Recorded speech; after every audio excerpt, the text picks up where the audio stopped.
Please be seated. First item in the order paper is member statements. Call Colm Gilrenew. Cormac Agate, Concordia. Thank you, Speaker. Concordia, a new law. Today is Safer Internet Day, a day that gives us an opportunity to reflect on the influence that the internet has on us and on the risks that the internet poses to our society.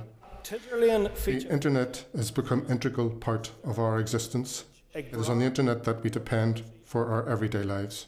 It is on the internet that we communicate, and it's from the internet that we get our news, and it's often online that we form relationships. The internet binds us together, but even if it does, there are dangers in it as well. The growth of artificial intelligence has been aggressive, and although it brings with it many advantages, we in the Chamber know well the harm that it can cause. Deep fakes, fake news, online scams, and cyberbullying are all on the rise.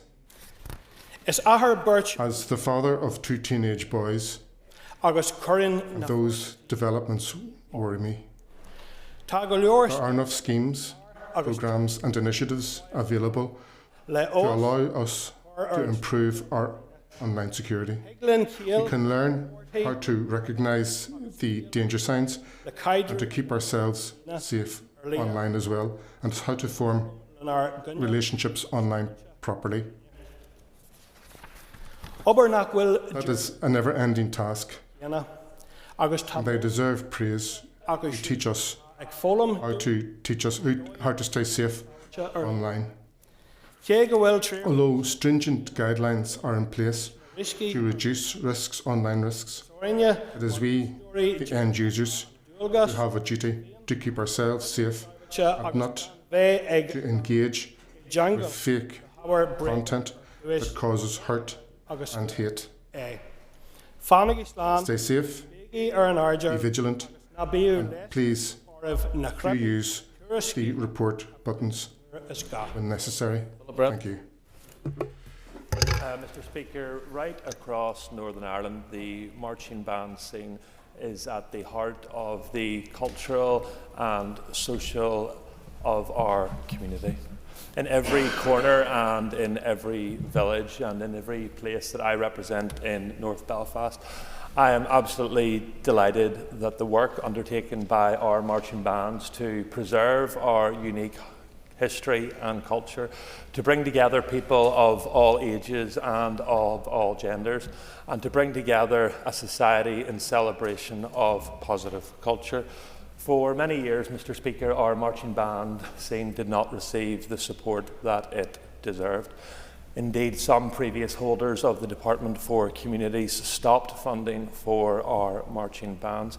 This party has a very proud record of supporting our marching bands, and I'm absolutely delighted that our Communities Minister, Gordon Lyons, has once again stepped up to the mark, awarding over £800,000 to 75 bands right across Northern Ireland.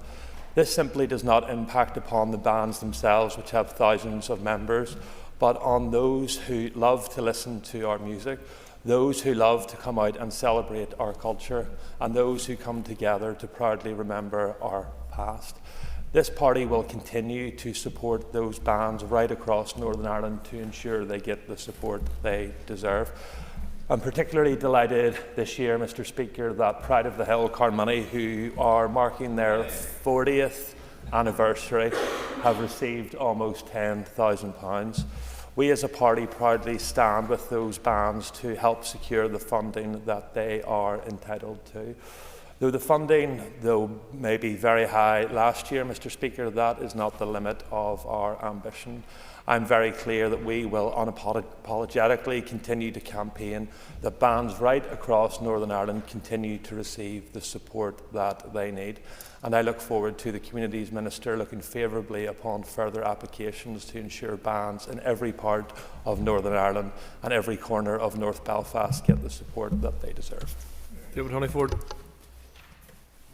Mr. Speaker, we hear a lot about dual market access and the advantages that this region has over other parts of the UK and Ireland. But with new economic figures released today, it's showing economic growth at least is resilient, given that the rest of the UK and GB is currently contracting. But business activity is worryingly declining.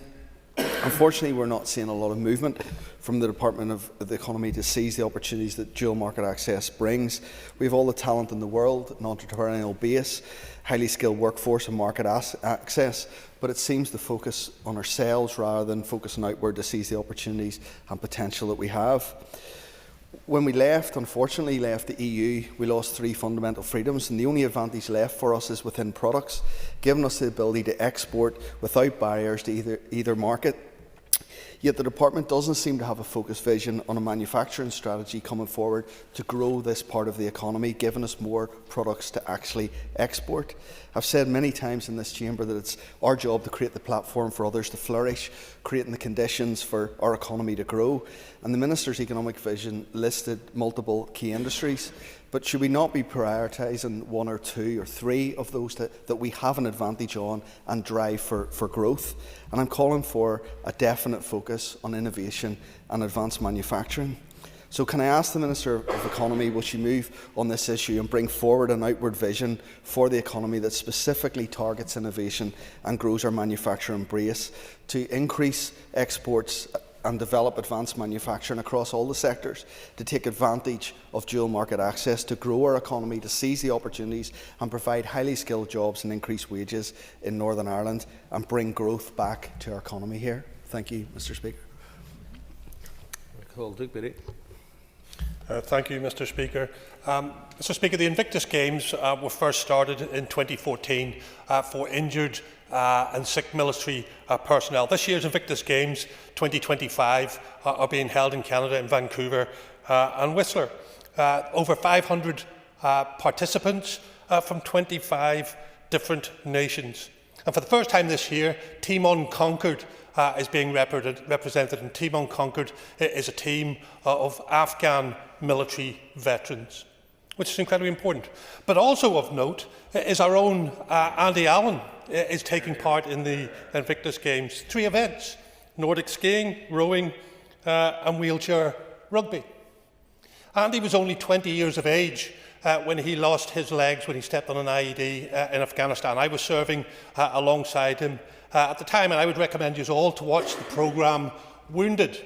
And Wounded outlines Andy's fight for life, Andy's fight to recover from those terrible injuries which lost his legs and seriously damaged his eyesight. And from then, he now runs his own charity. He's become an effective member of this chamber. He's an incredible constituency MLA. He has an MBE, and now he's a sportsman. This is stuff movies are made of. And I think sometimes we don't credit ourselves with what our own members have achieved. So, Mr. Speaker, I hope yourself and everybody in this chamber, regardless of where you sit or what you believe in, can actually congratulate Andy for all that he has achieved, but more so wish him well as he started yesterday, as it happens, participating in these games, and hopefully he can bring us back some success. Thank you, Mr. Speaker. Mr. Speaker, I wish to speak today and offer congratulations to a group from my constituency, the Downpatrick and County Down Railway, for their double win this weekend as part of the Heritage Railway Association Awards. The Railway were nominated in 2 categories: Team of the Year for their core flood recovery management team, and Achievement of the Year for the incredible work achieved by their team of volunteers as part of the flood recovery process. The floods of autumn 2023 were devastating in terms of physical damage, but also devastating in that there was no devolved assembly in place here to support those who were affected. The railway is Ireland's only full-size heritage railway with multiple destinations. They host a range of family events from St Patrick's Day right the way through to Christmas, and have a full museum on offer throughout the year. The railway links historic sites throughout County Down, and all of this is done through the sterling efforts of their team of dedicated volunteers. It is community spirit at its finest, and it is something that we should all be immensely proud of and should celebrate. It's also an example of a grassroots organisation that should be consulted when specific legislation is being proposed. As an example, the railway themselves stand to be negatively impacted as a result of the Martins Law as it currently stands, which is progressing through the House of Commons. And unless the Home Office are willing to make concessions for heritage railways, there could be an impact. Therefore, it is essential that this place stands with our heritage railway and offer them what support and advocacy we can. And most importantly, may we never again leave them without locally elected ministers when they are in their time of need. So congratulations to the Downpatrick and County Down Railway Group. It was an award that was well and richly deserved, and I wish them well with their endeavours in the future. I want to raise an issue in the Chamber this morning that's been brought to me by a number of my constituents, and that is the current consultation on the Employment Support Scheme, a scheme that could be quite aptly commented on as being small but mighty. It supports 249 people across the north with complex disabilities to be able to work along society. And the scheme closed to new applicants in 2006, meaning that of those 249 people, all of them have been in the scheme for a number of years and are comfortable in the roles that they are able to enjoy because of it. I know our party has submitted a response to the consultation, and we're urging the department to retain this scheme, giving the value that it brings to people and allows for those with complex disabilities to remain in the field of work, something that is recognised as part of the UNCRPD as their right. Gormila Magath. Cheryl Brownlee. Thank you, Mr. Speaker. I'd like to take this opportunity today to congratulate Carrickfergus Academy on being awarded the British Council International School Award. This prestigious recognition highlights the school's outstanding commitment to global connections and promoting international education. Carrickfergus Academy continues to make significant positive impact in our local community, not only by providing high-quality education, but also by ensuring young people develop cultural awareness and skills needed to thrive in an increasingly interconnected world.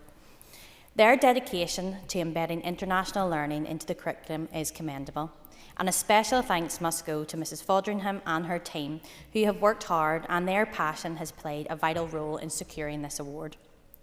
Their efforts enrich the educational experience of our students and young people and help shape a globally aware, forward-thinking people. Once again, I extend my heartfelt congratulations to Carrickfergus Academy. This achievement is a testament to the school's dedication to excellence in education. I look forward to seeing the continued success of both the staff and the students as they build on this fantastic accomplishment. Bradshaw.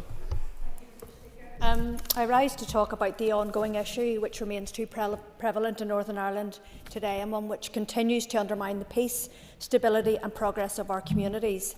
The issue of paramilitarism, the intergenerational impact that it has, and the urgent need for a coordinated response to eradicate it in our communities once and for all. One of the recommendations in the annual statement of the Northern Ireland Human Rights Commission calls on both the Executive Office and the UK Government to not take their eyes off this issue and ensure that there is the allocation of sufficient and sustained long-term resources to the programme on paramilitarism and organised crime, and the establishment of monitoring aimed at ensuring that the steps taken to end paramilitaries in Northern Ireland are reflective of the Independent Reporting Commission's recommendations.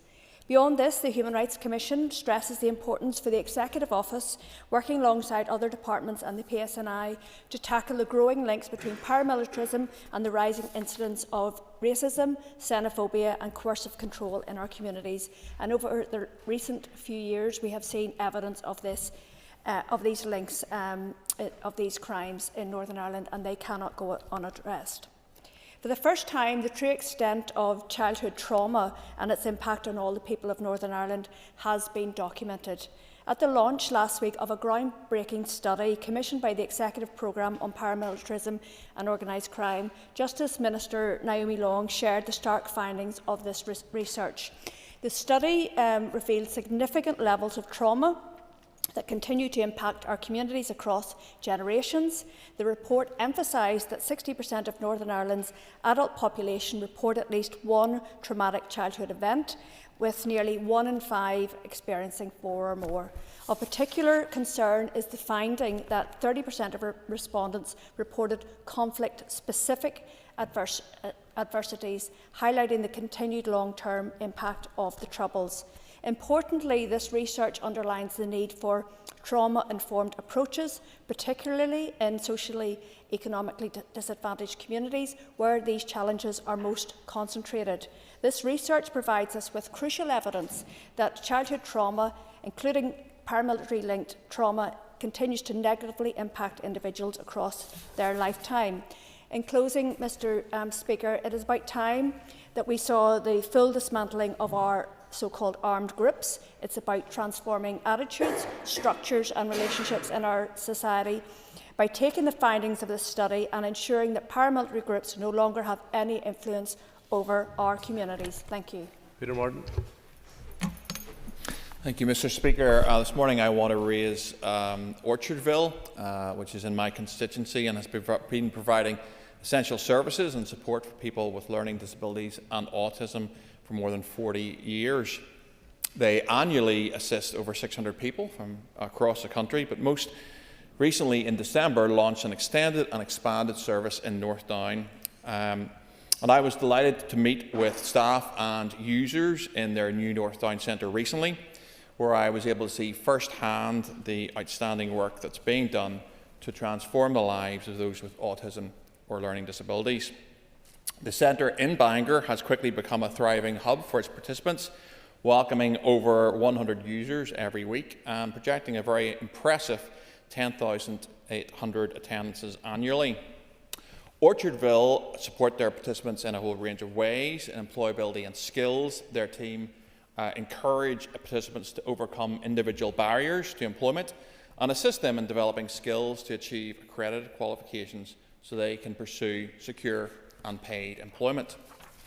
They are very community orientated and work to ensure that all their service users are integrated within their local community and forge new friendships through social clubs and weekend activities. And they also provide wellbeing support to participants with problems like anxiety in order to help them cope better. Despite the amazing efforts of Orchardville in supporting their clients, they have come under increasing financial pressure very recently. Most notably, the rise in national insurance contributions, amalgamated with a higher minimum wage threshold, means that Orchardville will now have to find £75,000 in order to meet increased costs that these changes will have. And it's indefensible to expect them to choose between staff wages and funding. In tandem with the impact of NIC, they've been affected by the reduced funding allocation from the shared prosperity funding, leaving staff unsure about the future due to financial pressures. One-off programmes for them are simply not sustainable as they're assisting people with disabilities, and many of these require ongoing support for their employment and skills. It is imperative, therefore, that a long-term financial plan is designed to help and support social enterprises like Orchardville to carry on the fantastic work that they do, helping some of the most vulnerable in our society. I would therefore ask the Health Minister to look at measures to place their funding on a more secure footing and underpin the incredible work that they do. Thank you, Mr. Speaker. Sorry, Carl. Thank you, Mr. Speaker. 2 weeks ago I rose in this House to talk about the ceasefire deal in Palestine. I raised my concern about plaudits lauded under Donald Trump as some try to give him credit for the deal. If anyone was ever under any doubt as to what Donald Trump really represents or how he views Palestinians, look at what he recently said while standing next to Netanyahu in Washington, a man who is wanted for war crimes, and people to my right in this chamber should remember that. Trump stated that Gaza could be a big real estate site that the US owns. This is obviously naked and over-the-top imperial salivating from the US administration, who have backed Israel's genocide campaign to the hilt. And despite all the rhetoric from Trump, Palestinians do not want to go or shouldn't be forced out of Gaza to go to Jordan, Egypt or anywhere else. The reason why, Mr. Speaker, there are millions of people in a tiny bit of land the size of Lough Neagh is because they were forced out, they were ethnically cleansed, forcibly displaced by Israel during the Nakba, and that cannot happen again. You never know, and it'd be silly to guess what's going on inside the head of someone like Donald Trump, but I suspect this wasn't just a throwaway comment, but the actual intent of where his administration wants to actually go. And it's not really that surprising when you think about it, and when you see previous presidents' unwavering support for Israel's genocide campaign. It was funded, let's not forget, and cheered on by the US, by Britain and by most European countries. And while Trump's statements are outlandish and are extreme, they're quite often parroted by Israeli politicians themselves. And this obviously brings focus, Mr. Speaker, on what we can do here to oppose Trump and Israel's agenda. The first, and I would make an appeal to everybody watching, is to attend the Grad on Palestine protest this Saturday at 2 p.m. in Ryder Square, organised by Gales Against Genocide. The second is to focus on actions that ministers in this building can take. Over recent days, it's been suggested that InvestNI, through its funding mechanisms, could be supporting Israeli warplanes or other machinery. On several other occasions, I've asked several ministers about how infrastructure at Belfast International in particular can be and possibly is being used to support the Israeli and the American war systems. There's been a head-in-the-sand approach from previous ministers, and I implore the new Minister for Economy to adopt a different approach, to come clean and to urgently break with apartheid Israel. Thank you. Cara Hunter. Speaker, recently, last Friday, I had an event that was attended by over 50 families and young people on the issue of school refusal, also known as anxiety-based avoidance or emotional-based avoidance. Many of the parents and young people I spoke with on the call had voiced they've never really heard us as elected representatives talk about this issue or about addressing this issue or the needs and the wants of our young people. Many parents I spoke with felt they were very much isolated and alone on this topic. Many have actually been forced, they've been put into a position where they've had to leave their jobs as their child is refusing to go to school. And statistics reveal that in Northern Ireland over the past few years this has become an ever increasing, more present issue, with 2023 actually being the worst statistics for school refusal since they began.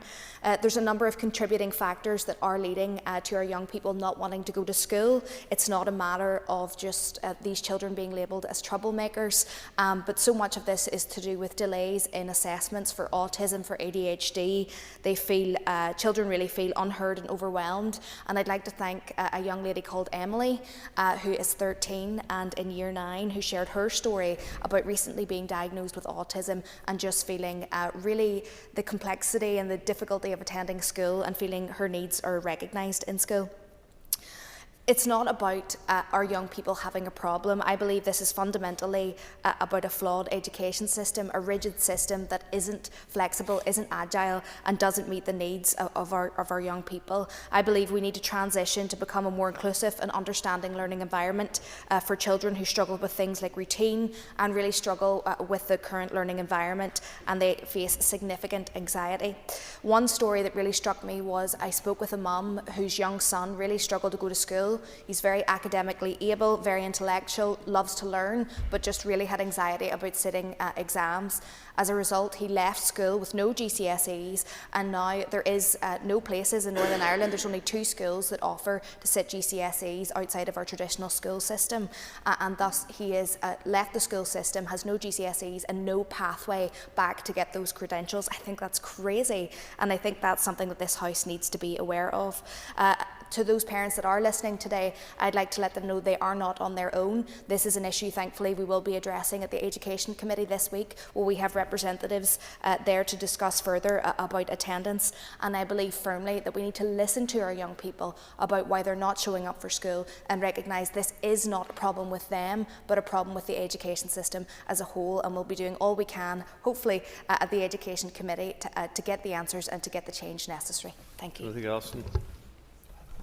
Mr. Speaker, the abortion stats published recently by the Department of Health show that the number of abortions being carried out in Northern Ireland increased by a shocking 77% since 2020-2021. The number of unborn children being denied a chance at life is up 29% on last year, with 2,792 perishing in the last year. The data published by the Department continues to fall well below the information released by health authorities in England and Wales. There, the socio-economic background of the mother, whether she had more than one abortion, and other information is provided. My predecessor, Jim Allister, received an assurance from the then Health Minister in 2024 that this situation would change. Why hasn't it? It is time we had a properly informed debate about this issue. It is clear from these figures that abortion is increasingly becoming just another form of birth control in Northern Ireland, and that the dishonest debate around the matter in the early 2020s, framed around hard cases, did not deal with the real issues created by the legislation. The famous anti-slavery campaigner William Wilberforce once said of the great evil of his day, "You may choose to look the other way, but you can never say again you did not know." There is a tendency in this House to look the other way when it comes to many things.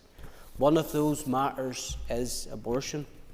I noted, for example, that following the publication of the stats, I was the only MLA to comment on the matter. Could it be that some who say they are pro-life don't find it expedient to say it very often anymore?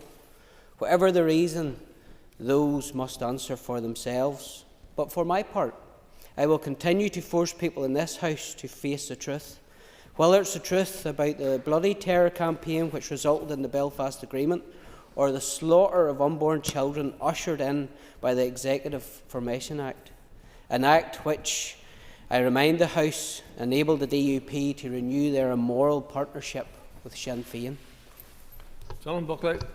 Thank you, Mr. Speaker, and I'm very fortunate to follow two members that have focused their remarks on young people and children, and indeed the unborn, because I want to address an issue of injustice that has left many in my constituency feeling a sense of utter disgust and bewilderment at the state of our legal system.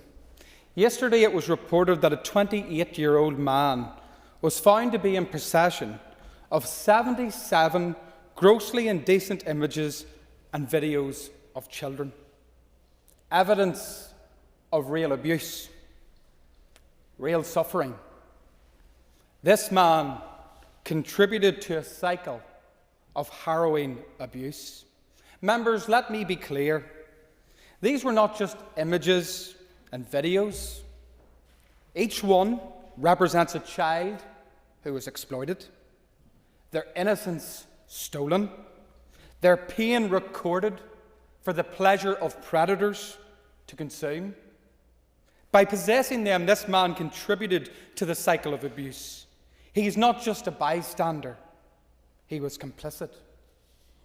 And yet, instead of a lengthy prison sentence, he was handed just 80 hours of community service and 2 years probation. Members, we cannot blame the police in this instance. They carried out a robust, thorough investigation, only to be failed once again by our judiciary. His case is not in isolation. Let's look at the BBC's former journalist Hugh Edwards. Again, possession of indecent images and videos, avoided jail. Those that supplied him with the images avoided jail. In 2023, the National Crime Agency said that 8 out of 10 people in the United Kingdom caught with indecent images of children being sexually abused avoided jail. This is an absolute shocking state of facts. So members talk in this place often about the dangerous place that this society is for women, and that is true. But please, let's put a razor-like focus on the abuse our young people and children are facing right throughout this country. It's not just on those issues that I've raised.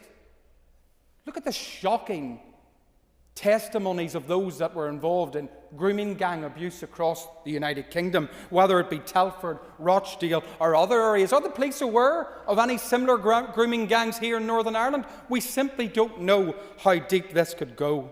How does this protect our children? How is this justice? Our judiciary is failing our police force, it's failing our children, and it's time that we took action.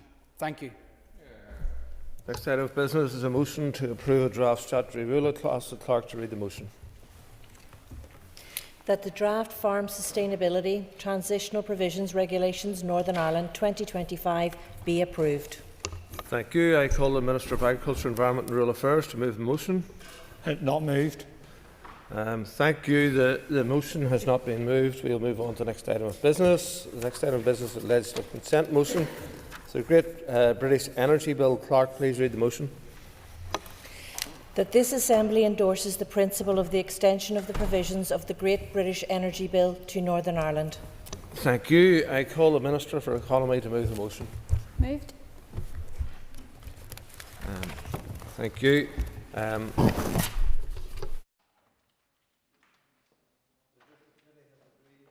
There should be no time limit in this debate. I call the Minister for Economy to open the debate on the motion. A key priority of my department's economic plan is the decarbonisation of our economy. This is a moral obligation to future generations. The transition to net zero also creates the opportunity to increase the number of good jobs, raise productivity and drive regional balance right across the north. Anything which supports this transition is to be welcomed. The Great British Energy Bill was introduced to Westminster on the 25th of July 2024. It creates a new publicly owned company to support the delivery of clean power projects here and in Britain. It is worth emphasising that the bill only establishes the company. How it operates in practice will be determined by the policy directions given to the company. Energy policy is fully devolved under the Northern Ireland Act. It should therefore be for myself as Economy Minister to set those policy directions. However, the original iteration of the bill did not respect devolution. My predecessor, Conor Murphy, therefore sought amendments which would allow us to consent to the bill. Our Scottish and Welsh counterparts had similar concerns. Those efforts led to an amendment at Clause 5, which requires my department to consent to the strategic statement that the Secretary of State lays at Westminster. This ensures that the strategic approach taken by the company aligns with my economic plans and those outlined within the draft programme for government. Following discussions at the Executive, it was agreed that I should now seek the legislative consent of the Assembly that the provisions of the bill extend here. My officials are already working closely with the Department of Energy Security and Net Zero to ensure that the work of the company aligns with that of my own department and supports SMEs. This includes shaping the British Government's local power plans. It is proposed that the local power plan for the North will identify small and medium-sized renewable projects which GB Energy will invest in, driving development of these low-carbon energy projects. Importantly, GB Energy will focus on building supply chains necessary to meet the demands of rolling out a decarbonised energy sector. Las Concordia, early indications are that GB Energy has the potential to support the transition to net zero. However, I will scrutinise all proposals closely to ensure our devolved powers are properly represented and respected. I therefore commend the motion to the Assembly and thank members for their support at this juncture. Thank you, Minister. I now call the Chair of the Economy Committee, Philip Brett. Mr Deputy Speaker, and my initial remarks will be made on behalf of the Committee for the Economy. The Great British Energy Bill was introduced just after the general election in July 2024, and it is understood that the Minister for the Economy at that time engaged with His Majesty's Government at some length on the devolved aspects of the bill. It is understood that similar engagements took place in other parts of the United Kingdom with devolved legislatures in both Wales and in Scotland. The then Minister Murphy corresponded with the committee regarding the bill in September 2024, and the department then provided a departmental evidence session some considerable time later on the 8th of January 2025, including related amendments which the Minister has just articulated. Further brief written responses to the committee queries were provided a few days later. It is evident that the new energy company which this bill established is designed to undertake project development in order to bring forward new renewable energy capacity and local power plans which would make community stakeholders in small and medium scale projects. The energy company is also to develop, in partnership with the Crown Estate, new offshore wind of up to 20 to 30 gigawatts by 2030 and invest in ports across the United Kingdom. The UK Government has announced that £8.3 billion of funding for Great British Energy over the course of this Parliament, including £3.3 billion for local projects.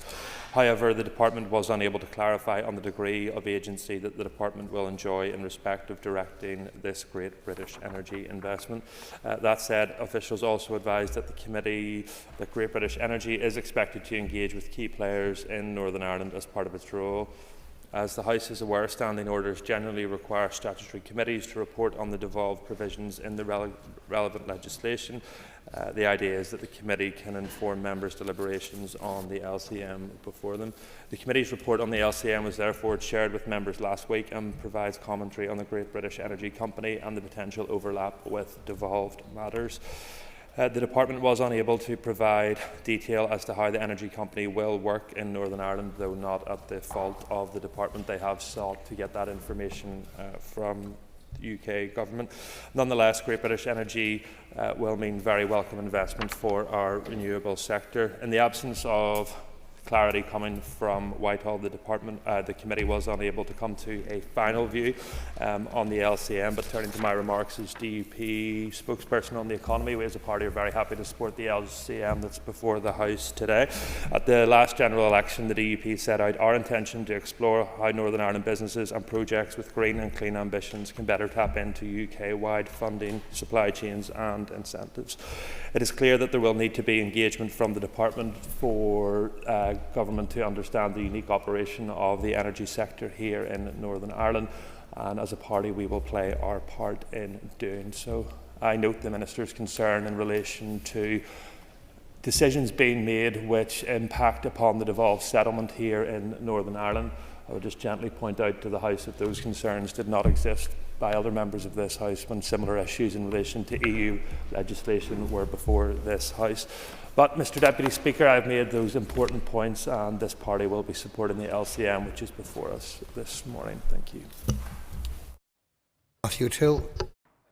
Thank you very much, Mr Deputy Speaker. I rise, to use the cliche, today to not speak in support of the LCM, although we will not be forcing a division on the LCM, but rather to put on the record real and important observations about the lack of information which the Chair of the Economy Committee has just alluded to around how GB Energy, Great British Energy, will operate in Northern Ireland. It's first of all important to say that one of the priorities, what should be the priorities, notwithstanding the very concerning utterances and plans of the Trump administration, one of the priorities for the rest of the century in most of the world will be decarbonising our economies, moving towards clean energy and away from burning of fossil fuels. It is therefore welcome in principle that there is going to be a state-owned entity to drive investment in various types of renewal projects. We have no difficulty with that, albeit the title may not be one that we've selected ourselves, but we welcome the principle of a state-owned energy company. But energy here is devolved, and this is an important matter. we're having a debate here today in the absence of real detailed information about how GB Energy is going to select, prioritise and direct investments in Northern Ireland. We also have a situation where Northern Ireland is part of an all-Ireland single electricity market. We also are bound by aspects of European law in relation to that. That's for a very good reason, because it enables us to keep the lights on, because we have a single grid operating on this island. None of that is necessarily a deterrent from GB Energy operating in Northern Ireland. In fact, it might be it might make us a more attractive, I would hope, investment proposition, because we certainly have the capacity to, and we already do, export energy into the EU via the rest of Ireland, and I would hope ultimately through greater use of interconnections across the continent of Europe. But what I am doing is drawing attention to the unique regulatory and investment position that Northern Ireland is in.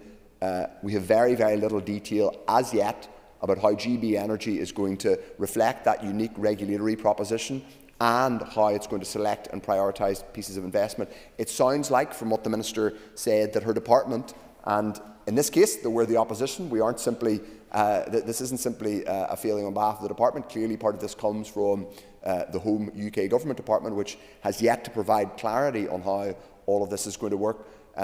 I think we wouldn't be doing our job as an opposition, Mr Deputy Speaker, if we didn't stand up today and say it is concerning that we are bringing forward an LCM without clarity from the UK Government on precisely how this is going to operate. And I want my words to be on Hansard, because I am concerned, given we know the way the Sewell Convention, which is the convention that operates in terms of how LCMs are brought forward in devolved legislatures, given that whenever devolved legislatures often reject LCMs, that's disregarded by the UK Government. I would hope this UK Government is less want to do that than its predecessor, but given that even when LCMs are rejected, UK governments have the prerogative to simply carry on anyway, I think it's really important that when an LCM is going to pass, as it appears this one is today, that there are clear words on the record in Hansard in the devolved legislature that we are not in a good position in terms of what we do and don't know about how Great British Energy is going to operate. It matters because we have an energy strategy and an implementation plan in Northern Ireland where there are, yes, some progress has been made. Yes, we have made progress over the last decade and more in terms of moving our generation towards renewables. And yes, we have specific advantages as a part of an island, part of islands in the North Atlantic, which, for example, generate a lot of wind and tidal energy. But we also have specific issues that energy companies, in terms of what they concerns they have, and I'm sure they will have vocalised them to people on the Economy Committee around certainty of when certain interconnectors, whether that's north-south and east-west, are going to be built. So there are, I think, concerns there from industry and the investment community, who we need to be behind what we're doing in terms of energy. So I'm simply putting on the record some concerns I have about the fact that we don't yet know how Great British Energy is going to interact in Northern Ireland. It may well be that it is a really useful and positive source of prioritising investment, or of getting investment into our renewable sector here, and that's welcome. And so we're not going to force a division simply for that reason. But it is concerning that we don't have detail yet. It's also the case that in the future there could be different UK governments of different political persuasions and different perspectives who might want to use Great British Energy to prioritise their own types of investment that might be different from what a devolved minister in conjunction with their counterparts in the Republic might want to prioritise. We need to be alive to all of those things. All of those things we need to be working on. So if this is accepted today, this LCM, and I think it's going to be, then we can't simply allow some random official in Whitehall to say, well, the Northern Ireland Assembly gave its legislative consent to this. We can basically do what we like now, because frankly I fear that is what happened, given that often when we withhold our legislative consent they do that anyway.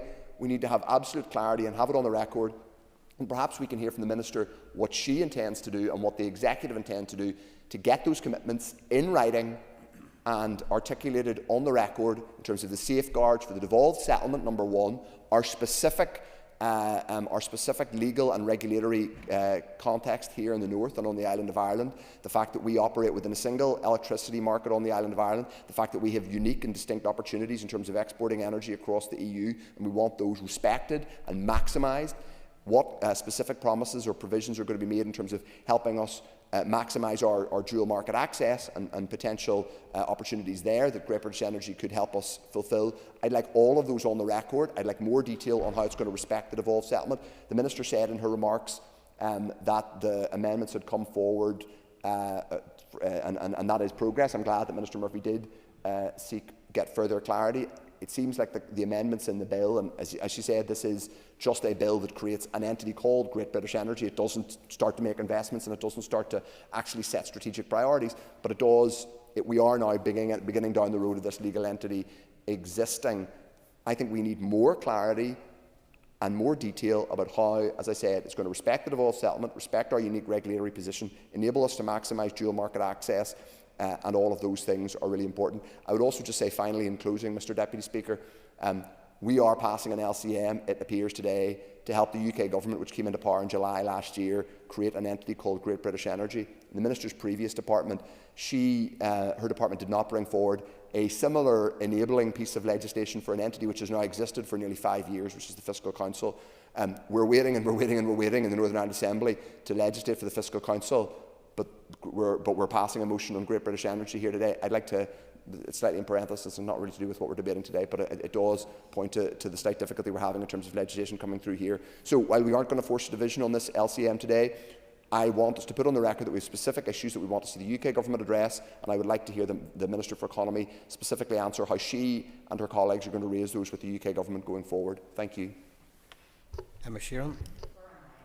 Corlia, and I raise today in support of this LCM, as has been outlined by my party colleague, the Economy Minister.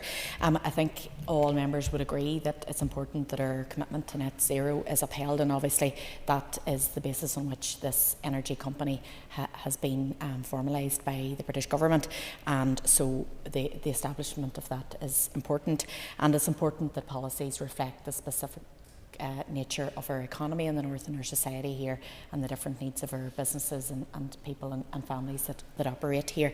And so, as has already been outlined, the assurances that were acquired by the former Economy Minister, Minister Murphy, in establishing that any policy needs consent from us in the north is key to that, and key that devolution is respected and that we have a say in what is going to be implemented here and what's going to be expected of our businesses.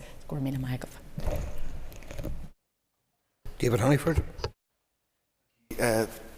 Deputy Speaker, Alliance supports the transition towards renewable energy. We absolutely want to see that happen at a much faster pace, and bring in energy security and all the benefits that come along with that, never mind clean air and cleaner environment. But anything that we can do to progress our journey to net zero is to be welcomed. Growth in renewables has stalled in the last while. We're sitting at under 50% still, and that is we had a quick trajectory up. And unfortunately that has stalled now, and needs to, as the 80 by 30 quickly approaching. We need to be doing all we can to progress this, and so I'm happy to support this today and progress this at this stage. But I also want to put on kind of record, just to flag that we are seriously lacking detail of how this will be outworked here in Northern Ireland, and I've raised this at every level within committee. The Secretary of State was in Lisburn only a matter of weeks ago, and I discussed with him, and there was little information. In fact, there was no information, there was no detail at all of how this would actually work. It's another example of feeling a little bit like we're thought of after, where the main focus has been on GB, obviously, and then realising that our energy system isn't actually connected. So there's a concern there of how this will outwork here, where we aren't connected to the GB infrastructure, and maybe the Minister can elaborate a little bit more. And she's let out a bit more information there today, and I appreciate that. But it's what we can achieve, really, is what I'm thinking, is what we can as we move forward, as we move toward 80 by 30, what can be achieved and using GB Energy to actually deliver for people here. So maybe you can confirm, is that through a Barnett consequence of money? Is it something that there's equal funding? Then how did that be accessed? Will it be used like the British Bank, if you like? So a company would just approach and use it as a fund to fund more, and are we actually ruling out state-owned infrastructure in Northern Ireland? That is unclear through all of it. So we look forward to see the detail through. Happy to support anything that will bring our renewables on and see this place move forward and we get delivery. Thank you, Mr. Speaker. Steve Aiken. Thank you very much indeed, Mr. Deputy Speaker. And the Ulster Unionist Party will be supporting this LCM. I need to make a declaration of interest because when GB Energy was being first mooted, I'd had conversations with the current UK government about what its remit was and what it was likely to do. And specifically, when we look at sort of the £8.5 million or £8.3 billion of investment that was supposed to be over the period of time, where that was likely to go, and of that, the amount that was expected to come to Northern Ireland. The indications were that it was somewhere in the region of between 500 to 600 million would be expected of the normal course over the years of GB Energy to come specifically to Northern Ireland. The keys to these within the GB Energy bill were some quite crucial elements, I think, for Northern Ireland. We've already heard about the ICEM, but we're in this fairly strange situation is that our electricity market, while it is part of a regulatory and a budgetary framework that is on an all-island basis, is in fact only connected to GB. And of course, one of the things that we need to see is whether there's going to be sufficient investment. Minister, maybe you could address these issues on the new Lear interconnector, which has to go in, and also any developments there's been on the North-South interconnector. Because quite frankly, at the moment, all the ICEM is a series of methodologies of transferring funds, but there is actually no physical linkage. And again, that is a considerable problem for energy security. One of the other issues about GB Energy was its links with the Crown Estate. And I think it's important because if we are to have a workable offshore wind industry in Northern Ireland, we need to resolve the issue with Crown Estate and how we can move on. The Minister will be very aware, or should have had from her first day briefs from her predecessor, that there are several companies who wish to invest in offshore wind in Northern Ireland, but there are two main hold-ups at the moment. One seems to be the interrelationship with Crown Estate, which we need to be able to deal with and deal with at speed, I would suggest. And the second one is on issues with interconnection. And I never really got a satisfactory answer from your predecessor about what his views were on interconnection. And I think it is vitally important that not only do we build the North-South interconnector at a cost that is reasonable, i.e. it's not going to be buried all the way, and the second way is we build a second East-West interconnector, particularly to be able to support that as well. Those are critical. The next issue is on hydrogen. And GB Energy is key to developments in moving towards green hydrogen. We will know in Northern Ireland there are ample opportunities for the rapid adoption of green hydrogen and also for the use, particularly from the agriculture sector and the rest of it, to be able to take what is a waste product and turn it into a useful product as well. That will also need regulatory framework. But I actually note, Minister, that so far the only areas where investment in green hydrogen is going ahead in is in the Merseyside region, which is being supported by Green Energy. So maybe the Minister could address why our officials and the Department are not engaging directly with GB Energy to ask why there isn't significant investment coming towards green hydrogen towards us to try and make that as well. You will also note, and we have already talked about offshore wind, but I think it's in the importance of a significant investment that's going into the Celtic Sea, again for offshore wind. But the critical point of this is about making sure that we have appropriate interconnection across these islands. Not just this island, these islands. And these islands need to be linked directly to the European market.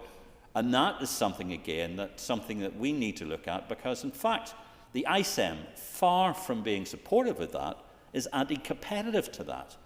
So one of the issues, again, Minister, I'd like you to address in your remarks, when you're talking about GB Energy and the importance of this LCM is what we're doing about a review of the ICEM, which is being anti-competitive, and it is really having significant problems with how we're looking at our future energy market, and we get to decarbonisation of energy by 2030. And my final remark is to my friends here to the right. I really miss my learned friend Mr. Frew, who would normally be talking quite a lot about these issues, but that is the case as well. But Minister, just to re-emphasise, the Ulster Unionist Party will be supporting these LCM, and I look forward to your remarks. Thank you. Jerry Carroll. Speaker, I do have some concerns about the Great Britain Energy Bill Company and the LCM. I also have concerns to hear members saying there's a lack of information about this LCM, which is pretty stark, and it's a fair point for members to make. But my concern is that members have questions, big questions seemingly, but seem to still want to be able to vote for the LCM. So that's a bit of a warning for me. So that's very concerning. That should scream out to other people. Also, 8.3 billion of funding from the British government to establish this energy company is also a significant reduction of the 28 billion of investment that the Labour Party initially announced before the Westminster election. There's also massive concerns, Deputy Speaker, that this will not be a publicly owned energy supplier. It will use public money, billions of public money, to construct green infrastructure that private energy companies will then use. So publicly funded, pay for infrastructure will be used by private companies to continue to fleece people, to rip people off and increase prices once again. The private provision of energy does mean higher bills, because some people sort of claim it's regulation or it's bureaucracy. No, it's privatisation. It's profiteering that causes people's energy bills to go up, and that's what's been happening the last 4 years at least. And I think this point flies in the face of the just transition principles that the previous Assembly voted for, but current parties and current executive parties supported. I think we cannot, as a general point connected to this bill, this LCM, we cannot rely on the goodwill or the greenwashing of multinational energy companies to reduce emissions and to stop climate chaos. They are the reason that we're in this mess in the first place. We also need to keep fossil fuels in the ground, and I implore the Minister to keep to that commitment. And also, I mean, you cannot control, you can't regulate what you don't own. I think there's a wider point about nationalising energy that the previous member from Lagan Valley raised, and that's a real concern that this isn't about publicly owned energy. This is about privatisation and allowing that to continue. And the bill, Deputy Speaker, essentially sets the groundwork for, like I said, a company that will be allocated large sums of public money for private industry, with the objective of stimulating the private industry, done with a huge handout.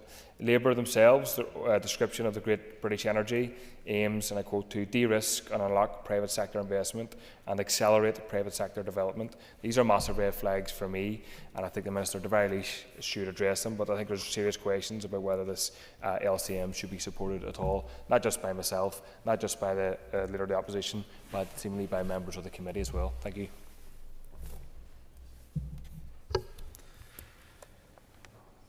Members, I now call the Minister for the Economy to conclude and wind up the debate on the motion. Minister. Gormaga Lascan Cordia, and I thank members for their contributions and welcome the interest that has been shown today in this important issue. As I did set out in my opening remarks, it is not yet clear how GB Energy will operate in practice.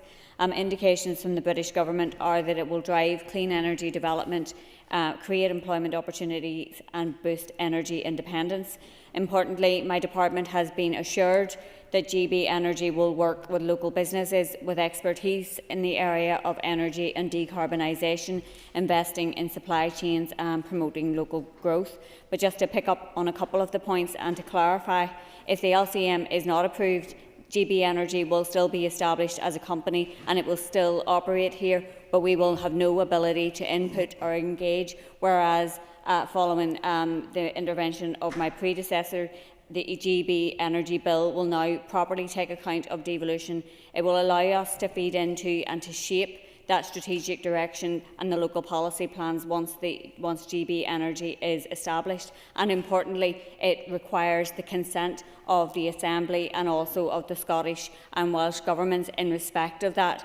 And the companies will have to operate in our regulatory environment, and therefore we do have the opportunity to shape what is going to be taken forward. Thank you, Minister, for giving way. And I understand the principles, and I understand why the risks associated with not giving legislative consent. But could the Minister please outline to the House why the department who first had sight of this legislative consent mechanism back 6 months ago, why they failed to bring it forward to the committee to allow proper scrutiny at the time?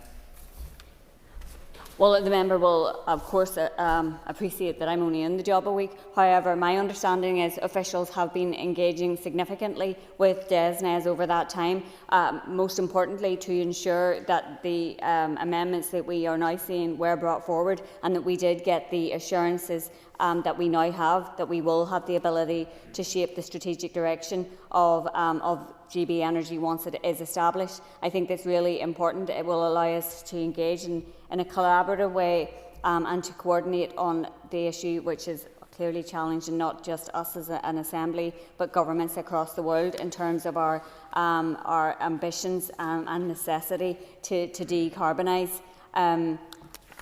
Obviously, the schemes are still being developed, so there is still significant work to be done there, and officials are very engaged in that process in terms of working with DESNZ. And again, on the funding issues that were raised, we are still getting clarity as to exactly how that's going to flow and how those schemes are going to be developed. But the assurances that we have been given is that that will be done in partnership, and that we will be, it will be done with local businesses and those who have expertise in the field to ensure that what is being developed very much respects our priorities and will take account of that in terms of what is being taken forward. Thank you, Minister, for giving way, and appreciate the clarification she's offering. Just what you said before in terms of if we didn't pass this LCM today, that we would be excluded. Isn't it true to say that if we didn't, and I don't think that is going to happen, but if this LCM wasn't passed today, the UK government would be fully within its rights, as we've discovered before, to plough on regardless and put Northern Ireland in, because LCMs are not binding on the UK government, whether they're rejected or endorsed. But number two, it would also be the case that if it was rejected, the UK government could then go away and come back with a different proposal. They could even come back with more written clarification, and then we could have another LCM in a month or a week's time. Well, I think that it would be bad form, and I'm sure the member would agree that they would plough on regardless. But as it says, if the LCM isn't passed, it does not preclude GB Energy as a company from operating here in the north, and that we would have absolutely no ability to shape what is being developed or taken forward. So the approval of today's motion enables us to remain engaged as work on GB Energy progresses. It also helps ensure that the Executive's policy priorities are properly reflected, and therefore I recommend to the Assembly that it passes this motion. Minister, thank you. Members, the question is then that the motion standing on the order paper be agreed. All those in favour say aye. Aye. Contrary, of any no. The ayes have it. The ayes have it. Mr. Toole.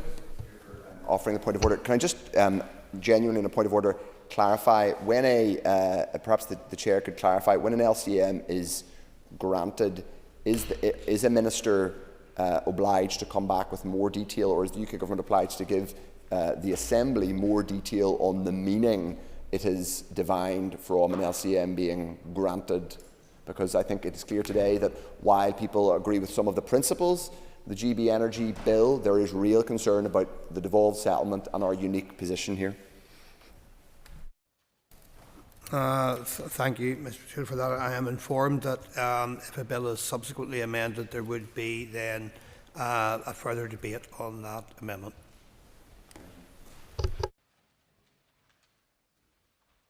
Members, can I ask you just to take your ease for a moment before we set up for the next item?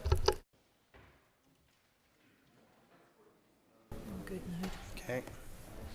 Members, order. The next item of business is a motion on the impact of the Universal Credit 5-week wait. Clerk, please read the motion. That this Assembly expresses regret over the 349,000 people who are living in poverty, recognises that social welfare payments play an important role in helping people cope with financial difficulties, outlines its concern that over 71,000 households will be affected by the move to universal credit and the consequent 5-week wait, acknowledges that there is a strong connection between the 5-week wait, debt and increased food bank use, expresses alarm on the potential link between the 5-week wait and exploitation by illegal money lenders, calls on the Minister for Communities to introduce an upfront grant for families to cover basic living costs during the 5-week wait, targeted to the vulnerable households as a matter of urgency, and further calls on the Minister to establish a dedicated working group, including those with lived experience and the advice sector, to develop a long-term solution to the 5-week wait. Thank you. And I call Mark Durkin to move the motion. Moved. Thank you. The Business Committee has agreed to allow up to 1 hour 30 minutes for this debate. The proposer of the motion will have 10 minutes to propose and 10 minutes to wind. As 2 amendments have been selected and are published on the Marshal's list, the Business Committee has agreed that 30 minutes will be added to the total time for the debate. Mr Durkin, please open the debate on the motion. Thank you, Mr Deputy Speaker. I rise to propose today's motion on the Universal Credit 5-week wait and inextricable links with illegal money lending, another hook that paramilitaries, organised crime gangs use to tighten their grip on our communities. It's a quiet, untold threat that preys on vulnerability and desperation, emboldened by the disaster that has been welfare reform. The universal credit system was supposed to support the most impoverished and in-need households. Instead, the 5-week wait leaves those already struggling to make ends meet in a state of panic over how they will cope. It's not only debt-inducing, but dangerous. It's a gateway for loan sharks to step in, offer a way out with no credit checks, no paperwork, just a promise of fast cash. Once fear and intimidation take hold, victims are understandably reluctant to come forward. This reluctance suggests the issue is far more widespread than reported. What we do know comes from the brave individuals who have told their stories. And those stories often follow the same pattern, with the same shame and fear attached. In my experience, this issue disproportionately impacts single mothers. I see parents who've exhausted all avenues of support, turning to my office, seeking help with food vouchers or emergency financial support. A cuppa while they wait and a general chit-chat around the cost of living inevitably breaks down barriers and people begin to talk. They tell a tale of desperation, which often begins with receiving a migration letter informing the individual that they should apply for universal credit within said date or risk losing their benefits. The letter, currently focusing on those of receipt of tax credits and mostly young families, negates to mention the 5-week wait, nor does it direct claimants to relevant support. That realisation normally comes post-application as worried parents scramble to cover costs. Frontline UC staff typically offer an advance which needs to be repaid, but the contingency fund is not routinely mentioned. Most who I've spoken with were completely unaware of its existence. It's clear that the current framework is inaccessible and is failing those it's supposed to support. Yesterday I spoke on the carers motion and said that it wasn't perfect, and my motion today isn't perfect either, so I do welcome the amendments. I'm glad that we have this motion on the floor for debate, and I'm glad to see the Alliance amendment, which we will be supporting, calling for the renaming of the contingency fund, which will ensure those who need it can find it. But renaming alone is not enough. Certainly. Thank the member for giving way. The member says that renaming the fund is not enough. What would be enough? I thank the member for his intervention. The Department and its staff must do more to promote the fund, update guidance to expand its use, and increase the budget to ensure it achieves its intended purpose of helping those struggling with the 5-week wait. Backdating UC, particularly for care leavers or those missing out on 3 or more weeks of housing benefit, is important. However, I believe that if the contingency fund is strengthened and amended effectively, it could help reduce the need for backdating. While today's focus is on the 5-week wait, I would like to see funding restored for both the contingency fund and the social fund that has seen support fall by 60% in just 4 years. This reduction is also forcing more people toward high-cost illegal lenders. However, what's even more worrying than the invisibility and inaccessibility of the contingency fund is the apparent indifference of the Minister. When I asked him about addressing the 5-week wait and his department's research into debt, poverty and illegal money lending, he referred me back to an answer from a year ago. Not only has research not been conducted, but there appear to be no plans to address it, although that's very much in keeping with the PAC report on welfare and poverty, which highlighted concerns that ministers and DFC appeared to be too far removed from the lived experience of those impacted by welfare policies. Not only are we in danger of creating bad policy that's destroying lives, but it also demonstrates a lack of understanding of the damage being done. Later today, the Minister will give a statement on tackling benefit fraud, and while I'm sure we all will support attempts to prevent people abusing the system, what is the Minister going to do to stop the system abusing people? And we look forward to statements from the Minister on tackling error in benefits as well, and maybe from another Minister or the Government in London on tackling tax evasion and avoidance that's costing us billions. Meanwhile, half of UC claimants struggle to afford food and bills during the waiting period. Trussell Trust has repeatedly stated that the wait is a key driver of food bank use that's pushing millions of people into crisis. It's led to acute and immediate financial hardship and worsened households' longer-term financial resilience. This is the reality of the erosion of social welfare under welfare reform. What was once a safety net is now full of gaping holes, allowing people to fall into the jaws of predatory loan sharks. But we've only scratched the surface on this issue. Alarmingly, research conducted by Ulster University has shown that while fear is one obstacle to reliable data on illegal money lending, another is that the practice is so commonplace here that it's become unremarkable. Research has shown that 43% of loan shark victims said that they had been abused, threatened, or physically harmed as a result. A third had considered taking their own lives. We cannot afford to ignore this issue. I'm also deeply concerned about the impending managed migration of ESA claimants to universal credit. ESA supports those unable to work because of an illness or disability. We're talking about some of society's most vulnerable individuals here, arguably the least well equipped to navigate this transition and most at risk of exploitation by illegal money lenders. How will they be protected? When I raised concerns with the Minister last month, he advised that people impacted by illegal money lending should simply seek support from Advice ANI. But while they are a fantastic organisation, the advice sector is already overwhelmed. How will the Department support the sector to ensure that they can support people? To conclude, we are calling for the establishment of a working group. I'm going to be running out of time, sorry.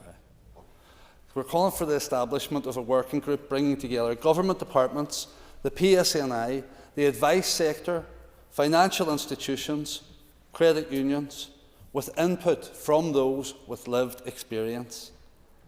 We want to see the immediate renaming and reform of the contingency fund, targeted investment and solutions to eliminate the 5-week wait.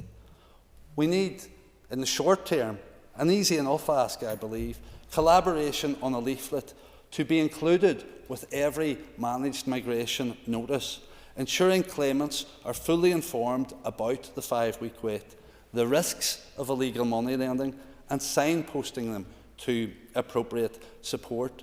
I believe this leaflet would also be useful to people being allocated new homes. As I have seen in my own constituency, these organised crime groups or gangs or paramilitaries literally going door to door in new housing estates, offering to lend people money to furnish those homes.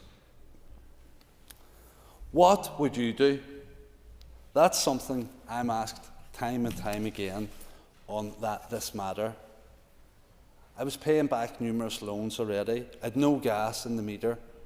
I'd used the emergency credit on my electricity, and an answer came knocking.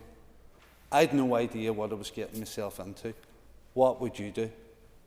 So to the Minister I ask, what will you do? I know resolving this issue requires cross-departmental working, but the first step begins with you. People shouldn't be forced to live in fear to make ends meet. I propose the motion. Thank you. I call Shamil Holland to move Amendment 1. Thank you. You will have 10 minutes to propose Amendment 1 and 5 minutes to wind. Please open the debate on Amendment 1. Thank you, Mr Deputy Speaker, and I genuinely want to thank the proposer of the motion. There's so much within his speech that we have lots of common ground on. And I am really pleased to rise today to speak about this. It is one of the most pressing issues that face the constituents that I deal with when it comes to universal credit. As we continue the rollout of universal credit, with households in receipt of tax credits needing to be migrated before the 5th of April, even more households are going to be facing this punitive 5-week wait, and we need to understand what that actually means in practice. It means 5 weeks without any income whatsoever when you're already in a vulnerable place. It means 5 weeks of impossible choices between heating and eating, 5 weeks of mounting anxiety over rent arrears, 5 weeks that can push families who are just about managing into a spiral of debt from which it is absolutely impossible to escape. The 5-week wait isn't an accidental flaw. It's an explicit design feature of the universal credit system, and one that all we can say is driving poverty and misery in every corner of Northern Ireland today. And the evidence of that impact of the wait is overwhelming. Myself and my party, while conducting research on the issues that people face in general with universal credit last year, the overwhelming top issue that came out was the 5-week wait, because of its impact both in the short term and in the long term, whether you're dealing with loans, official or illegal. This led to the development of our policy paper, No More Time to Wait, and that name came directly from one of the claimants who said, never mind the 5-week wait, we have no more time to wait. In the substantial minority, in many cases there are verification delays, claim amendments and other issues that may mean that wait is even longer than 5 weeks. There was UK data that showed 1 in 8 new universal credit claimants weren't paid on time in January 2024. In Northern Ireland, universal credit claimants have highlighted waits of up to 4 to 6 to 8 weeks for their first payment, and more widely, the Work and Pensions Select Committee previously heard evidence from people waiting more than 11 weeks without anything. Trussell reported a consistent pattern across these islands that wherever universal credit had been rolled out, food bank usage increased. In areas where universal credit had been in place for 12 months or more, food banks had seen an average increase in demand of up to 52%. That's not coincidental, that's causal. Parents who make up over 50% of universal credit claimants in Northern Ireland face really unique challenges during that 5-week wait, with some legacy benefits they offer a 2-week run-on period, whereas child tax credit does not, leaving many parents without any additional support for their child's needs. And additionally, parents who have to pay childcare fees a month up front that decision often forces them to have to take on more debt or else give up work entirely if they're experiencing that 5-week wait. The Alliance Party has consistently called for reform of universal credit. If it is to be worth anything, the social security system must provide a safety net at the point where people need help, rather than letting them fall without any financial support for 5 weeks. And while we support the principles of simplifying the benefits system and making work pay, we can't stand by while the 5-week wait undermines those very objectives. The current system of advance payments isn't the solution either. It merely spreads the hardship over a longer period as claimants struggle to repay those advances from their already stretched monthly payments. And since universal credit was introduced in Northern Ireland, over 100,000 households have taken out an advance payment. I find it deeply concerning that many of these claimants are not made aware of the risks of taking on an advance payment. They are immediate term fixes, but in most cases they simply kick the financial crisis slightly further down the road. Mr Deputy Speaker, perhaps for me the most alarming is the growing evidence of vulnerable people turning to illegal moneylenders or loan sharks out of sheer desperation during that 5-week wait. These predatory criminals exploit people's desperation, charging exorbitant interest rates and often using threats and intimidation to collect payments, as we heard when we were having our child poverty motion of 2 young mothers, single mothers, who had their windows broken because of legal moneylenders and their inability to repay that debt. It's not just a financial issue, it's a serious social and criminal justice issue, and I commend the efforts of the Executive Programme for Tackling Paramilitary Activity and Organised Crime, that comprehensive cross-departmental initiative led by the Department of Justice under Minister Naomi Long. While this cross-departmental programme addresses all aspects of paramilitary and organised crime, it has placed particular emphasis on combating illegal money lending, especially where criminals prey on and intimidate society's most vulnerable. In the here and now, the Minister for Communities does have the power to make meaningful action and make meaningful change. The Universal Credit Contingency Fund, while welcome, as mentioned by Mr Durkin, it is too limited in both scope, scale and eligibility. We have been calling for this fund to be renamed urgently, I think probably for as long as I have been an MLA, and reformed to make it more accessible to those who desperately need it. We have heard repeatedly from claimants who have never even heard of the contingency fund. It's not offered as a standard first response to those who are engaging in their first UC claim. It's often hidden on the online, and people don't see it when they're going in to their journal. The contingency fund, or whichever the new confirmed identity will be, should be that default option. And I agree with Mr Durkin on the option of an easy to understand leaflet, because when you are in the midst of life admin that comes with a universal credit claim, it can be really difficult to understand the options that are open to you. So something that's really easy to understand, that's accessible for all, particularly those most vulnerable, would be a welcome option. The scale of the fund should be widened to counter the amount of claimants getting into debt before their UC journey has even begun. Now, more fundamentally, we are urging the introduction of a system of backdating for claimants' first universal credit assessment period, using the month before a person's claim for universal credit for their initial assessment period, in order to provide a much quicker first payment for some eligible claimants. Can currently happen, but it is only available in certain circumstances and requires an extraordinary amount of proof. Backdating that first assessment period in this way would give some eligible claimants a much faster and in some cases immediate access to payment, provided they hadn't earned too much in the previous month. It avoids the need for people to take on an advance and risk falling into that cycle. And it's an approach that's been supported by expert stakeholders, including the Institute for Public Policy Research, the Joseph Rowntree Foundation and Policy and Practice, all of whom I met and discussed the solution with while preparing our own paper. A balanced approach, as outlined by IPPR, would be to allow claimants to backdate their claim by 2 weeks. So they would receive essentially half of their estimated award up front. They could then take out a smaller advance payment with more affordable repayment terms spread out over a longer period. That solution would still encourage encourage people to apply for UC promptly, but would significantly reduce their initial debt burden and control the costs for the system. While the reform would require temporarily suspending UC conditionality, such as work search requirements for the backdated assessment period, I believe that that's a reasonable price to pay to avoid the poverty caused by the 5-week wait. It's not an unreasonable request. It is a practical solution that would reduce or eliminate the need for the 5-week wait altogether in many cases.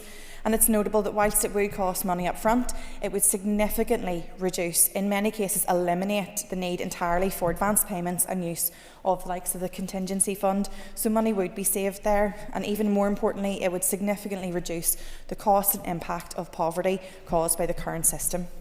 The cost of implementing these changes would be far outweighed by the savings in human suffering and the long-term social and economic costs of poverty and debt.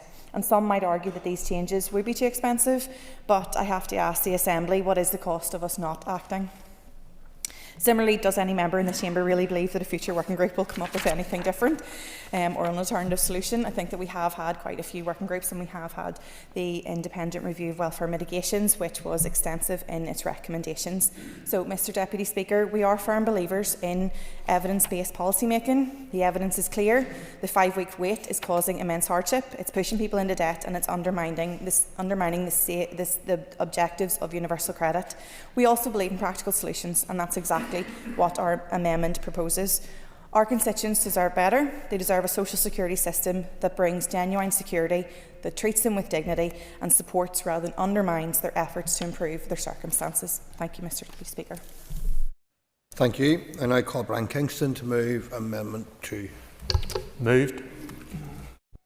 Thank you, Mr Kingston. The Assembly should note that the amendments are mutually exclusive, so if Amendment 1 is made, the question will not be put on Amendment 2. Mr Kingston, you have 10 minutes to propose and 5 minutes to wind. All other speakers will have 5 minutes. Please open the debate on Amendment 2. Thank you, Mr Deputy Speaker, and I do thank the SDLP for bringing forward this motion, highlighting the consequences of the Universal Credit 5-week wait that it presents to claimant households across Northern Ireland, and I rise to propose the DUP amendment to the motion. The challenge that poverty presents to households across Northern Ireland is huge, and there is a heavy burden on many hard-working people struggling to make ends meet due to matters beyond their control.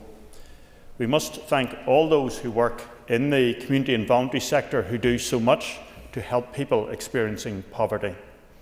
These groups help those who need support, not only by providing the essentials, but often by offering a listening ear, assisting people with their financial planning and budgeting, and signposting them to other help.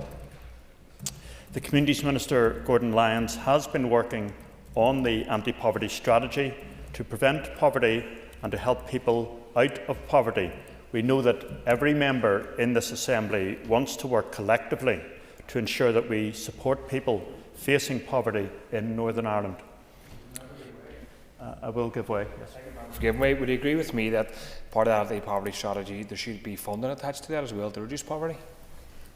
There will be requirements on every department to take action, and that is why the Minister is engaging with all 9 departments to ensure that they will make commitments so there's a collective approach. And it's important indeed that there is funding to follow not just a strategy but action. So there is a clear challenge ahead. The economic uncertainty resulting from the Labour Party budget is unsettling for many, especially those on lower incomes, with fear of job losses to come due to impact of national insurance changes to businesses. The assessment period and payment structure of universal credit is integral to the overall design of the benefit, but it is problematic. We know that someone has to wait 5 weeks before they receive their first payment, as the benefit is paid in arrears. Indeed, the House of Lords Economic Affairs Committee has advised that the 5-week wait is the primary cause of insecurity in universal credit. It entrenches debt, increases poverty, and harms vulnerable groups disproportionately. Research by Disability Rights UK found that 30% of disabled claimants could not eat regular meals during the 5-week wait, and 30% could not heat their homes. There is a clear need for the Department for Work and Pensions to mitigate issues caused by the transition from legacy benefits. A working group with those in the sector and with lived experience would be beneficial to inform the Department for Communities' engagement with Government at Westminster, and our amendment retains the call on the Minister for Communities to establish such a dedicated working group. We also recognise in our amendment the importance of retaining practical measures to mitigate the 5-week wait by way of the Universal Credit Contingency Fund, the provision of advance payments, and the 2-week run-on of legacy benefits. The Department's spend on the Universal Credit Contingency Fund has increased in line with their forecast demand, and plans to change the name of the fund are being taken forward. This follows the report recommending changing the name to something that makes clear its purpose. As with all welfare benefit matters, any further additional support must be sustainable and requires a UK-wide approach, given the role of the Department for Work and Pensions at Westminster. That is where the focus must be, and it is why our amendment seeks to place an onus on engagement with relevant stakeholders to inform such developments at Westminster. And I commend our amendment to the House. Thank you. I call Colin Gildernew. Cormac Last Corlia, and I'd like to start off by thanking the members for bringing forward this important motion. I'm sure most of the members here know all too well the issues that many of our constituents face when it comes to claiming universal credit, and not least among them is the 5-week wait until first payment. An application for universal credit is almost always made at a time when the person applying is already facing a difficult situation, whether it's because they have just become unemployed recently or because they are being forcibly migrated from another benefit. The process itself is complex and confusing for claimants and creates undue stress and worry for them and their families. And all of this stress and worry is then compounded by the bizarre situation of having to wait 5 weeks for the first payment to arrive. It is completely unreasonable to expect anyone in financial difficulty to live for 5 weeks without any money to live on. Imagine being forced to wait 5 long weeks before you can access the financial support you're entitled to. That is 5 weeks of uncertainty, stress, and in many cases, total deprivation. Those affected are forced to rely on food banks, they face rising debt, and they experience the very real fear of eviction, all because they're unable to access their benefits in a timely manner. We often talk here about tackling poverty in our society, and we in Sinn Féin have been forthright on the urgent need for an anti-poverty strategy. However, it is clear the 5-week wait for universal credit is pushing ever more people into poverty and into hardship. As has already been mentioned, people in a desperate situation are the most vulnerable to exploitation from criminals and gangsters in our communities. Paramilitaries and loan sharks can exert huge control and power over people who are indebted to them. When these issues are raised with DWP, they often point to the advance loan that is available and the Universal UC Contingency Fund, but as solutions they leave an awful lot to be desired.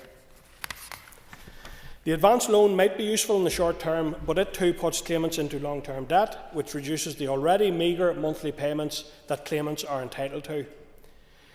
The UC Contingency Fund is woefully underutilised as a support mechanism, largely due to its restrictive nature and a lack of awareness among claimants. I am keen to hear more detail regarding the Alliance Amendment, but support in principle anything that can be done which can help with this issue, albeit recognising the challenging financial situation facing us at present. The independent review into welfare mitigations, which was commissioned by former Communities Minister, my own colleague Deirdre Hargey, made a number of recommendations, including interim measures which would mitigate against the impact of the 5-week wait. However, these have never been implemented. It recommended increasing the budget for the UC Contingency Fund to £5 million and renaming it to New Claims Payment to make it clear to new applicants that help was available should it be needed. And Sinn Féin would indeed welcome these interim measures being implemented. However, it is clear that a longer-term solution is also needed, and I would echo the call made in the motion for the Minister to establish a working group with key stakeholders to examine alternative solutions. Ultimately, the 5-week wait is a vestige of Tory austerity, and it belongs in the scrap heap. The current British Government needs to take immediate action to scrap this cruel and damaging policy once and for all. Call Colin Crawford. Mr Deputy Speaker, members, today we gather not merely to discuss numbers, but to reflect the lives behind those numbers. The alarming statistic of 349,000 individuals living in poverty in our community is not just a figure. It represents our friends, our families and our neighbours who are grappling with hardships that many of us can scarcely imagine. As members, it is our collective duty to confront this reality, to express our regret and to take meaningful action towards alleviating this plight. Social welfare payments have proven to be a vital lifeline for countless households, providing essential support to those facing financial difficulties. These payments help ensure that as a society we do not turn our backs on our most vulnerable. However, we must recognise that the impending move to universal credit poses significant challenges, particularly the distressing 5-week wait that over 71,000 households will soon face. This delay in receiving vital support can turn a manageable financial burden into an insurmountable barrier, casting families deeper and farther into poverty.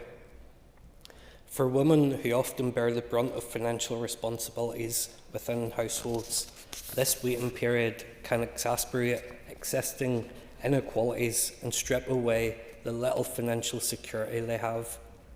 Let's not forget the impact on our young people in our society.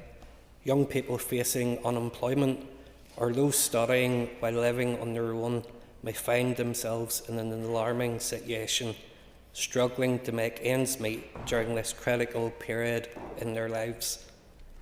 Members, we must acknowledge the interconnected issues arising from this 5-week wait. It is no coincidence that we see a strong correlation between the delay, increased debt and the rising usage of food banks, services that, while noble in their mission, should not be a substitute for a robust social safety net. The very idea that families have to turn to food banks to survive is a national outrage. We must not sit idly by as people suffer. We must act to remedy these injustices. Moreover, I urge us all to consider the dark underbelly of this situation, the potential exploitation by illegal moneylenders that often preys on those left vulnerable during their financial gaps. This Assembly cannot remain passive in the face of such risks. It is our responsibility to ensure that families are protected during their time of need. Let us not forget that behind every figure lies a human story. Together we have the capacity to create lasting change and to foster a society where poverty is not a likelihood but an exception. Together, let's join to champion the rights and dignity of our family, neighbours and friends. Together, let our actions today reflect our commitment to a more just and equitable future. Thank you, Mr Deputy Speaker. Nicola Brogan. The 5-week wait is a particularly disgraceful element of British government bureaucracy, leaving low-income and vulnerable families facing even more challenging and difficult circumstances. Let us not dismiss this solely as Tory austerity. Yes, the Tories began the process of welfare reform and introduced universal credit, but the Labour government are continuing to run with it. Far from providing a social safety net, the continued move to universal credit has and will push already struggling families further into crisis, poverty and debt. It is farcical that a system designed to prevent people from falling into poverty begins by asking them to either live with nothing for 5 weeks or accrue hundreds of pounds in debt up front, which will have the double whammy effect of them reducing their overall payments for the remainder of the year. Or still, as others have mentioned here today, it can force vulnerable people into the arms of paramilitaries and other illegal moneylenders who will then use their debt as a form of control. It's also worth noting that 5 weeks is not the limit of the 5-week wait, rather it is the minimum time claimants must wait. Research by the Joseph Rowntree Foundation found that around 15% of new claimants end up waiting longer.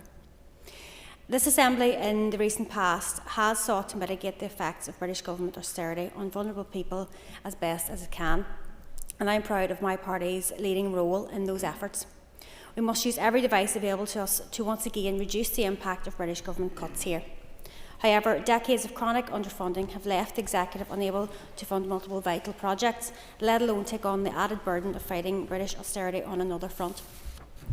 We do fully support the goal of this motion to introduce grants for those faced with the impossible choice imposed by the 5-week wait, but I do urge the Minister to take the case to the British Government that this is a crisis of their creation and they have a duty to mitigate it. The imposition of universal credit has only served to push even more people even deeper into hardship.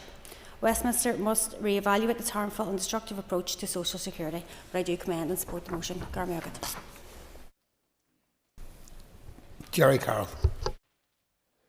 Thank you, Deputy Speaker. Deputy Speaker, our social security system is supposed to be a safety net for people struggling through hard times, and instead the design of universal credit is actively causing hardship, as we've heard, for thousands of people across the north. The Joseph Rowntree Foundation described universal credit as, and I quote, adding to the turbulence rather than providing an anchor. And given what we know about the issues of the universal credit and the 5-week wait, I'd say turbulence is probably an understatement. When people move on to universal credit, they face a minimum wait of 5 weeks for their first payment, but in reality, it's usually longer than 5 weeks. The Truss report, Deputy Speaker, states that the 5-week wait itself is responsible for driving food insecurity. It's one of the key reasons for people using food banks. Housing Rights report that the 5-week wait is causing rent arrears, and in 2019 the average rent arrears for those in universal credit was £700 compared to £181 for those in housing benefit. I suspect that's even higher now, and it shows the universal credit is a completely broken system. Ulster University and the Women's Regional Consortium have serious, well-evidenced concerns that the 5-week wait is a driver for illegal lending, including from paramilitaries. Although I would add, what about the legal lending, including those high street moneylenders who charge extortionate rates of interest on money when people are desperate? Not enough is said in this House about those organisations either. Advance payments that are supposed to help people get through the 5-week wait end up causing yet more hardship, as some have alluded to. The Regional Women's Consortium found that 42% of women who apply for an advance payment had difficulties paying that back. The most common reason for people not applying was a fear of getting into debt or further debt themselves.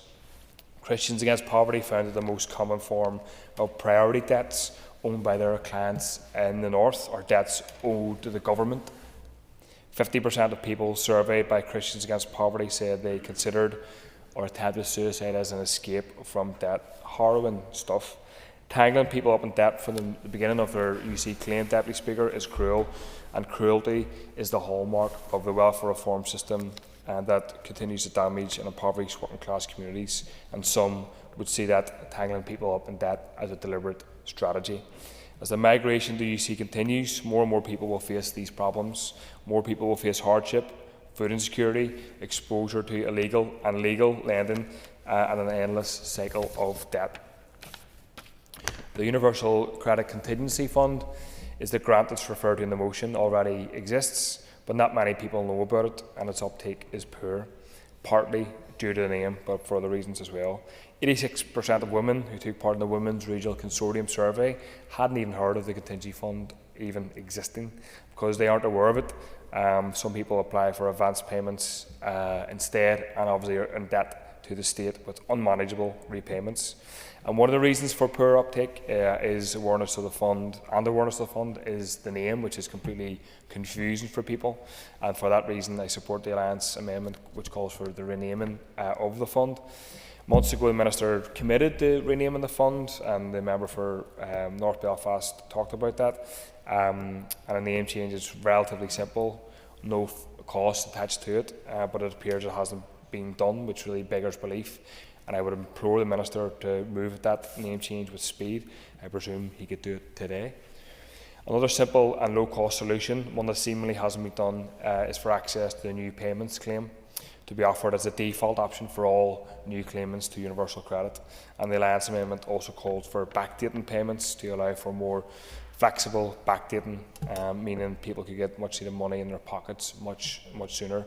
This could avoid the need for a 5-week wait altogether. I fully support demands also, Deputy Speaker, of the Cliff Edge Coalition, who also call for an urgent renaming of the fund, as well as amendments to guidance and an increase to the budget to allow more grant payments to be made. The serious issues with a 5-week wait are clear, but the solutions are also clear. Many of them are shockingly simple, and I would urge the Minister to implement them as soon as possible. And hopefully this debate just reminds members how futile and destructive voting for welfare reform was. Thank you, members. That completes the list of speakers. I now call on the Minister for Communities to respond. And Minister, you will have up to 15 minutes. Thank you very much, Mr. Deputy Speaker, and can I thank all of those who contributed to the debate this morning. The implementation of universal credit has necessitated that claimants in receipt of the older legacy benefits move across to a new system, and this presents challenges. I'm committed to my department doing what it can to help not only people migrate to universal credit, but also those who are claiming it for the first time. Universal credit is assessed and paid monthly. This means new claimants must wait until the end of their first month before they will receive their first payment, which is what leads to the 5-week wait. The approach of paying benefit in arrears is a common feature of the social security system, including with legacy benefits. However, the change to assessing entitlement monthly as opposed to weekly or fortnightly is a new experience for many. So I do acknowledge and I share the concerns raised about the 5-week wait. I fully understand how any delay in payment can put additional pressure on individuals and families at what is already a difficult time. Now, members know Social Security operates on the parity principle, and there are a number of UK-wide measures in place to tackle the impacts of the 5-week wait. Firstly, those claimants who are moved to UC from legacy benefits will be entitled to a 2-week run-on. This means that they will continue to receive their payment of legacy benefits for 2 weeks after they move across to universal credit, helping to alleviate the initial impact of moving to a monthly payment. It's paid automatically and it doesn't need to be repaid. New claimants can also apply for an advance of their first payment of universal credit, providing up to 100% of their potential UC entitlement to help ease the transition to the new benefit. This facility is offered to every person claiming UC for the first time as part of the transition from a legacy benefit. The advance payment is in the form of an interest-free loan and is usually repaid over 24 months. A UC advance is also available to claimants who were not previously in receipt of a legacy benefit where they're experiencing financial difficulty. Under the principle of parity, it's not possible for Northern Ireland to make changes to the UC system without absorbing the associated costs and administrative burdens. However, outside of the system itself, my department does offer other assistance, including some measures which are specific to Northern Ireland, which can help alleviate hardship during the 5-week waiting period. Firstly, my department administers the Universal Credit Contingency Fund, which is a non-repayable grant for families and individuals specifically aimed at alleviating financial difficulties while they wait for their first full payment of UC. It was paid to over 11,000 people during 23-24, providing that necessary support during the waiting period, and in total we have awarded £3.5 million with an average payment of £313. And overall, approximately 76% of applicants received a payment. As demand for the contingency fund grant increases, so too does the cost. With that in mind, my department increased the budget allocation for the contingency fund to over £6.1 million in 24-25. Claimants are not required to take an advance payment of universal credit before accessing the contingency fund grant, and UC staff actively encourage new claimants to avail of the grant as an alternative to the repayable advance payment. Some claimants may choose to avail of both the contingency fund grant and the advance payment facility. Information on the contingency fund is featured prominently in the welcome message of the claimant's journal for those who have made a claim to universal credit, and this includes a link to the NI Direct information page for the grant. Applications are available online and can be made 24/7. People who for any reason are ineligible are considered for all other provisions available through the discretionary support scheme in order to maximise their potential to receive an award. The Department regularly promotes the contingency fund scheme and most recently ran an advertising campaign for claimants moving from legacy benefits to UC, which included signposting to the fund. A number of channels were used in the campaign to maximise its reach, including national and regional press, as well as digital and social media. We also promote the scheme through the advice sector and highlights the contingency fund in universal credit migration notices. And posters were sent to the independent advice sector in spring-summer 24 for their use in promoting the discretionary support scheme, including the contingency fund. To further assist with accessibility and ensure the range of support available is clearly explained, the Finance Support Campaign page on NI Direct includes a specific page relating to the contingency fund.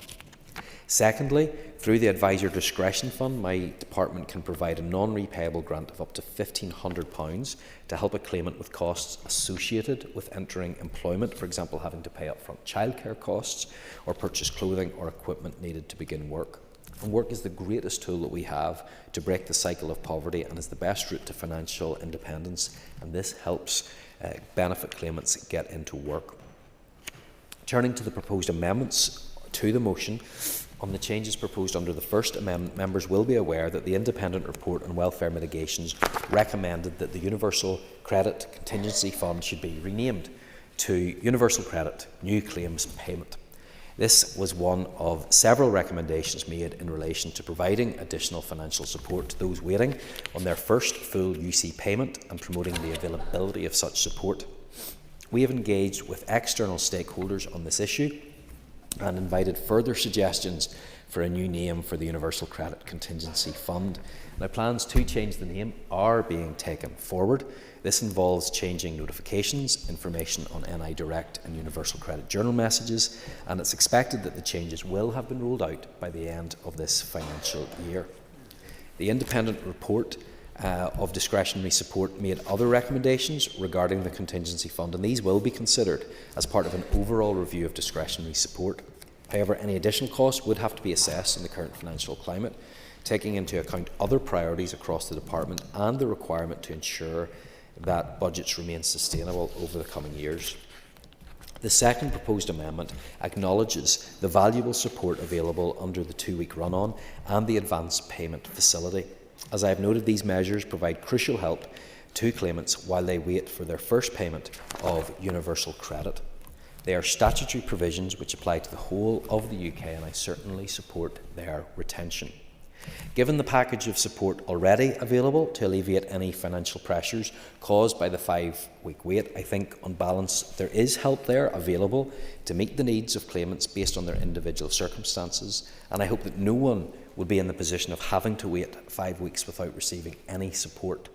However, I am content to engage further and to consider what additional measures or action that members consider would be beneficial to bolster the support already available or to publicise better the measures already in place. And I've certainly noted the comments that have been made by members around the chambers today, and if anyone has any further comments, we will of course take this on board. I hope that the Assembly can note my desire to make sure that we make this as easy as possible for people, that we provide the necessary help, and I'll not be found wanting when it comes to engaging with others and working with officials to make sure we do everything within our power to help those in need. Thank you. Minister, thank you for that response. I now call for Morris Bradley to wind on Amendment 2, and you have up to 5 minutes. Thank you, Mr Deputy Speaker. Universal credit is one of the most common concerns in my office, and I'm sure the MLA offices of members across the country. And I'd like to thank the proposer for bringing this motion forward today. Our party continues to stand by families across Northern Ireland, of whom many are feeling the squeeze and soaring costs of basic goods such as food and utilities. In many cases, the need is being met by community, voluntary and faith groups who do outstanding work in our communities. Illegal money lending, control and dire consequences of that should never be normalised, and we say enough is enough. The Ending the Harm campaign has publicly demonstrated how lenders are to blame for the resultant harm, not the vulnerable people taking the loan. Desperate families may turn to illegal loan provision, leading to spiralling costs, spiralling debts and intimidation. Childcare is one example of a financial burden for working families. The DUP designed a subsidy scheme and slashed childcare bills by 15%. This is saving working parents up to £160 per month. This is DUP delivery, and under 4 months, £4 million has been issued in support. We have seen the successful rollout of the social supermarket that was co-designed with local councils to assist those facing food poverty. The social supermarket provides wraparound services to help address the underlying issues contributing to a household's financial position.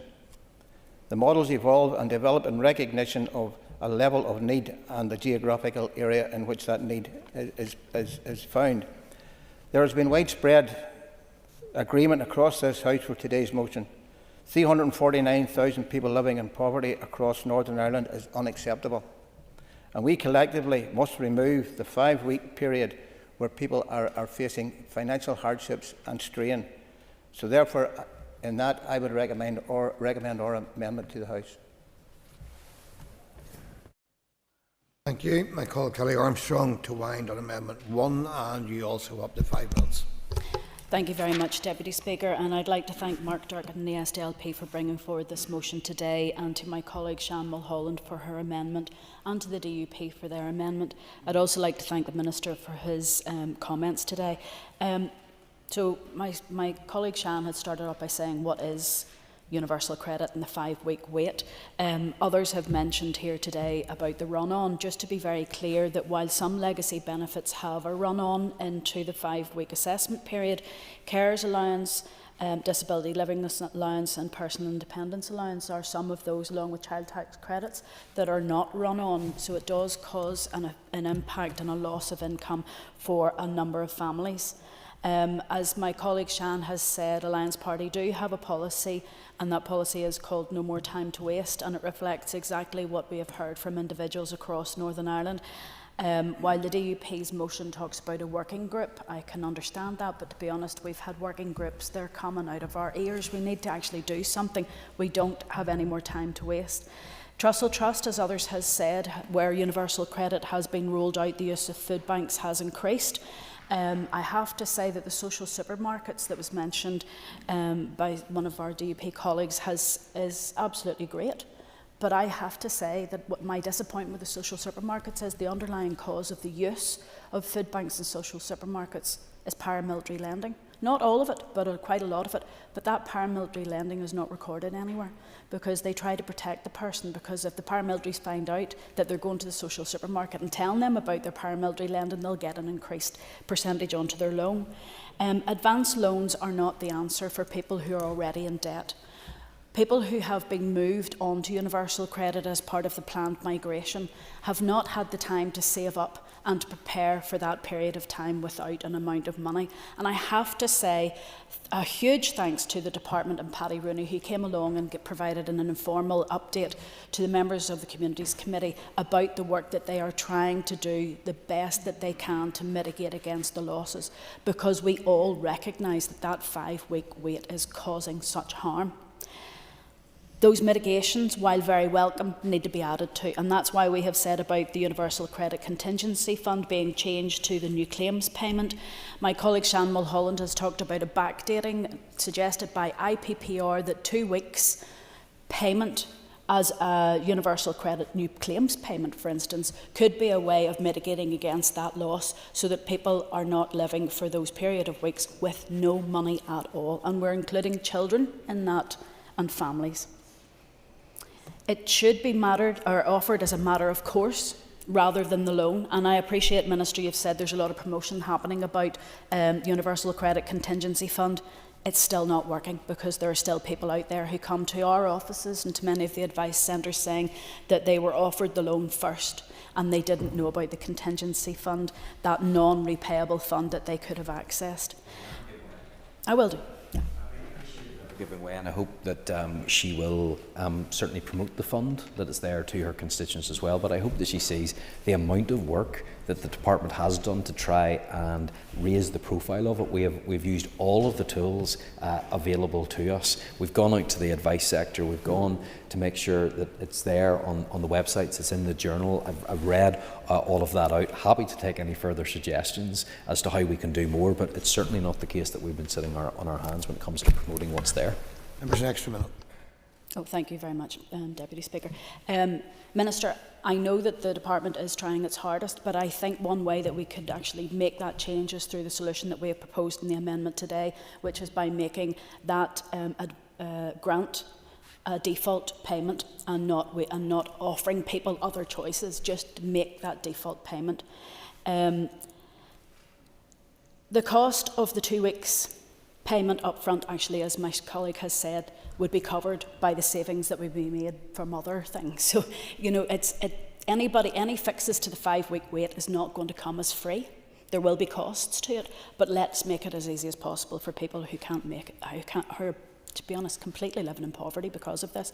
And I have to say the rollout of Universal Credit has caused difficulties because we find that in the rollout, and while the department has tried its best to time this well, if you're moved on to Universal Credit in September, your 5-week wait and then finally get payment is going to hit the run up to Christmas. Or if you get your move to Universal Credit and your 5-week wait in July, that's going to hit the time when you're getting uniform costs. You know, there are times throughout the year that cause people the most pressure, and unfortunately some have been hit by the move to UC timings. The Alliance Amendment provides solutions designed with people with lived experience, and I have to say that my colleague Sean Mulholland has spent an extraordinary amount of time with people who are on Universal Credit who have experienced the 5-week wait. And I would ask everyone in this House if you could absolutely support the amendment and support the Alliance Amendment and the motion that was being put forward by SDLP. Thank you. I now call Patsy McGlone to conclude and wind on the debate on the motion. And Mr McGlone, you have up to 10 minutes. Thank you.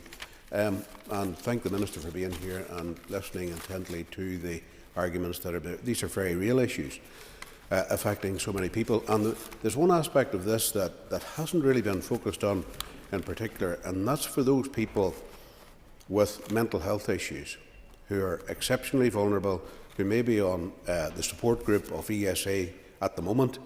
And it's how the department, now I have to say local staff in the department have been very, very helpful indeed in their being available to help people with their claims.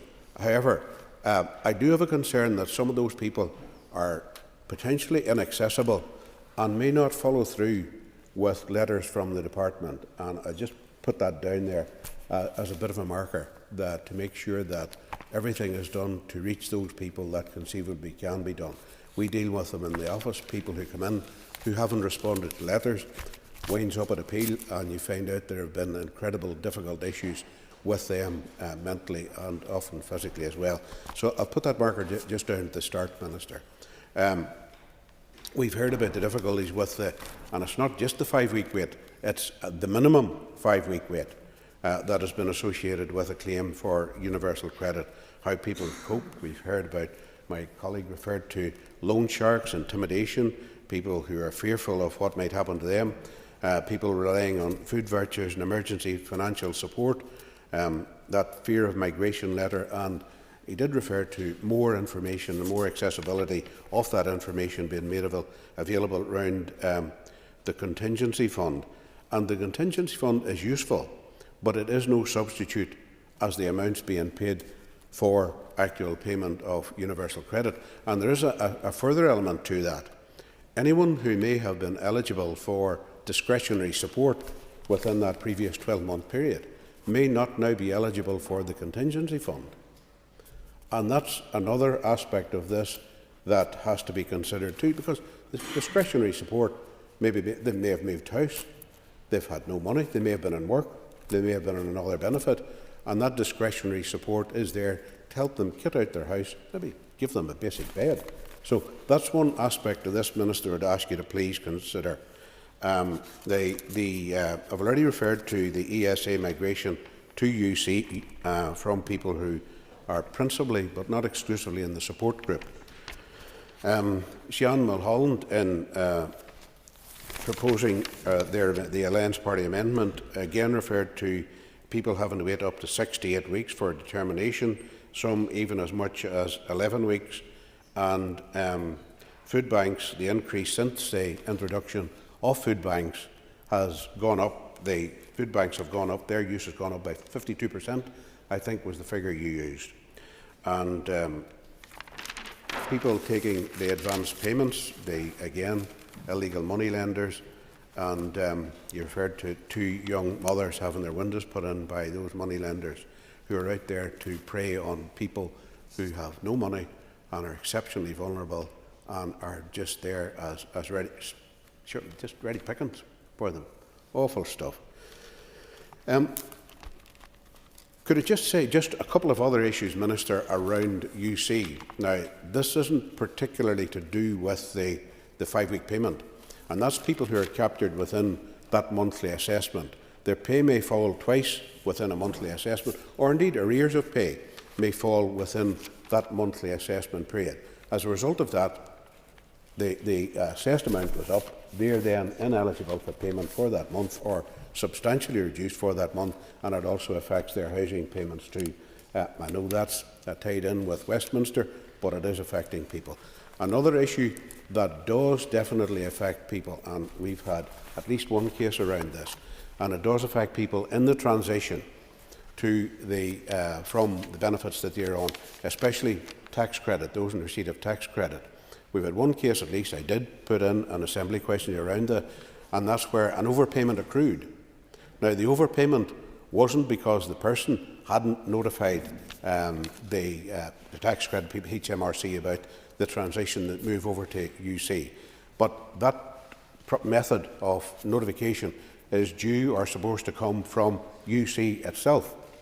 And they were hit with an overpayment, I think in this case, of about a couple of £100. It wasn't their fault, it wasn't their responsibility, nor their duty.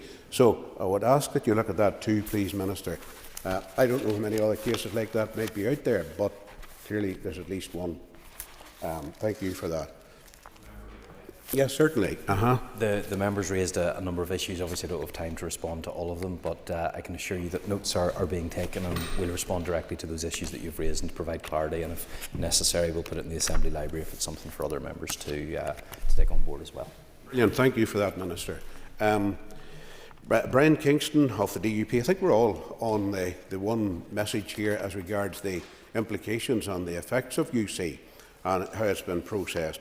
Being problematic, they pay in arrears, and he referred to the House of Lords, at least minimum 5-week wait, and people couldn't eat nor heat their homes during that 5-week wait. And he referred to other engagements with stakeholders. Colm Gildernew again referred to that there was need for an increase in the contingency fund, and perhaps if he had any idea of somebody that was in charge of the finances, he could maybe give them a wee nudge and allocate additional funds to the Minister in that regard. He did in fact call for the scrapping of UC, which is a fair enough point, because many of us who saw this being introduced said there were going to be a lot of problems with it, and those problems unfortunately are here. Colin Crawford again did make reference to the problems that people were facing and the distressing challenges, the financial implications for women and young people, and the food banks and the exploitation that follows or ensues with people who find themselves in financial difficulties. Nicola Brogan also made reference to the bureaucracy and the welfare reform issues, and people how they were facing difficulties, and called on Westminster for additional support. Jerry Carroll, from his experience, again referred to the food insecurity issue. A major people can't even eat. That's just awful. And I think it's our duty and our moral duty to ensure that we do what we conceivably can to make sure that no one is placed in that position. No one. Rent arrears increase, yes, absolutely, following on from the introduction of UC. The illegal lending from paramilitaries and indeed from high street lenders too. And people were becoming afraid to even apply for UC, if I'm getting you correctly, because of their fear of the debt. The Minister has already taken note of a number of the issues that I've raised, Minister, and I thank you for that. But I do say that I think it would be very helpful if you made application to your colleagues at Finance for additional money, certainly to be used with the contingency fund. Incredibly important that people get the support that they require to make sure they're able to put food on the table. And those issues around discretionary support, contingency fund, I'm not sure how many people fall into that category of being rendered ineligible. But I would like to think that someone, just because they've moved house or had to get utilities and stuff sorted with their house, that those people wouldn't be rendered then in a situation or caused to fall into a situation where they don't get any money to even put food on the table for themselves and their families. So, Gurramila Mayagad, Alaskan Cordia, and I so support and move our motion in line with the Alliance Party amendment. Thank you. Thank you. Members, before I put the question on Amendment 1, I would remind you that the amendments are mutually exclusive. If Amendment 1 is made, I will not put the question on Amendment 2. So the question is that Amendment 1, standing in the names of Sean Mulholland, Kelly Armstrong, Michelle Guy and Andrew McMurray, be made. All those in favour say aye. Aye. Contrary, if any, no. The ayes have it. The ayes have it. The question is therefore that the motion as amended be agreed. All those in favour say aye. Contrary, if any, no. The ayes have it. The ayes have it. Members, take your ease before we have a change at the table.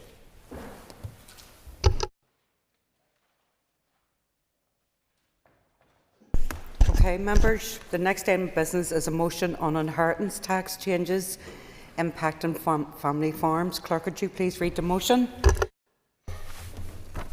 That this Assembly acknowledges concerns about inheritance tax changes impacting family farms, recognises the financial pressures on farming families due to inflation, rising living costs and economic uncertainty, highlights that the Department of Agriculture, Environment and Rural Affairs analysis shows that half of all farms, accounting for 80% of farmed land, could be affected by the inheritance tax changes announced in the Chancellor's Autumn Budget 2024.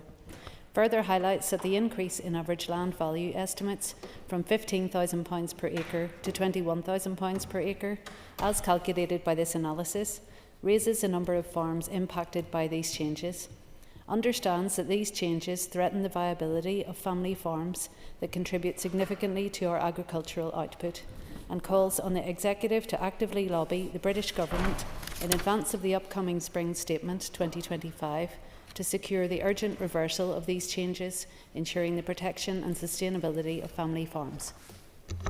Thank you. I call on Áine Murphy to move the motion.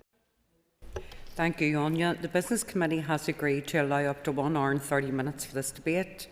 The proposer of the motion will have 10 minutes to propose and 10 minutes to wind.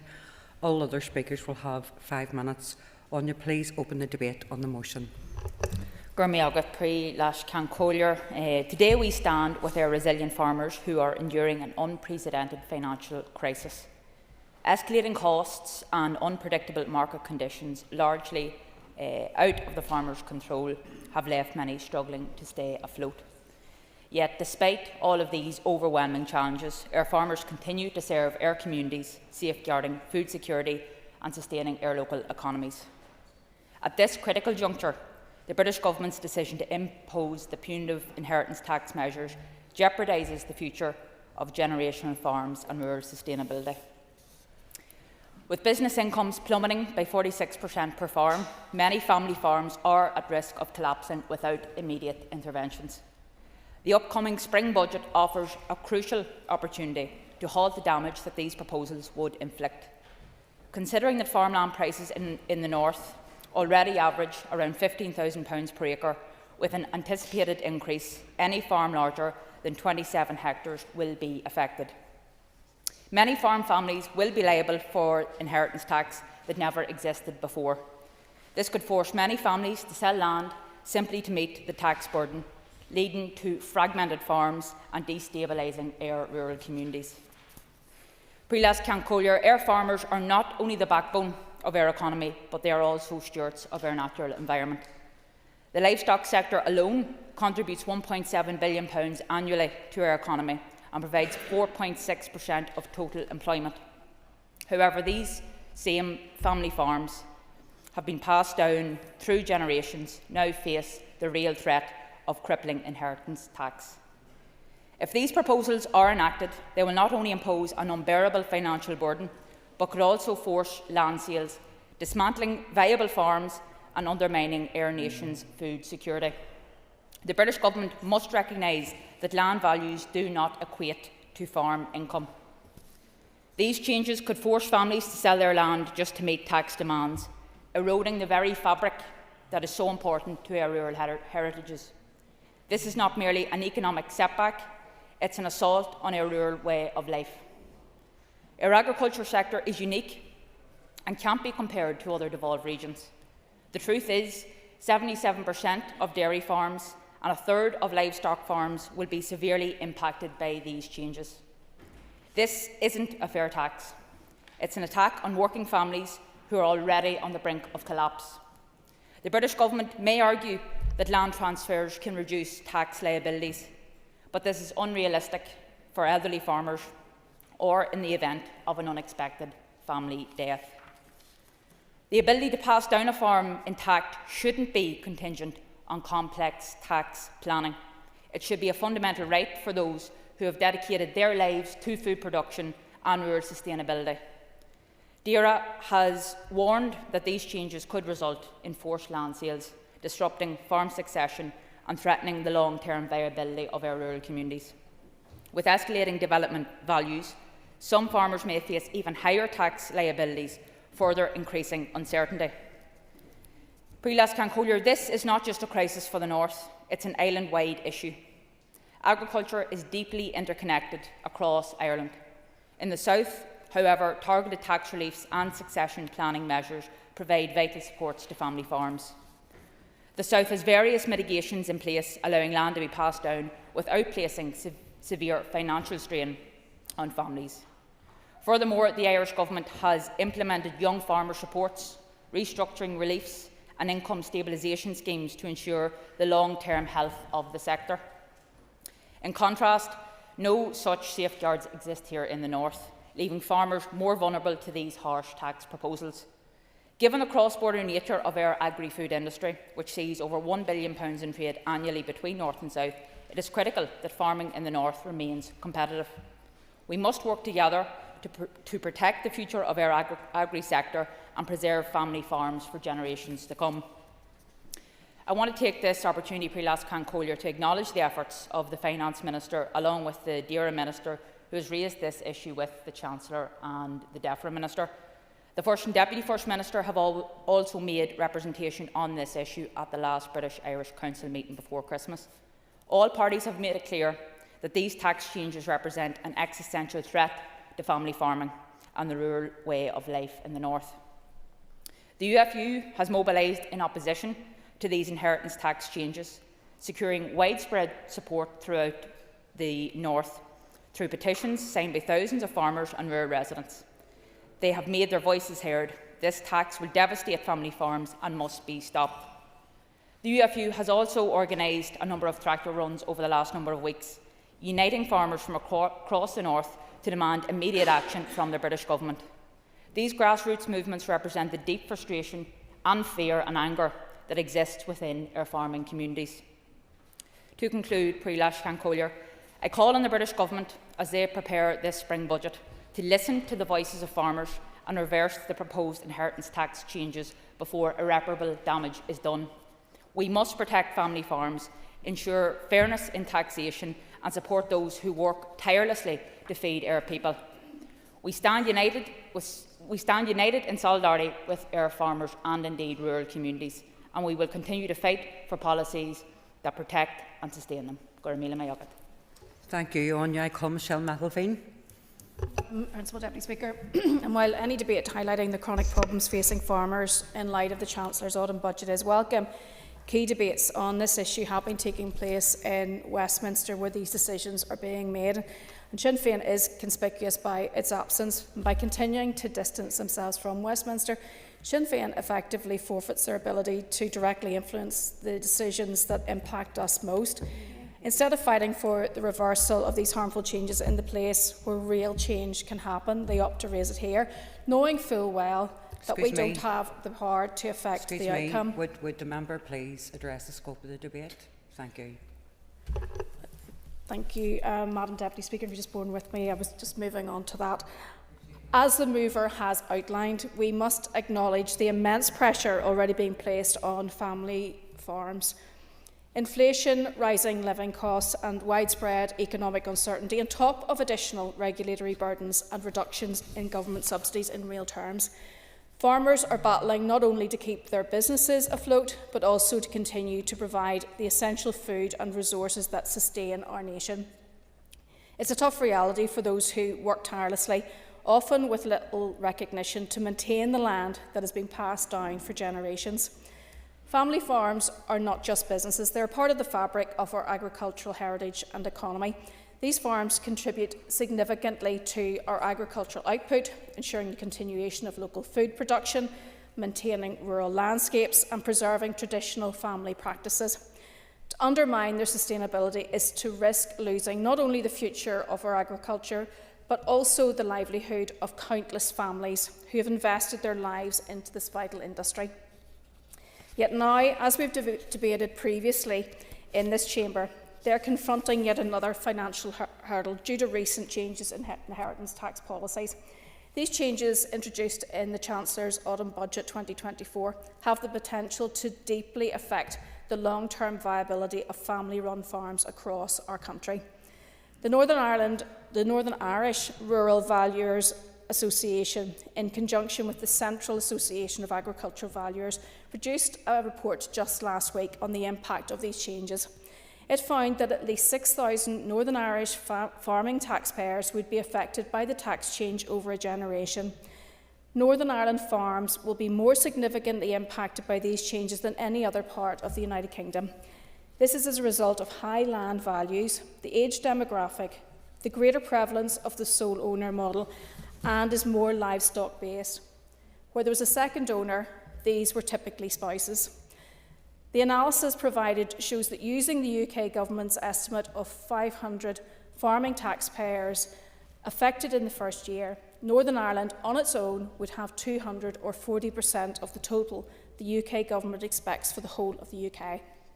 They broke it down into real terms, what farms would have to do to meet the additional burden imposed. For example, a 67-head lowland suckler herd would need to increase in size by 90%, with the increased labour hours and costs associated and no improvements to the business. A 100-head dairy farm would need to increase by a further 41 dairy cows, again with increased hours and cost. In terms of those identified by the report as being trapped by the tax change, it states those who are now elderly, terminally ill, or single sole owners typically have least flexibility to use the options that over a longer period could mitigate the tax charge and protect the business. The analysis has shown an increase in land values from £15,000 per acre to £21,000 per acre, and this dramatic change raises the number of farms that will face financial difficulties under the new inheritance tax regime, effectively pushing many family farms to the brink of collapse. Despite the rallies, protests and debates, the letters from the Executive and other chambers, we are seeing no movement from the UK Government. But it's essential that this issue is kept alive, and I will be supporting this motion. But I appreciate that this is a Westminster issue and inheritance tax changes are not in the gift of the Minister or the Executive. However, the Minister can do more to help the farmer. And as I've said before, and it's worth repeating, this means addressing policies that are restricting development and betterment in farms, eradicating and preventing disease in livestock, and a workable future generation scheme to keep future generations in the sector. And it means supporting farms and farmers and recognising them for what they are. They're our primary industry, employing over 51,000 people and contributing £6 billion to our economy, and they're also the custodians of our countryside. It means not using farmers as the bogeyman when pushing an environmentalist agenda. The member's time's up. I support the motion. I appreciate that very much, Michelle. Thank you. The Business Committee has agreed to meet at 1 o'clock today. I propose, therefore, by leave of the Assembly, to suspend the sit until 2. This item of business will continue after question time, when the first member to be called will be John Blair. So the sit-in is by leave suspended.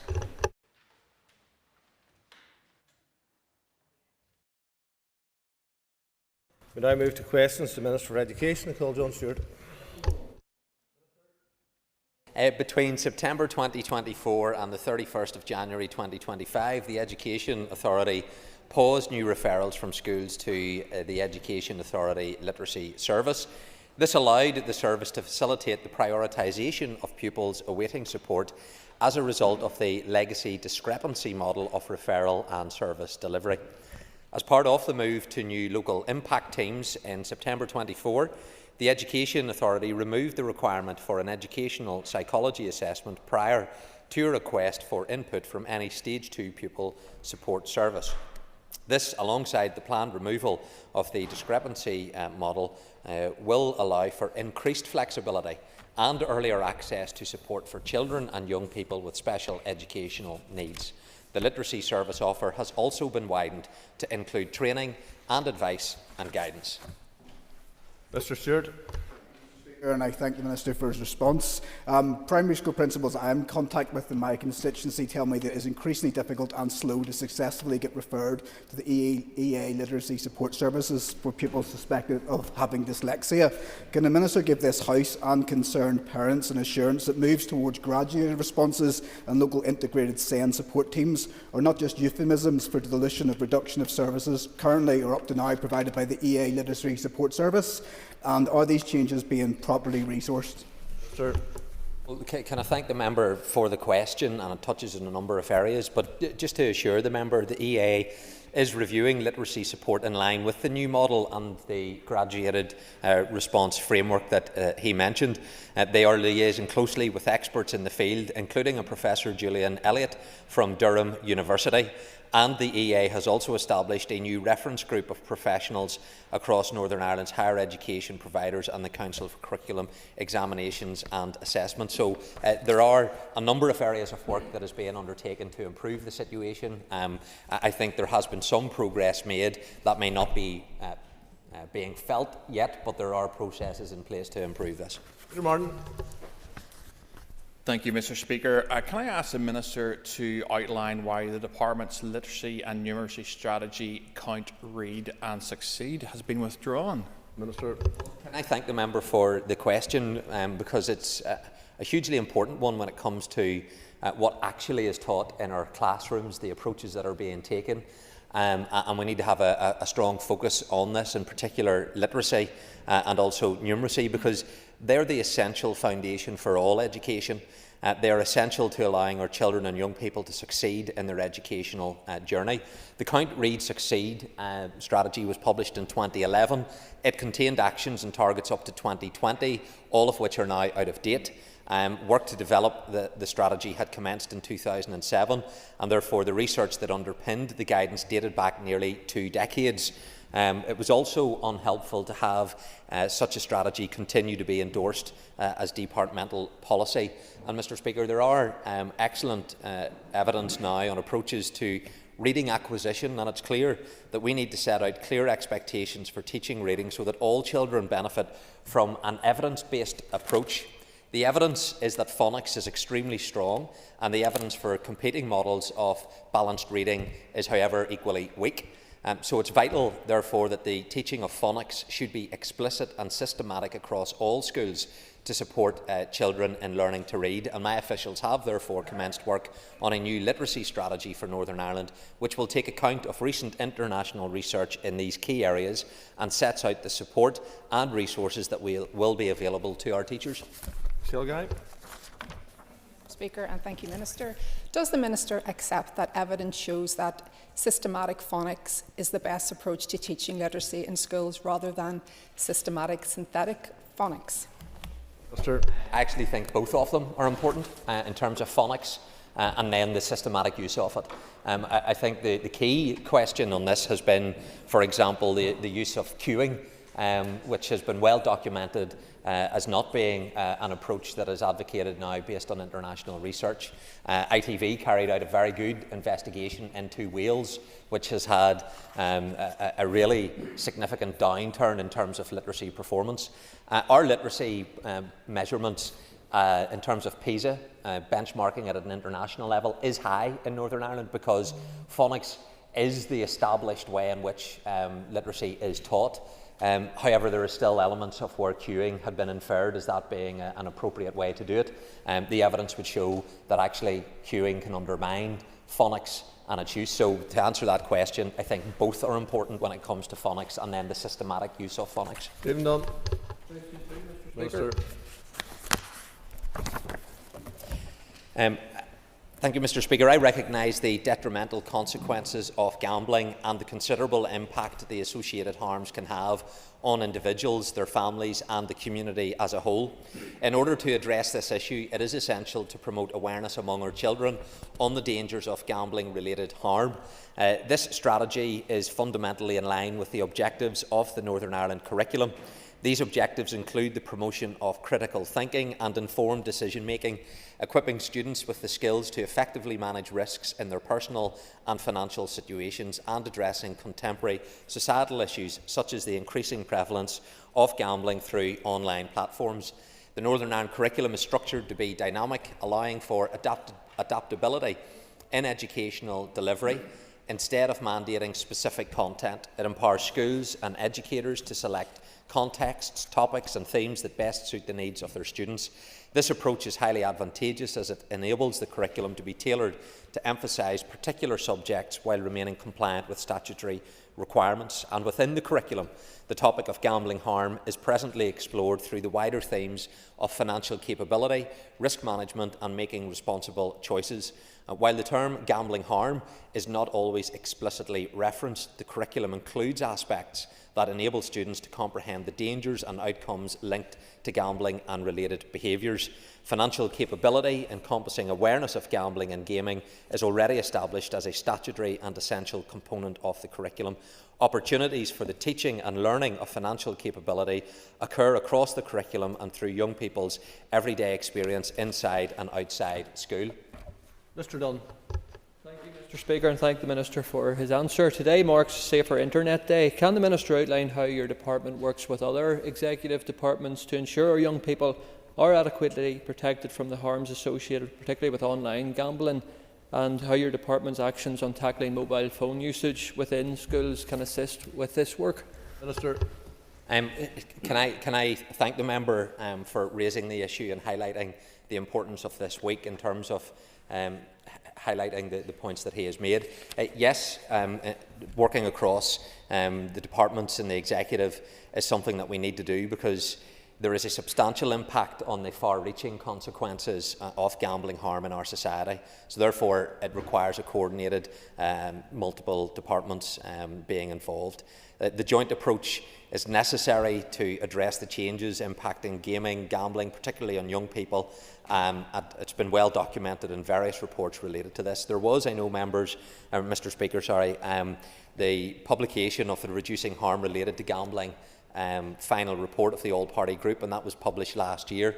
I had hoped that that would prompt the Executive collectively to prioritise this significant matter and ensure the provision of requisite resources, but that has not moved at the pace at which I think members from all sides would want it to be the case. However, I can assure the House that officials continue to engage with colleagues in communities and health through the established cross-departmental working group on preventing and treating gambling-related harm. And, Mr Speaker, the member rightly highlights the issue of mobile phone technology, and many people will know when it comes to online gambling, this is a real source of concern, and any measures that we can take to reduce access to equipment that can facilitate people engaging in this type of activity, I think is something that we should welcome and support. Hunter. Minister, on the topic of addiction, can you please detail what your department is doing to educate our young people on alcoholism, drug addiction, and I note that drug deaths have doubled in the last 10 years, so this is very important. Sure. Well, again, these will be areas that we can touch upon within the curriculum, and there is room to do that. The member rightly highlights all of these things, whether it's gambling, addiction to other drugs like alcohol, and other substances. All of these things cause harm in our society, particularly to young people. And there is a place, yes, for our schools to be involved in this, but I think it is a wider societal issue. And often schools are placed with the responsibility to address a lot of wider issues. It's one of the workload-related issues that teachers will say to me, that the pressures that they are placed under to engage in all of these things, whilst important, creates then that additional workload on them when we still have to be engaged in literacy, numeracy, all of the other core subjects within our education system, and we need to make sure that the primary focus of our schooling system can be on those areas, whilst we of course need to be involved in addressing these as well. Colin Crawford. Please. Minister. There were 116 pupils living in the North Antrim constituency with a statement of special education needs who were recorded as being enrolled in a specialist provision class in a mainstream school for the 2022-23 academic year. Mr Crawford. Thank you, Mr Speaker, and I thank the Minister for his answer. Minister, can I ask what strategies are in place to ensure that these children receive the adequate resource and support they need to meet their individual needs? Minister. Well, can I thank the member for raising this, because I've highlighted through the special educational needs review that was completed. We have taken that information.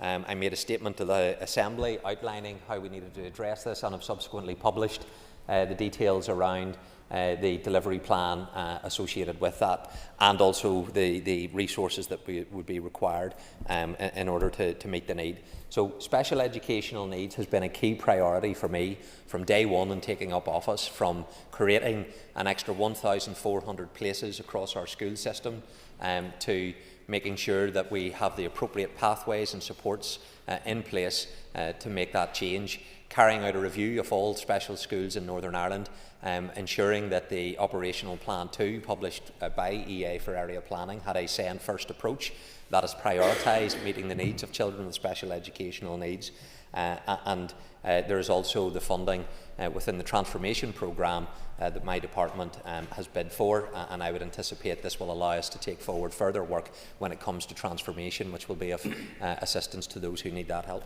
Pierre Ferguson. Just in relation to specialist provision class in mainstream schools, could I ask the Minister for his assessment of the level of or number of schools across the north that would require work done to improve disabled access across all the school facility? Minister. Well, and she was right to raise the issue of specialist provision, and we contacted all schools seeking people to express an interest in having specialist provision. I visited one in my constituency, Carr Primary School, didn't have one, indicated that they wanted to have one, and I was able to visit again about 10 months later, and now they have an excellent specialist provision, and 8 children are getting the support that they need, and the principal has been hugely supportive of that. That has been replicated in many other examples across Northern Ireland where we're able to put in this provision. So when it comes to specialist provision, we need to make sure that it works. So what's the assistance that we provide in SPIMS? We need to be able to support the individual through self-evaluation, action plans, professional learning development. We facilitate clustering of groups. We also signpost to other services. There's a dedicated link officer. There's pre and post setup support. And we interface with all of the various different practitioners, with allied health professionals, multidisciplinary teams. So when we set up a SPIM, we need to make sure it actually works. And that requires that wider wraparound from other support to be in place. So we're already looking at what's needed for the 1st of September. Work is ongoing to make sure that we can have the appropriate placements in place, making sure that our capital criteria and requirements align with the need that we see coming forward, so that we are able to provide the placements that we need to do. But things were bad, things have improved, but they're nowhere near where they still need to be in order to meet the needs of the young people affected. Paul Frew. Minister, can I ask you, are you confident that you have the most up-to-date data for North Antrim? In terms of having the data, data was received from all schools in 2023-24 from 25% for primary, post-primary and special schools. Pupil level information was not received in electronic format. For those schools who refused to submit electronically, a paper return was received. The result of that, and members will know, this was part of the action short of strike approach that was taken in some schools. People say that it doesn't have an impact. It does. It did have an impact. It continues to have an impact. The result of that was the department was unable to obtain all the necessary, usually information received electronically in terms of information around special educational needs, and it was not possible to fully undertake normal validation processes. So the data is not the complete picture. It's one of the reasons why I say to the House, action short of strike causes harm and shouldn't be supported. Nick Moss. Thank you, Mr Speaker. In correspondence from the Minister's Department, the Education Committee recently learned that we don't seem to know the numbers of allied health professionals that are available to the education system, but in the Minister's new delivery plan for special educational needs transformation, workforce strategy does not appear to be a year one action. Will the Minister urgently undertake a workforce strategy planning in conjunction with health, so that we actually know what allied health professionals are available to the education system for the children who desperately need it? Well, Mr Speaker, the member rightly highlights the need for that wider support, one that I agree with, around allied health professionals. The provision of is the responsibility for the Minister of Health, and I have made that point. We need to have the Department of Health and the Minister supporting me and schools in order to meet the needs. And when it comes to allied health professionals, the member highlights the SEN Reform Delivery Plan. It was published on the 4th of February. It does recognise the need for health and education to work collaboratively to ensure that children who need to access support from AHPs, and that is well evidenced, including a number of actions to address this, including the increase of undergraduate places for AHPs, and establishing protected education posts. So my department is working closely with officials in the Department of Health and the Public Health Agency to take these actions forward. Patsy McGlone. Minister, supporting children with special education needs was a priority within the draft programme for government, but yet children continue to wait nearly 3 times the statutory limit for an assessment. Can you outline when your department expects to deliver an assessment for every child within the statutory 26 weeks, and is that likely to be included within the programme for government?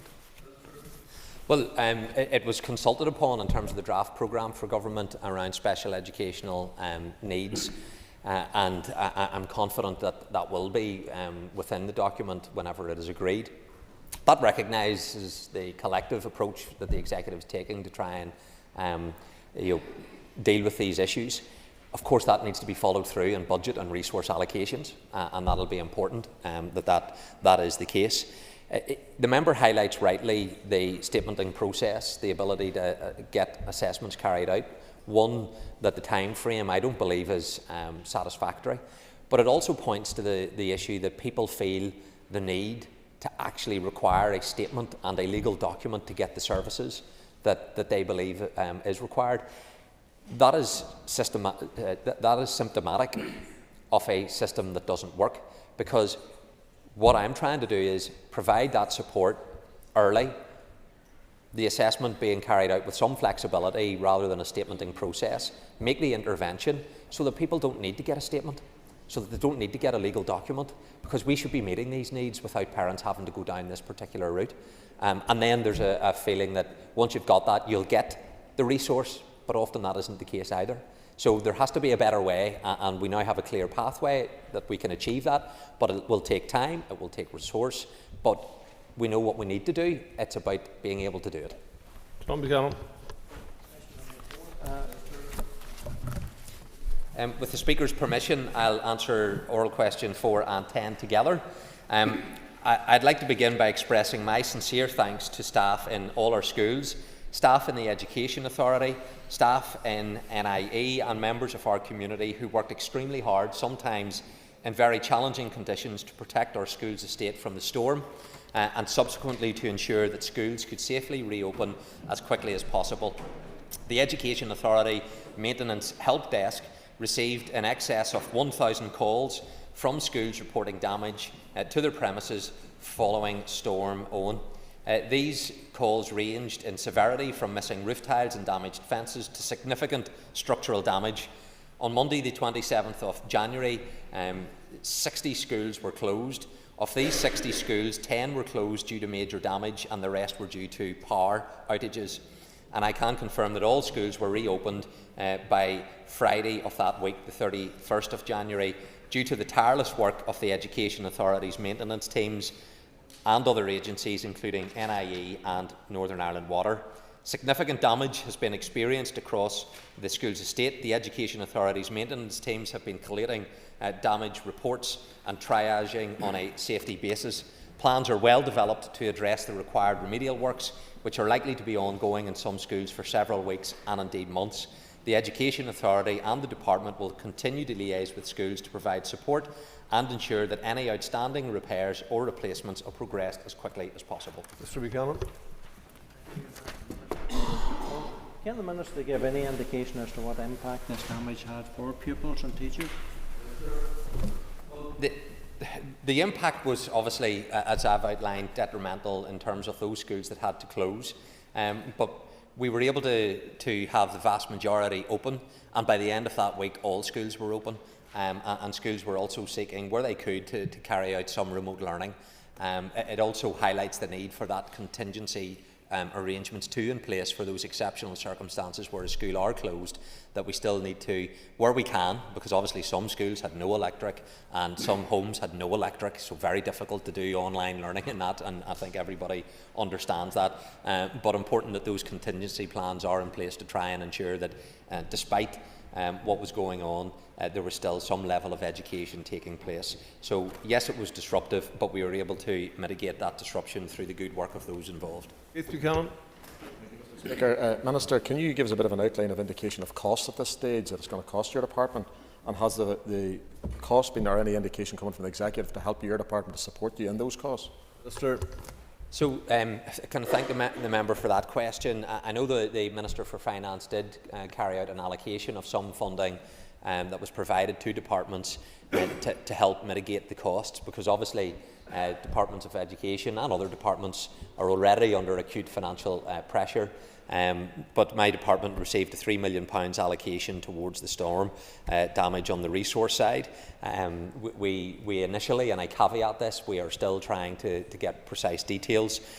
So this assessment is currently in the region of around £6 million is what we believe is attributable to the costs on the department from the storm, and on the capital side £2 million. But again, that is heavily caveated that we are still trying to get that information. But I have received £3 million on the capital side. I didn't receive anything, but I don't believe any department received capital allocations because there isn't the capital there currently to allocate. McMurray. The Minister for the answers so far. Will the Minister and his department, along with the EA, carry out formal feedback sessions with school and educational setting leaders to hear what further support and communications they feel are needed before and after major incidents and like Storm Owen? The member for that, because like everything, whilst I believe that the department officials, the Education Authority and others carried out this response very well, and I went to meet with the staff in EA to convey my appreciation. There's always lessons that can be learned, in terms of communications, but EA did facilitate, for example, that Sunday evening, there were nearly 300 principals who were invited and came to an online briefing session from EA to provide them with that support. We were communicating support, and the feedback that I've got from many of the principals is a positive one. And I think it is important to acknowledge whenever people do good work that we recognise that, and I will always be the first to say we could do better, and there's times that I will be critical of how we operate, but this is an example where I believe the EA got it right, the department got it right, and we responded very well in what were very difficult circumstances. But there's always a review that can take place, that is taking place, to make sure how could we do things better. But I do think it's important to acknowledge this was well handled. Justin McNulty. I was Karen Carla, and thank the Minister for his answers thus far. Minister, has the lack of strategic management of the school's estate made school buildings more vulnerable to events like Storm Owen? Well, it takes me into the territory of, and reference the Northern Ireland Audit Office report, the underinvestment in our school estate, the need for much higher levels of investment, the bids that I make, which are much greater than what I actually receive. So yes, I agree in general. There needs to be much better investment in the school estate. We can only invest what we have, and what we have is inadequate. But do I believe that in some of these occasions, the structural damage that occurred, which was significant, was a result of underinvestment in a particular school structure? I don't have that evidence at hand based upon this report. When a tree comes down and goes through a roof of a building, which I've had some footage shared with me in that respect, very difficult to say 90, 100 mile per hour winds. Was there a way that could have been avoided had there been more investment in the school? I think it would be unfair for me to say yes to that answer, because I don't have that evidence to show in these circumstances that schools suffered damage as a result of underinvestment. But the point, on a general level, I agree with the member, there has been underinvestment and that needs to change. Cathy Mason. Number 5, Lidhill. The 2024-25 package of measures for parents and providers that I announced to the Assembly on the 23rd of May continues to be successfully implemented, including a major expansion of preschool education provision. I announced at that time my intention that an additional 100 preschool settings and 2,000 places would transition to deliver a full-time preschool education place from September 2025, with more to follow in successive years. I have now approved 106 settings to transition to the standardised session length, enabling over 2,500 additional children to have access to a full-time place from September 2025. The Department and the Education Authority are currently in the process of supporting these settings to prepare for successful transition, and this work is on track. Simultaneously, the programme is turning attention to the work of identifying and supporting the next cohort of settings to transition to the standardised session length. The EA will be issuing an online survey to all part-time funded preschool providers between February and March to refresh the state of readiness data used to identify settings suitable for transition. And I'll be in a position to set a further ambitious target for the programme for September 26 once the available budget is confirmed and analysis of the updated state of readiness data is complete. It's important that we recognise the positive and lasting impact that this will have on the lives of thousands of our children, many of them not yet even born. We are embarking on the biggest expansion of preschool education in a generation, and with the support of my executive colleagues, I'm determined to see it through. Mrs Mason. And thank the Minister for that information. Minister, and I have written to you about this as well, we have been contacted by some principals from preschools that feel that they are now at a disadvantage. They're in competition with other preschools in the area that can offer more hours than them. How do you plan to support them in the short term prior to this next rollout? I absolutely understand the representation that the member has received. I have received that as well. I think it is recognition of what we are able to do as an executive with the resource that's available. And I would love to be in a position to bring more in. That comes with a cost implication. Some of the settings, as we develop this, will require capital investment to actually increase their physical capacity. But what I think we shouldn't do is hold everybody back until everybody is ready to move at the same time, because this will take a number of years before we do that. So where we've had the opportunity to make part-time provision, which is 12.5 hours, increasing that to 22.5 hours into full-time place, that's the right approach to take.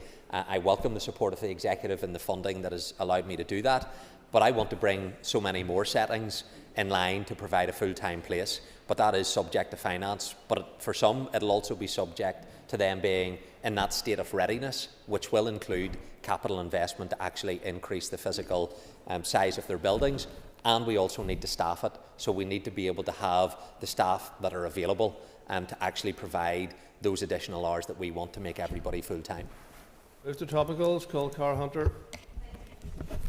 Minister, last week in this building there was an incredible Irish language event which I was disappointed you, your permanent secretary or deputy secretaries could not attend. One of the key issues highlighted was that children within the Irish medium sector who have special educational needs weren't receiving and cannot currently receive special educational needs support in their own language. Minister, do you think that this is a problem, and do you think this is an issue with equality?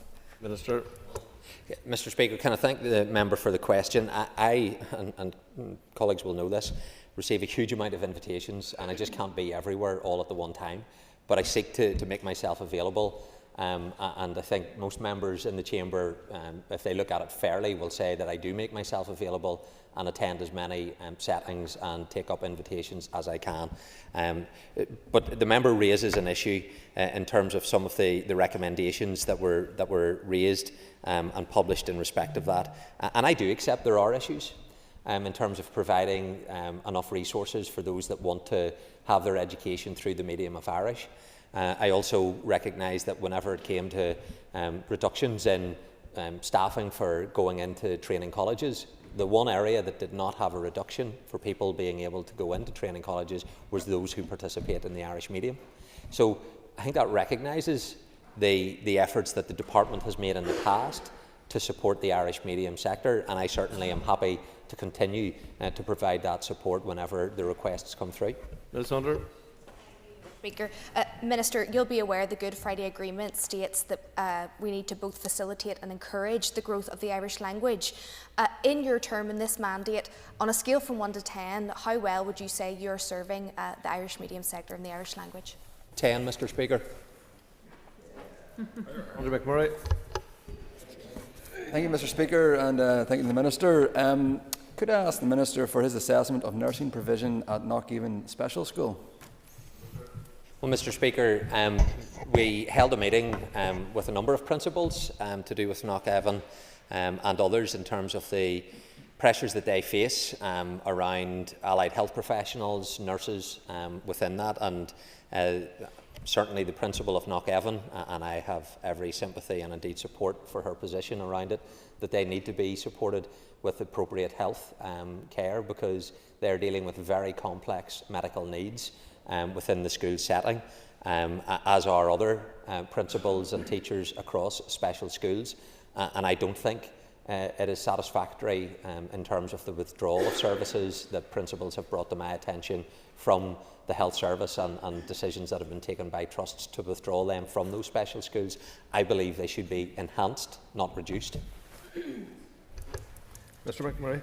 Thank you, Mr. Speaker, for that, and it is positive. You referenced the health trusts and the review going on there. Would you commit with engaging with principals and parents, such as schools as Knockhaven, to ensure that any changes in provision reflect the views of the most affected by the withdrawal of these nurses from the special schools? Well, and I'll continue to engage, but just to assure members, there is work between my department and the Department of Health on this particular issue. I've asked for that to be looked at. They are engaging on it. And I know the members' colleagues have had an interest in this. They've met with me, so they can testify to the work that has been ongoing. But I also recognise there has been frustration as they've sought to get answers, to try and get information. I've had to get involved in order to help get that information. So there needs to be that collaboration. There needs to be that recognition that support is required. And whenever a young person that has significant medical needs is already in a school, typically a special school, that is the place to provide them with their medical support. Rather than having to take them out of a school, take them to a hospital appointment, the transport that's involved, the disruption that takes place, school is a good place for those children and young people to receive the care that they need. But I also recognise that principals and teachers feel very vulnerable, that when incidences occur, and they do, and when things happen, that they don't feel they've got the support that they need because they're not medical experts, and therefore there needs to be better support for those schools, in particular special schools, when it comes to the medical needs of the young people that they ultimately are there to educate. Thank you, Mr. Speaker. Minister, can you provide an update on negotiations with teaching unions around teacher pay and workload? I thank the member for the question. There has been a period of what were intense negotiations during January, and as the financial circumstances for my department were crystallising and work was taking place to identify the resource that we would need, I was pleased that those negotiations concluded with management side being able to make a formal offer and the trade union representatives agreeing to that. They took it to their executive committees, the trade union executive committees for each agreed to it, and then they sought, through consultation with their members, feedback, and it's now well documented, the feedback that came through, which unions have characterised as misrepresentation on social media, hysteria on social media, that led to a negative outcome of their processes in consulting. So I have been supportive of management side in trying to reach a resolution, because I'm the minister that secured an over 10% pay increase for all teachers last year, that increased new recruits graduating on a starting salary of not £23,000 but £30,000, so that they would be able to have a 24% increase. I also identified funding in my department, which has been very difficult working with EA, to facilitate a £48 million offer of 5.5%, which is well above inflation, which is in line with what counterparts in England received, albeit terms and conditions for teachers are not the same in England, so it is not a straight comparator like for like. But I want our profession to be properly paid, to receive that fair pay, and yes, I was disappointed that when it came to the unions engaging with their own members, they weren't able to get the consultation response that was positive, but work should continue to allow a resolution to come to conclusion on this. Mrs. Guy. Thank you, Minister. You've said that work should continue on this, and I agree.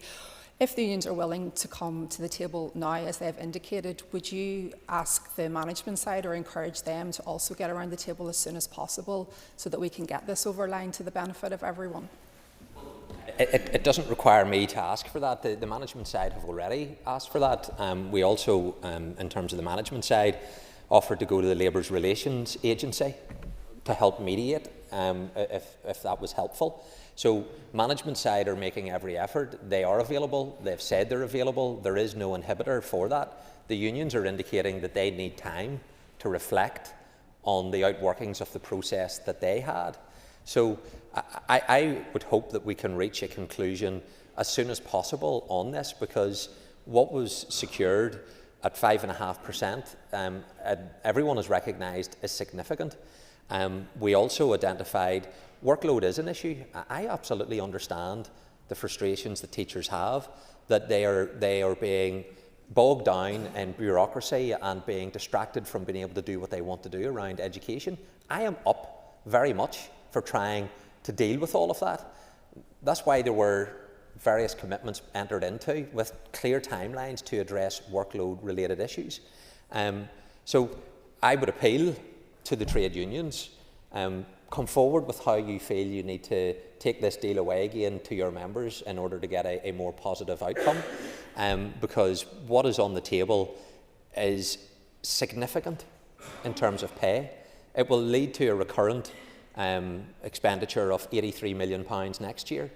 At a time whenever we are under huge financial pressure, I have prioritised teachers' pay because it's the right thing to do, but we also then need to allow the commitments around workload to be taken forward. But we can't have this period of action short of strike.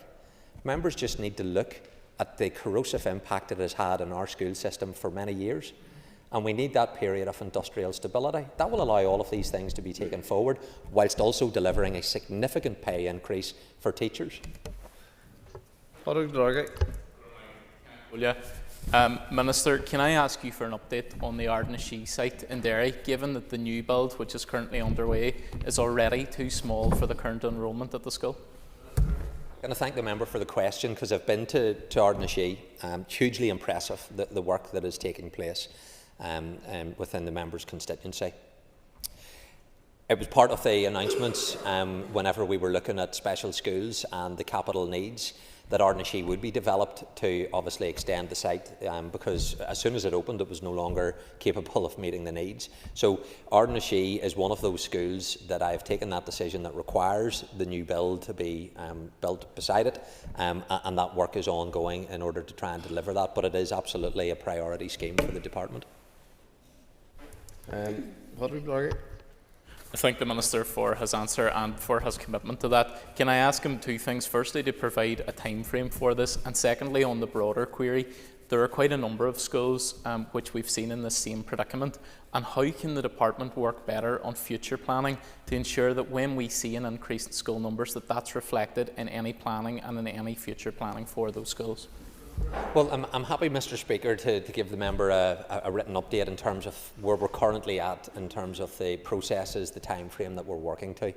But he raises that important point that the forward planning, identifying the need and how we align the school estate to meet that need is a piece of work which I commissioned to take forward. EA has been carrying out that assessment of all special schools, but whilst they were carrying that work out, I recognised that Ardnashee needed to get the go-ahead to allow this work to start. So in advance of that work taking place, I have approved Ardnashee, as I have Knockevin, and work continues to try and identify the site for Knockevin. But the operational plan for children with special educational needs, they have been prioritised in that within the Education Authority. That is where the priority capital spend has been going, £51 million spent in this current financial year to meet the needs of children with special educational requirements. And that will continue to be the case, because these are the most vulnerable, and if we can't help the most vulnerable who are most in need, then I think we're failing them. And I'm very much of the view that it has to be a send-first approach. It's the approach that I take. Thank you, Speaker. On the 31st of January, the Belfast Telegraph reported that a school in Londonderry was awarded £710,000 following a meeting with DUP ministers, implying some form of impropriety in the process. This allegation was repeated on social media and indeed by some members in this chamber. So can I ask the Minister, in light of the fact that this record has been corrected, can the Minister outline, has there been anybody come forward to retract these harmful slurs on not only the Minister but indeed the school? Can I thank the member for that? The answer to this question is no.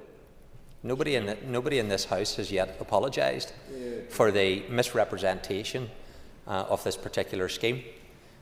People ask the question, why is there a lack of confidence and trust in these institutions when it comes to decisions that are taken?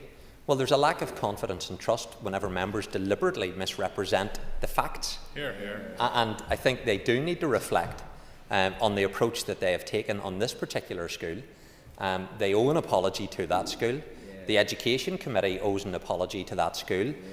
I went and spent 2 hours to talk about children with special educational needs, all of the issues within our education system, And for 90 minutes, the Education Committee prioritised an investigation, if you want to call it that, into one school of £700,000. And not one member who have criticised this particular issue have highlighted the glaringly obvious contrast with non-controlled schools receiving exactly the same, some nearly identical levels of funding for the exact same provision, but they're not controlled, they're non-controlled. I think it's pretty obvious what the motivation has been whenever it comes to this particular issue. Mr. Buckley.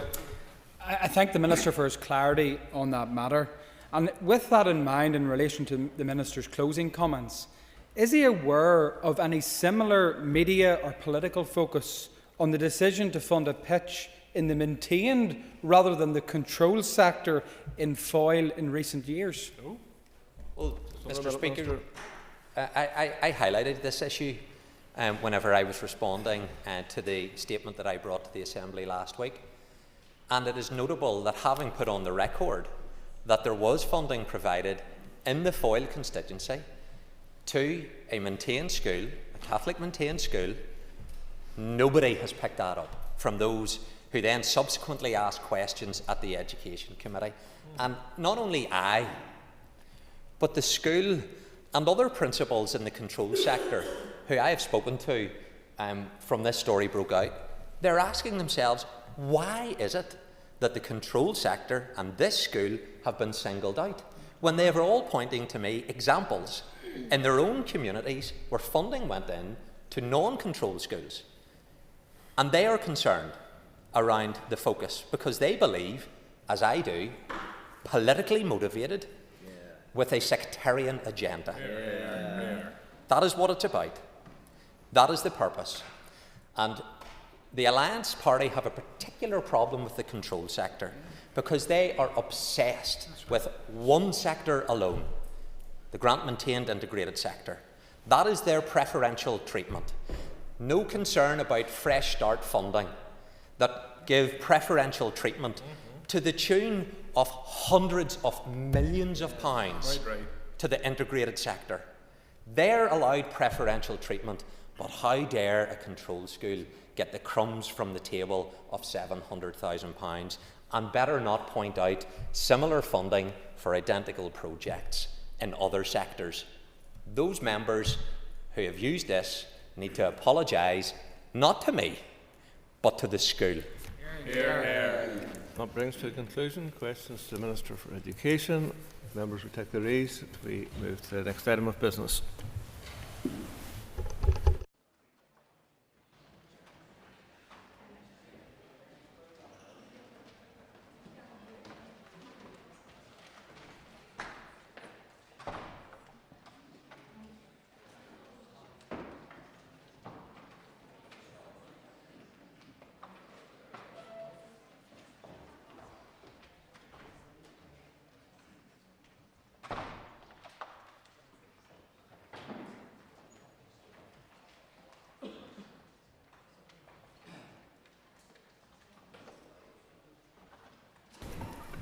So, members, returning to the inheritance tax changes impact on family farms motion, and our next speaker is John Blair. Principal Deputy Speaker, thank you. I rise to support the motion and thank the members for bringing the debate to the Chamber today. We are aware, all of us, that understandably protests have occurred across Northern Ireland in response to recent changes to inheritance tax, which profoundly impact family farms. The situation underscores the deep concern and frustration faced by our farming communities. These changes threaten not only the livelihoods of farmers today, but also the very fabric of family-owned agriculture that has sustained generations. Family farms, Principal Deputy Speaker, in Northern Ireland are the result of generations of hard work and dedication. Land is cultivated and passed down to the next generation who aspire to continue their family's legacy. This next generation is crucial in moving to a new era of sustainable farming and land management conducted in a way which helps our natural environment. However, this pathway is now at risk. Ultimately, this tax represents a harsh blow for our hard-working farmers who are already grappling with the aftermath of a challenging year, marked especially by adverse weather conditions. This financial stress is being compounded, and farmers are experiencing mental strain even before confronting these new tax realities. As the motion specifies, the Department of Agriculture, Environment and Rural Affairs has estimated that nearly half of all farms in Northern Ireland could exceed the £1 million threshold, making them subject to a staggering 20% inheritance tax. Dairy farms in particular are expected to face significant challenge due to the tax change, as they typically have more high-value sheds and equipment. For many farmers, Principal Deputy Speaker, the new tax threshold could translate to thousands of pounds every month, an amount that could easily ruin a family farm, forcing farmers into the daunting dilemma: either pay the tax or sell their land. The decision is not just financial, it is a life-altering choice with consequences, as I said, for generations to come. We can expect to see farmers being driven away from agriculture altogether, leading to a domino effect that impacts other local businesses as well, those businesses reliant on local thriving farming communities. Therefore, I wish again to express the Alliance Party's profound disappointment with the UK Government's decision. It reveals a startling disregard for unique challenges faced by the agriculture sector in Northern Ireland, which is vital to our local economy and also, of course, to food security. I know the Minister for Agriculture, Environment and Rural Affairs has had regular engagement with the UK Government on this issue. The Minister has persistently communicated with the UK Government, including discussions with the Northern Ireland Secretary of State, and has also submitted a letter alongside the First Minister, Deputy First Minister and the Finance Minister, highlighting the potential effects of Northern Ireland farms. Furthermore, the Minister has presented evidence to the House of Commons Northern Ireland Affairs Committee to underscore the possible impact on our farming sector.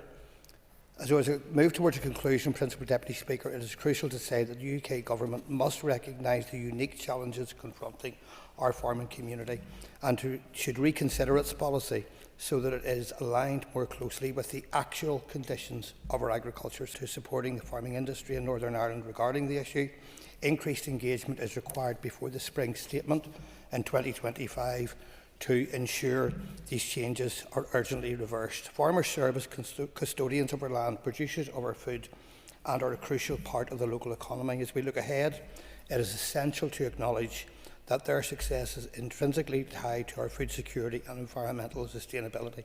On that theme, it is regrettable that on a day when we could stand as one on the issue of the motion, that there were earlier comments from the DUP suggesting or implying that anyone with a keen environmental agenda sees the farmer as, and I quote, the boogeyman.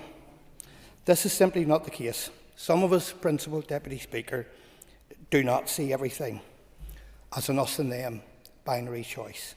Some of us acknowledge the major environmental improvements that there have been in the agri sector, but we realise there is still some way to go. And we understand that environmental and sustainability and economic sustainability are becoming more closely linked. However, on the topic of the motion, the plight of the farmers is the main priority here, and in that regard, we're happy to support the motion. Thank you, John. I call Robbie Butler. Thank you, Madam Principal Deputy Speaker. I welcome the motion that has been brought by Sinn Féin in the name of Declan McAleer, Nicola Brogan and Anya Murphy, and it is really useful to be able to highlight the mounting financial pressures facing farming families across Northern Ireland. Pressures that are being compounded by inflation, rising living cost, planning restrictions and delays in tackling the scourge of bovine TB. All of this is set against the backdrop of economic uncertainty, with global markets opening further due to trade deals such as the EU-Mercosur agreement, which threatens to undercut local produce and further lower outside of Northern Ireland imports.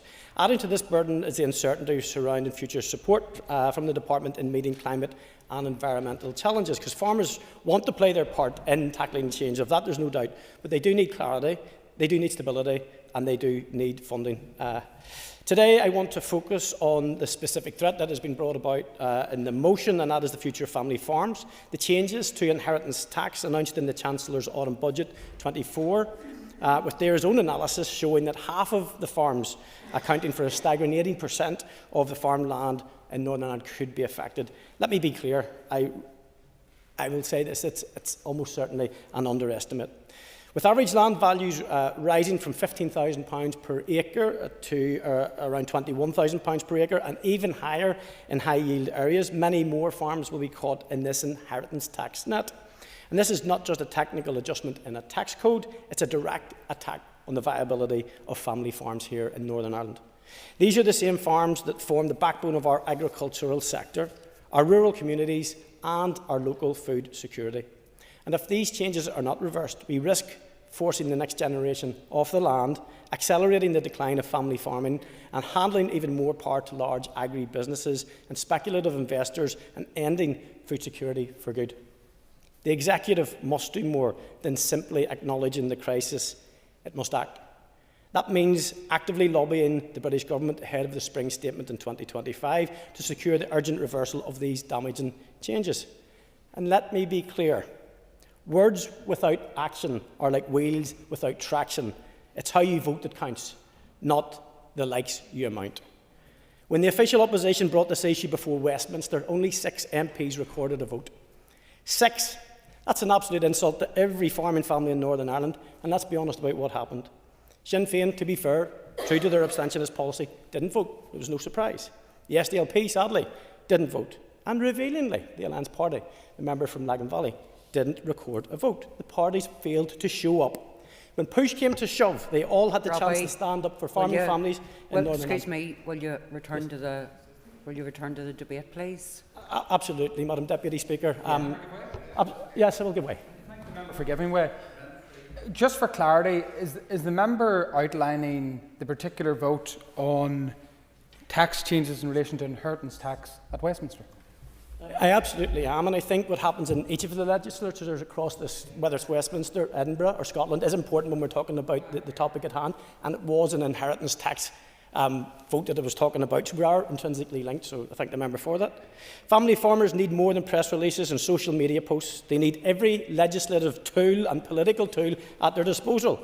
That means showing up physically in the voting lobbies where it actually counts. Because if we are serious about protecting the future of family farms in Northern Ireland, we must move beyond word salad signalling and into tangible, meaningful action. That starts with demanding an urgent reversal of these inheritance tax changes. It starts with fighting for fair funding and protection for our farmers. It starts with standing up here in Holyrood, in the Welsh Assembly, and more importantly, in Westminster, to ensure that the next generation of Northern Ireland family farmers actually do have a future. We need to send a clear message, and I did hear from the member for South Antrim about living in people's heads. I will live on the family farms of Northern Ireland if that is what needs to be protected. I will not be living in anybody's head, but I will hold to account those who have the responsibility for tackling this at its core in Westminster with the Labour government who brought the changes which actually could see the end of food security across UK and impact the greatest amount of harm on family farms right across Northern Ireland. Their future is our future, Madam Principal Deputy Speaker. We will not stand idly by while they are put at risk. Thank you. Before I call the next speaker, I just want to bring members' attention to something. This is a political arena and people can make political points, but say as long as it's done within the scope of the debate, so see if they mention the topics that they're debating, that will be quite helpful. So it's just to let people know. I've noticed a few comments this morning. Okay, Anish Glenmore, Patsy McGlone. Madam Principal Deputy Speaker.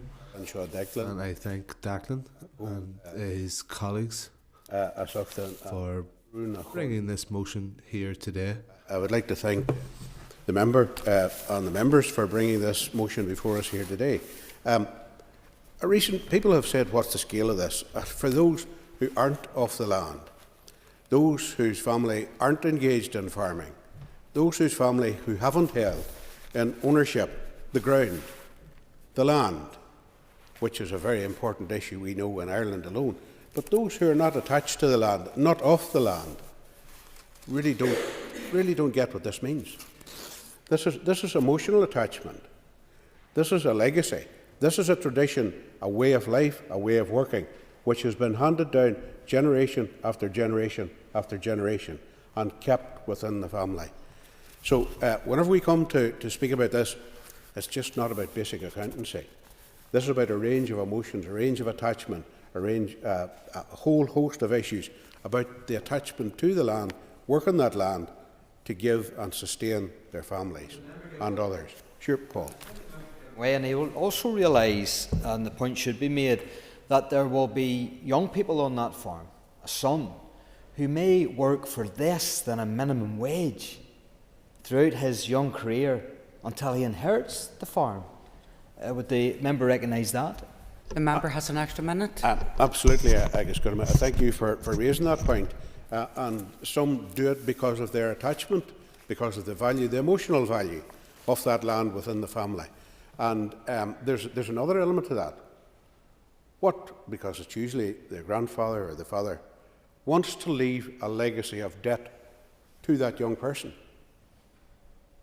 Whether it's been able to pay that debt of the inheritance tax over 10 years, interest-free or not, it's still a debt. A debt that, and there was mention made about the environment earlier by John Blair, a debt that they won't be able to invest in new methods of farming, a debt that they won't be able to invest in for their tractors or machinery or whatever it is, a debt that they won't be able to invest in maintenance of the ground. So therefore, to inherit that debt is certainly not a legacy or a bequeathal that any father wants to leave to his family. So there's that other element to it as well. Now, it has been estimated in a report that this could affect at least 6,000 Northern Ireland farming taxpayers, and potentially up to 420 per annum could be affected by this.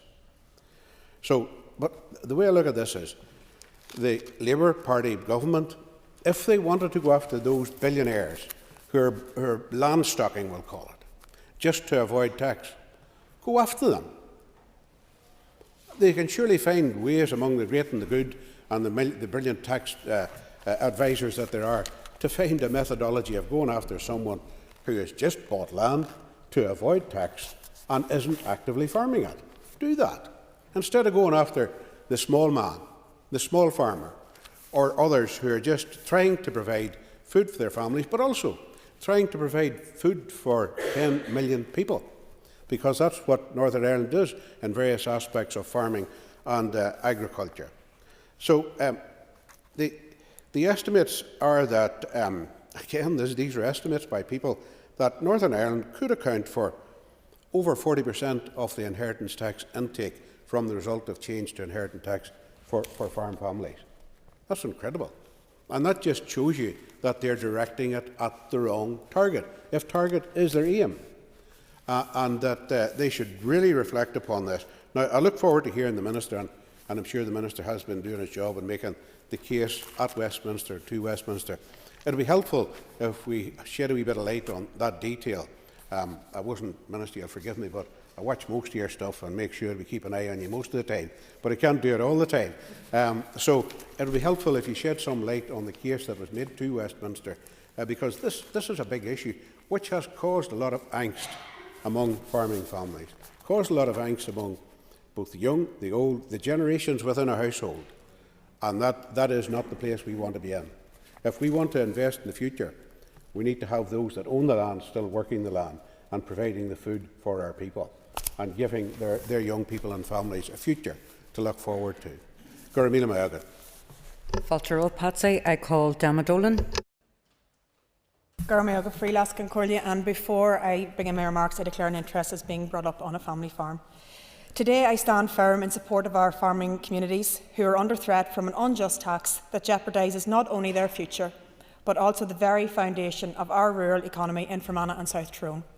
The British Government's decision to impose inheritance tax on farms valued over £1 million is a direct assault on family farming, and its consequences will be devastating, particularly here in the north, where agricultural land prices are amongst the highest.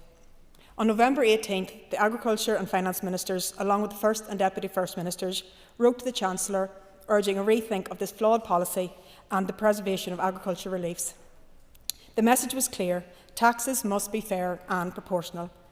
Yet, this policy will force many farm families to sell land or shut down their businesses just to pay an unfair tax bill. Family farms are not just businesses. They represent a lifetime of hard work, heritage, and are crucial for our food security.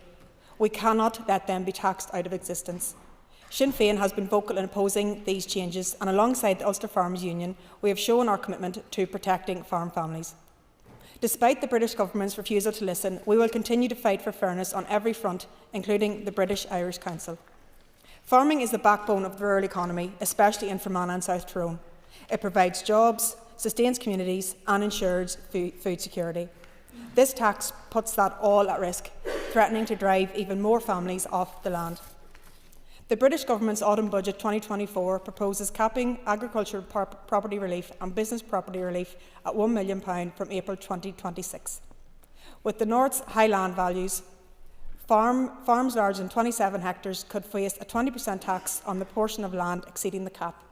This could affect 36% of farms, including many dairy and livestock operations, and force land sales, debilitising the industry. DAERA has warned that these changes will disrupt farm continuity, particularly for elderly farmers and those facing sudden estate transitions. This is not just an issue for the North, it's an all-island issue. Agriculture is interconnected across both parts of Ireland. We must ensure that farmers in the North are not left at a disadvantage compared to those in the South, where targeted reliefs help protect family farms and secure the future of agriculture.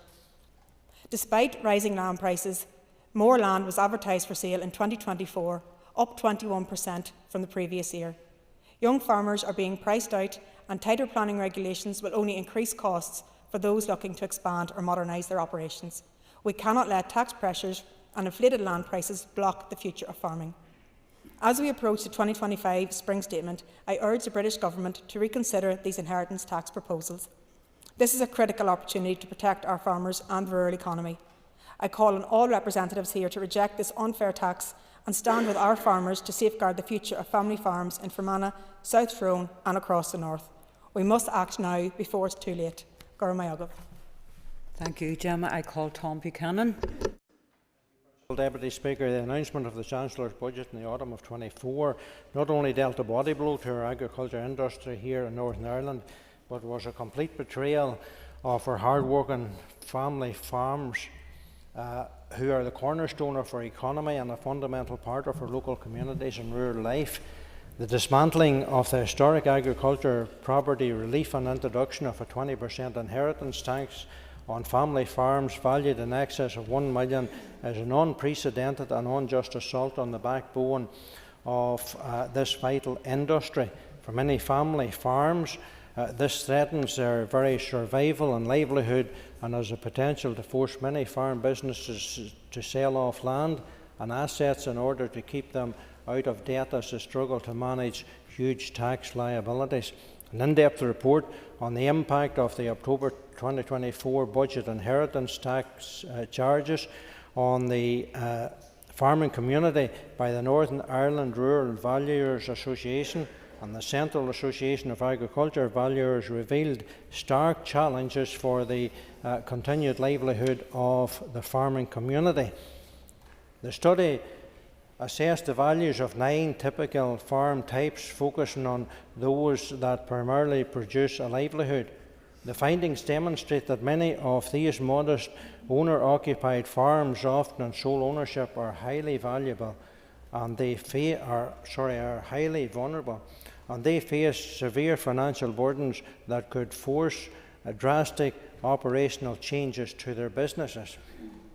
It was noted that if a tax charge for a 67-herd lowland suckler herd in sole ownership was $297,000, it would result that farm business would have to pay £29,700 per year over a 10-year period. That is unsustainable for any farm business. Furthermore, the assessment highlights just how difficult it would be for a new farm successor to invest and develop the business when it is required. Financial pressures created by the inheritance tax changes would prevent farmers from investing in new technology, the uptake of which is needed to help meet environmental targets as set by DAERA. And of course, the stringent targets are set by this minister here in Northern Ireland. This includes farm renewables, low emissions, slurry spreading, air pollution reduction technology, and restoration of habitats. While 79% of the farm businesses in Northern Ireland are classified as small farms, and some of these could remain under the tax threshold, where there is some form of diversification, for example, such as contracting businesses, holiday accommodation, renewable energy production, etc., it is increasingly clear that over time even these small farms, such as these, would be pulled over the threshold, especially when inflation is taken into account. The net effect of these proposals will effectively leave working farms in much poorer financial and undoubtedly discourage the next generation to take up the reins, invest and carry farming forward into the future. The message is quite clear. If we don't have policies that support the sustainability of the agriculture sector, the backbone of our economy and our communities, our economy will suffer, our food production will suffer, and the prosperity of this great industry will suffer. Where there's no farms, there's no food, there's no future for the upcoming generations within our agricultural industry. And I welcome the Minister here today to hear and to respond to the debate, and I support the call from my colleague Michelle McIlveen for the Minister to do more to help the farming community here in Northern Ireland. Words, as Mr Butler said, without action are no good, and we want to see we need to see some tangible actions from this Minister, that he is genuine and going forward to support the farming community here in Northern Ireland if we want to see it survive. Thank you. Thank you, Tom. And I call Andrew McMurray. Thank you, Deputy Speaker. I welcome this motion, which keeps an important issue on the agenda. I spoke before this Assembly back in November when the new inheritance tax rules were announced. At the time, I and many others pointed out the impact on Northern Ireland farmers would be particularly harsh due to the comparatively high value of land in the province. DAERA figures were quoted then and again today to underscore this fact. Thanks to a new, deeper analysis of the DAERA data, we now know that the impact on the Northern Irish farming community will be even worse than feared at the time, with many more farms affected than the UK government's assumed. I've also seen, as others here have referenced, the analysis by the Northern Ireland Rural Valuers Association, which looked at the financial impact on typical Northern Irish farms, and their findings were striking. In practical terms, they said that the tax cost to a typical farming business of spreading the payment over 10 years can be compared to the cost of employing an extra member of staff who would contribute to the business. As Mrs McIlveen mentioned, a 100-cow dairy farm in sole ownership would increase the size of its herd, would have to increase the size of its herd by 41% in order to make up the extra costs. And speaking to a dairy farmer in my constituency, this would simply put the farm out of business.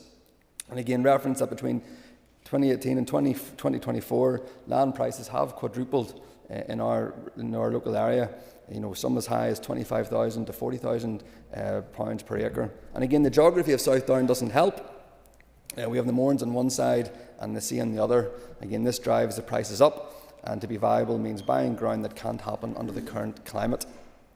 Again, reference the 67 suckler herd in sole ownership would require a 90% increase in herd according to this analysis. By my rough maths, that's an extra 60 head of cattle. And again, what little I know about this, an increase in herd requires an increase in land. And this becomes illogical, as farmers have to buy land, or sell land to pay tax and then buy land in order for it to be viable. It simply makes the whole operation unviable. But the core issues remain unresolved. The agri-food sector is so important to our rural economy, to our environment and to our communities. I really hope this issue can be resolved so our young farmers can thrive. Mr Speaker, I don't need to imagine the stress that this is bringing upon the farmers in my own constituency. I hear it in their voices when they have disclosed to me the potential workings out of this. Unfortunately, it brings in a sharp focus to the mortality of us all. It was put to me concerns that if the father drops dead, the for sale sign's going up. None of us know the hour of our passing. Accidents happen, ill health happens. The outworkings of this inheritance tax means that there will be those who, despite being diligent in this regard, will be forced to pay to the point of losing a farm to a misfortune. And it's difficult to listen to these disclosures. The reality is that if an accident befalls a loved one, it's not just the loss which have to be dealt with, but also the loss of the homestead and the farm. This cannot be right. The upcoming spring statement provides an opportunity for the Chancellor to revisit and reverse this damaging decision. And I would call for the Executive to show their support to the farming sector and urgently lobby the UK Government on this matter. Thank you, Mr. Speaker. Thank you, Andrew. I call Johnson Buckley. Thank you, Principal Deputy Speaker, and I welcome today's debate as another opportunity for this House to talk about family farming, to talk about the huge positive impact that farming has had on the Northern Ireland landscape since its inception. Because anybody that follows this debate closely will realise that you can't escape it. In whatever sector you're in farming, it is on the top of everybody's conversation list.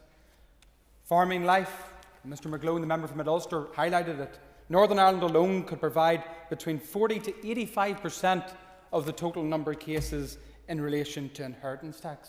This has the potential to be devastating for an industry that is already facing huge challenges and anti-agricultural policies. Northern Ireland in particular, because of its high land valuation, coupled with the fact that there is low profitability, means that their very fight for survival focuses upon the overturning of this particular devastating tax. But Northern Ireland farmers face a double whammy. And this motion does talk about protection and sustainability of family farms. But the double whammy that they face is a Labour government that is intent on pursuing a scorched earth policy in relation to the family farm tax, a death tax, penalising farmers, restricting the potential for young farmers to come into the trade. That's on one hand, but on the other hand they have an Alliance Agriculture Minister who, in my opinion, and indeed that of most farmers, is the most anti-agriculture minister in the history of the Northern Ireland state. And I see shaking of the heads of the members from the Alliance Party. But it is not lost on members of the rural community. This minister, Andrew Muir, is more interested and more concerned over cows breaking wind than farmers breaking even. That's the reality. He can't hide words, fancy words in this chamber about sympathetic patting on the back to farmers will not do. He must demonstrate through action that he is prepared to stand up for the farmer. I was asked, following the farm protest in the Icon Centre in Lagan Valley, what would it achieve? And I said it in this House. I think what we may see is parties finding reverse gear, getting back onto the side of the agricultural community and bringing forward policies to promote sustainable, long-term family farm viability. Would the member give way? Absolutely. Would the member agree with me that if parties in both this place and in Westminster do not turn tail and do U-turns on policy, that it will go back to a situation where in 1870 only 3% of Irish farmers actually owned their land? The member has an extra minute. Again, the member is spot on in his analysis, and this is the damage that policy intent can have. Because, again, when I talked to those young farmers and we talked about where parties stand in relation to supporting agriculture, I started to see a change. And I think this is a positive change and I'm going to welcome it. I welcome the fact that Sinn Féin have brought this motion to the Assembly today. I recognise its intent and its purpose to protect agriculture and family farming. And each member in the House, I think, today will vote for it. But does that not stand in stark contrast when the Minister sets out his 5 achievements of the past year and fails to mention TB, fails to mention the £50 million a year that is being spent to tackle and eradicate TB, not eradicate, tackle TB, 90,000 cows culled in the last 5 years, family farms being destroyed, viability going out the window, huge pressure, not a single mention from the Minister of Agriculture. Same when it comes to ammonia policy. Many family farms want the ability to expand, to become sustainable, to become potentially more environmental friendly. Because of Andrew Muir and the Alliance Party's anti-agricultural policies, they cannot. But yet we'll hear warm words from them today about how supportive they are of the farmer. The farmer's not stupid. The farmer can see through it. And I think the Alliance Party in particular are in for a huge awakening when it comes to the anger on this particular issue. The Minister's fifth point in his achievement was about the vision for sustainable agriculture. Under the Minister's vision, there won't be agriculture. That is why this inheritance farm tax, coupled with the anti-agricultural policies promoted by the Alliance Party and indeed others, must find reverse gear. What did the Alliance Party do last week? Had the opportunity to show their support for the farmer. The Agriculture Minister attempted to place even more bureaucracy upon the farmer, increase the fines. This Assembly said no, Minister. Sinn Féin, DUP, Ulster Unionists, TUV, independents lined through the lobby to stop you in your tracks. But yet, we're still facing the prospect of anti-agricultural policies being placed in this House and at Westminster, and I say it's time to stop. I congratulate the farmers who have put up a noble protest, and I ask them just to continue. Thank you, Madam Deputy Speaker. Thank you. I call Diana Armstrong. Thank you, Madam Principal Deputy Speaker. And at the outset, like my fellow MLA from Fermanagh South Tyrone, I declare an interest as coming from a farm family. Like other members, I do welcome the motion brought today by Sinn Féin, and I welcome the opportunity to return to this topic, which is a matter of great urgency and of profound significance to our rural communities and farm families. And I have listened and heard the many statistics, so there's no need for me to really go over this again. But this debate gives this House the opportunity to reaffirm its opposition to this disastrous family farm tax, a tax that will rob young farmers of the future, threaten, as we've heard, the food security of the United Kingdom. No farmers, no food, and a bleak future for all. In fact, it has so many ramifications. If we look forward what is happening in supply chains, when our farmers are not producing food, it has a knock-on effect to affect retailers, to affect butchers, to affect logistics, and many more. And even potentially into the future, we think of all of our colleges of agriculture, the future and sustainability of those very institutions that educate farmers in the future. So we really feel the onus to represent those people. Since the government's autumn budget, we've seen a resilient and stark opposition to many elements of the tax-driven government agenda, pushed to balance books at the expense of those who do so much to feed the nation and maintain the land. The situation facing farm families is intolerable, and this inheritance issue has only highlighted the many difficulties facing the sector, including the substantive bureaucracy and economic uncertainty that exists in the agri-food sector. This uncertainty has led to a united lobby in opposition to these changes, spearheaded by the Ulster Farmers Union, which has actively demonstrated the anger in our farming community with tractor rallies and who are continually lobbying at Westminster, where this issue must and can only be addressed. At Westminster, the Ulster Unionist Party, through Robin Swan MP and Lord Elliott, continue to highlight the real genuine concerns that the family farm tax will have on our rural communities. I'm greatly pleased that my colleague Robin Swan presented the UFU family farm tax petition to the House of Commons and has spoken, like other Unionist MPs, at every opportunity to highlight this matter, while disappointingly other NIMP voices are not being heard. In Northern Ireland, the family farm tax has intensified discussion on two principal issues. One, we have a major issue with succession planning, and secondly, as we have heard, land values. Beg your pardon. As we know, the increasing land values that will push farmers into that threshold of tax mean that this will lead us to the largest crisis in family farming in generations and will really decimate food production in Northern Ireland. Again, no farmers, no food, and a bleak future. We must understand that the family farm tax does not merely affect the financial bottom line, it strikes at the heart of our rural communities, and as the member from Mid-Ulster so clearly put and so emphatically put, it really affects our rural communities. Family farms are more than just businesses. They are a way of life, a tradition passed down through generations. They embody the values of hard work, resilience and stewardship of the land, and that is something we must value and protect. To jeopardise their future is to jeopardise the essence of our rural heritage. The Minister, upon taking his post, assured my predecessor, Lord Elliott, that he would balance environmental policies with farming practices.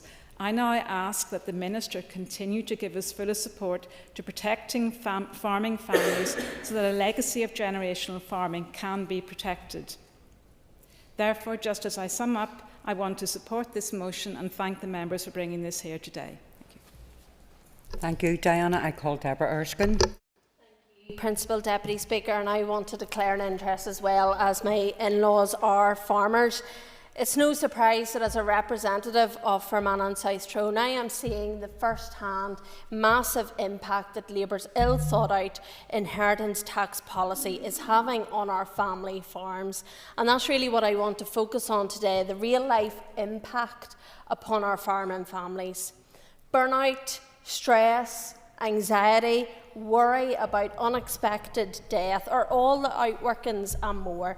This policy is essentially daylight robbery, a land grab by the Labour government on farms that have been in families for decades. And I have spoken many times in this chamber about the perfect storm facing our agricultural community. Rising costs, avian flu, bovine TB, the threat of foot and mouth, bad weather, a lack of understanding of the sector and its needs, and now this governmental land grab. The farming community have been hit not just with a triple whammy, but are constantly getting hit. Agriculture is no small part of our economy here. It is worth £6 billion to the economy, with 26,000 active farm businesses in Northern Ireland and employment given to 51,000 people as a result.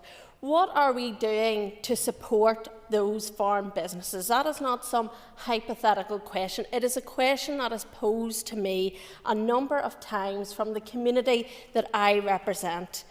I do not say this lightly. There are people right now who are really worried about a sudden death on a farm.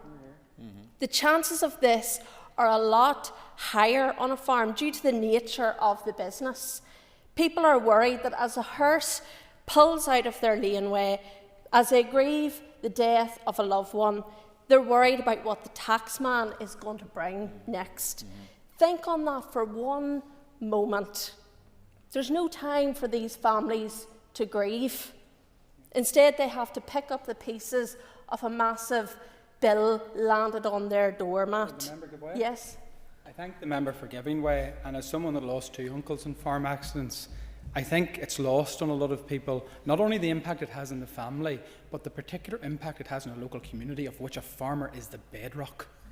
Member has an extra minute. Absolutely, he makes a very important point, and I have seen that a number of times. This policy is ripping the heart out of our rural communities. Hear, hear. We have to be real. It's governmental policies that are putting farmers under pressure and causing stress in communities. In this chamber, we talk an awful lot about mental health, and that's important, but we forget about the mental health of our farmers. From ammonia regulations, choking development, to bovine TB and not being addressed quickly enough, it's beggars belief as well that governments would advocate for a scenario in which meat comes from other countries as a result of trying to reduce greenhouse emissions on farms here. But we're not encouraging our own food security. We're not encouraging and helping our own farming community. From what I can see, we are essentially encouraging the breakup of family farms. Young people do not want a millstone round their neck taking on farms with massive amounts of tax payments, and this inheritance will really, they will struggle with this. And it will affect our food security going forward and our economy as a whole. And for those who have no idea about farming, they may think that £1 million caps sounds quite huge, but actually when you look at the reality with land prices, machinery and all of that taken into account, the costs are not long in terms of mounting up. There are very few viable farms worth under 1 million, and in those cases they aren't bathing around in and swirling about in sterling pound notes. We've seen about the land prices, and it's been mentioned here today, and this is especially true when you look at road infrastructure projects and the land that is required to make way for those constructions. So like myself, the Minister was at the UFU rally and heard the plight of our farmers. Since then, what has he done to bring that plight right to the door of our Chancellor? As I've always highlighted in this chamber, our farmers are not and should not be the scapegoat for reducing emissions or pollution in our waterway. There are many more places and people where the finger should be pointed at. So it's time to step up. It's time to stop ripping the heart out of our rural communities and support our farmers. Warm words in this chamber that we've heard today are not enough. It's only right that we do sing with the one voice and urgently seek these changes to ensure that they are reversed. Thank you. Just before I bring Timothy Gosson in and Jerry in as our next speakers before the Minister, I just want to make an announcement that I've decided to apply a grace period of up to 15 minutes to ensure that all members who put their names down to speak get the full 5 minutes. I would just respectfully ask that just don't take interventions, because we haven't really got that time, even with the grace period. So, with that said, I call Timothy Gosson.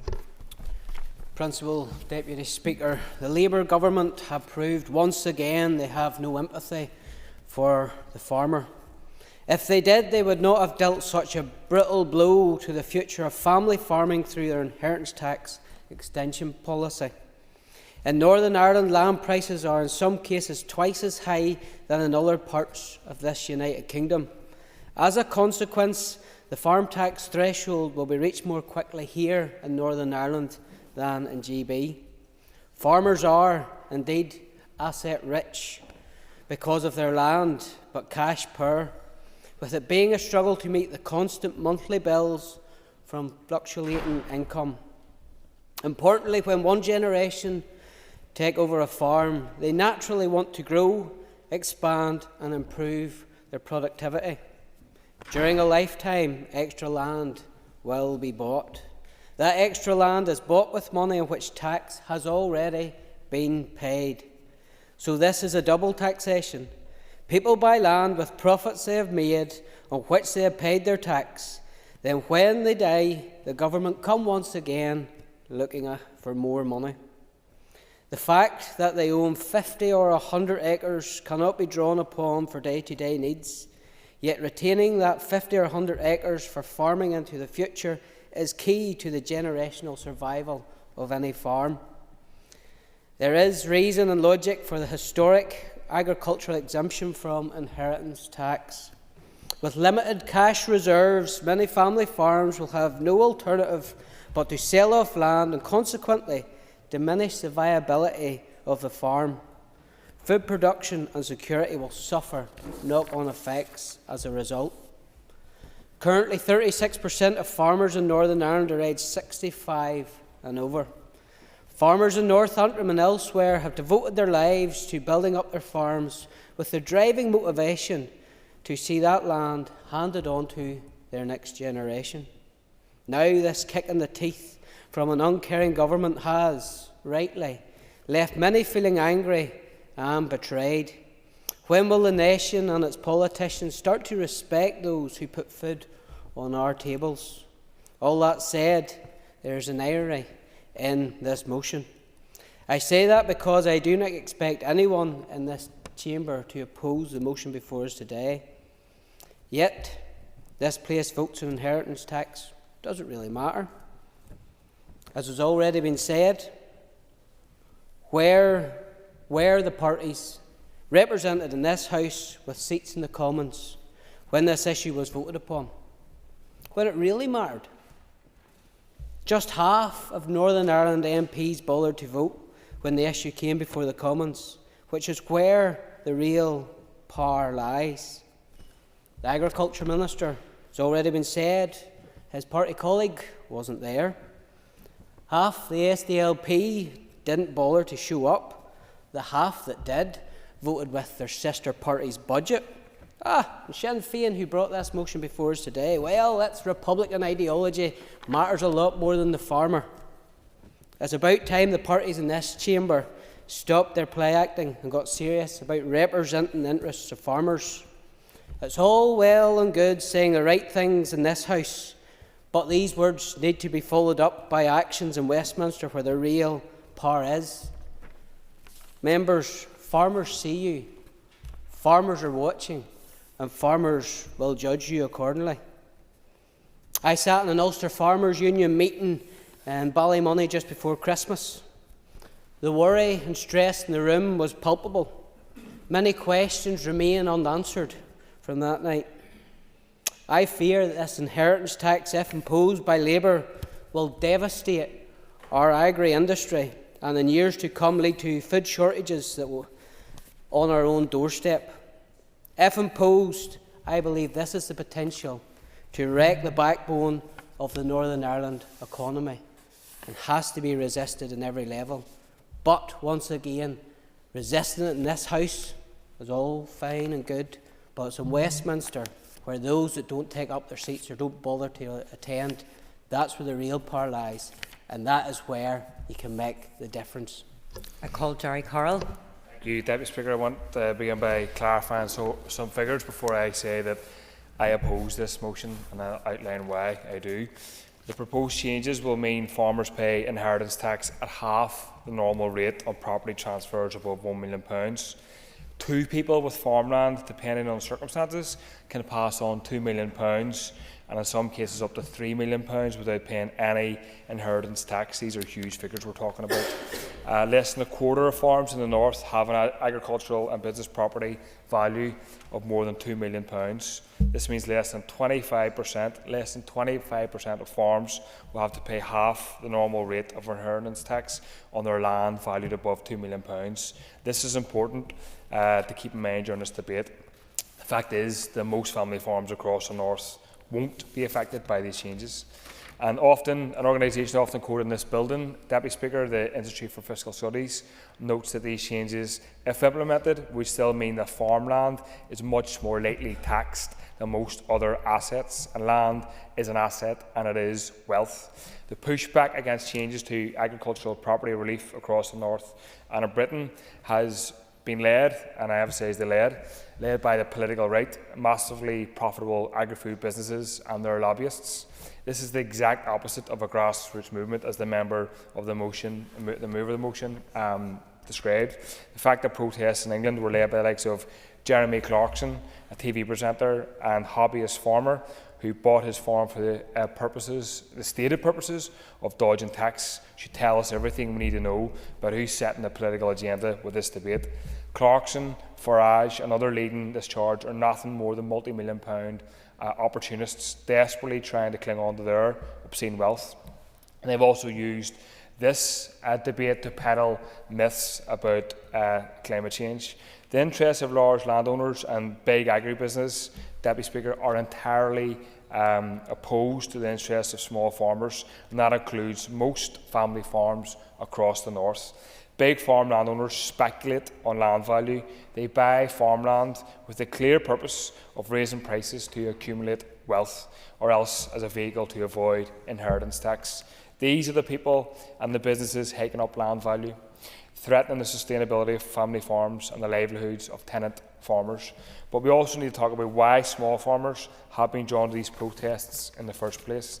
They do have genuine fears and struggles, nobody's doubting that, including the control that multinational companies have over prices paid to the farmers and large supermarkets forcing down prices as low as possible to fuel their own profiteering. But nothing about that in today's debate so far. Too many farmers in the north balance unstable and insecure work on farmland alongside full or part-time jobs in other industries just to make ends meet. And like everyone else, small farmers have been hit by the cost of living crisis. If the government wants to promote specific land uses for food production, tree planting, encouraging biodiversity, then support must be targeted directly at those activities. This is how you support food sovereignty, climate action and biodiversity, not through inheritance tax relief that big landowners use as an income generator or quite often a tax loophole. Changes to agricultural property relief are a very small step in the right direction, which will restrict opportunities for tax avoidance and hopefully bring down massively inflated land value. But the state must go much further to achieve real tax justice, Deputy Speaker, including a mass programme of wealth redistribution, which would ensure sustainable, fairly paid work for small tenant farmers and rural workers. But I suspect most in this House may oppose that, so I oppose the motion. Thank you. Thank you. I call our next speaker is the Minister for Agriculture, Environment and Rural Affairs to respond. A ministry of up to 15 minutes. Thank you. Thank you very much, Madam Principal Deputy Speaker, and I thank members for bringing forward the motion here today.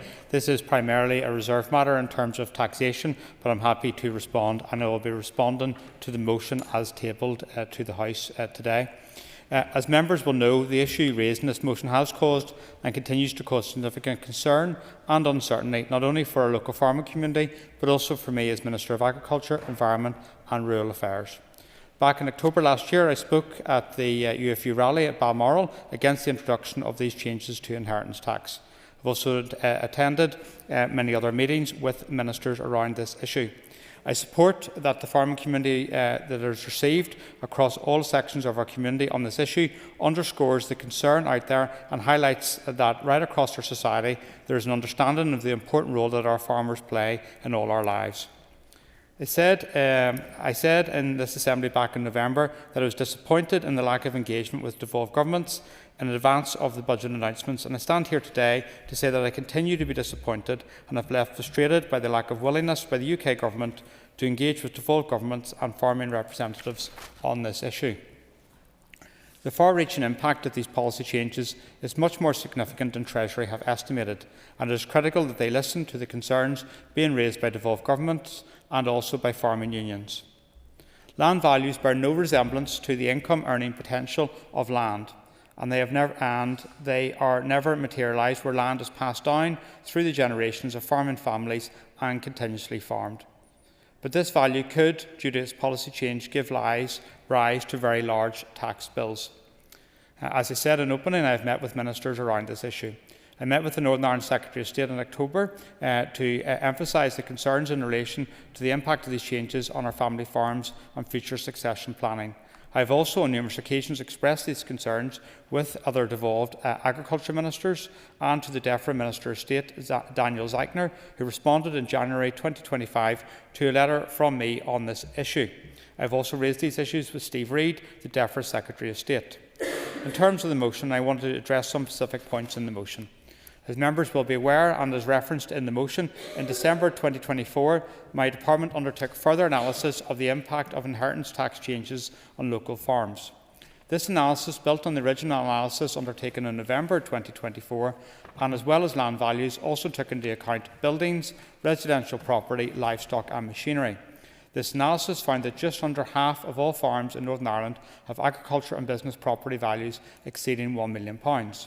This analysis has assumed that in 2026 that agricultural land in Northern Ireland will have an average valuation of £21,000 per acre.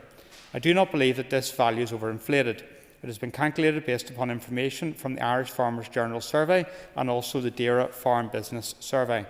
Last week, the Irish Farmers Journal confirmed the average Northern Ireland agricultural land price hit a record high of £14,736 per acre, which is up 6.8% or £942 per acre year on year.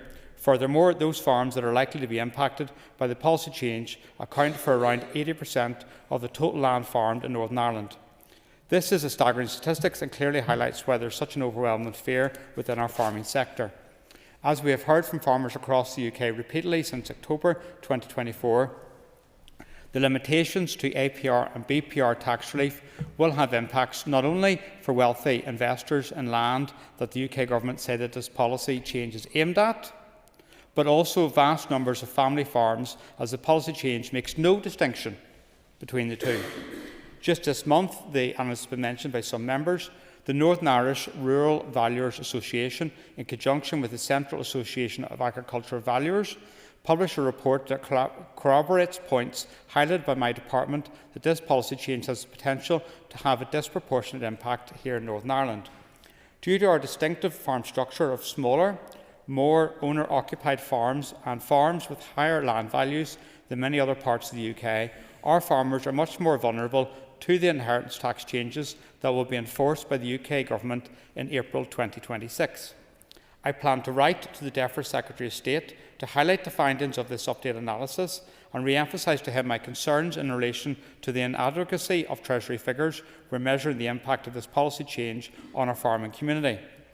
As part of a rethink of the policy, I would urge the UK Government to look at how inheritance tax operates in other European countries, particularly Germany, where agricultural land obtains up to 100% relief if it is retained in agricultural use and not sold on by the inheritor within a set period of time. This is 7 years in Germany. The introduction of such a provision in the UK, whereby inheritance tax would not be payable on land inherited provided it remained in agricultural use and not sold within 7 years, would mean that family farms could continue to be passed down through generations without encouraging a large inheritance tax liability. This is crucial to the future of our agri-food sector. At the same time, it would remove the possibility of investors from outside of farming buying agricultural land in the knowledge that on death it could be sold free of inheritance tax and capital gains tax, and therefore discourage this type of activity. The motion states that these changes threaten the viability of family farms that contribute significantly to our agricultural output. I want to be clear that this is not scare tactics, and based on my department's analysis and my engagement with farmers, farming unions and land value experts, this outcome is a real possibility. I use this opportunity to once again urge the UK Government, before their spring statement, to reconsider this policy change, given the disproportionate impact on family farms and the potential repercussions for our rural communities and food supply chain. I urge the Assembly to support this motion. Thank you, Minister. I now call on Declan McAleer to conclude and wind up on the debate on the motion, and to advise you, Declan, that you have 10 minutes. Thank you. Thank you. Thank everybody for taking part in today's debate. Kicked off with Anya Murphy highlighting the struggles faced by farmers about this inheritance tax changes and it will jeopardise farming futures. Farms of over 27 hectares or more will be impacted, and also because of rising land prices as well. Farmers could be forced to sell land to pay off this tax burden, which is an unbearable burden. She also linked it to food security and the erosion of the fabric of rural communities and assault on the rural way of life. She made the reference that this will impact on 77% of dairy and a third of livestock farmers, and farmers should have the right to pass on family land to their families. And she made reference also to the south of Ireland, where there's various other mitigations in place to alleviate this and support the long-term health of the agri-food sector, which is something we don't have here. She acknowledged the roles of the finance and the DAERA ministers and the FMDFM in making representations to the UK Government and to DEFRA.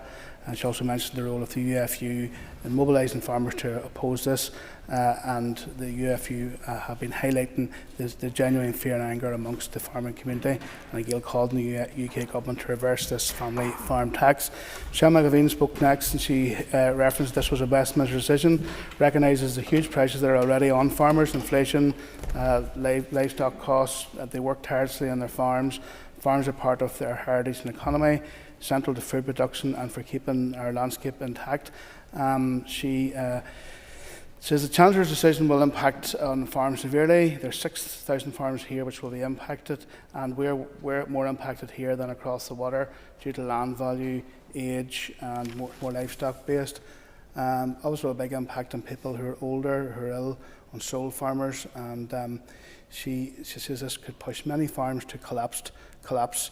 And unfortunately, so far we've seen no move from the UK Government, and she called on the DAERA Minister to do more to help farmers.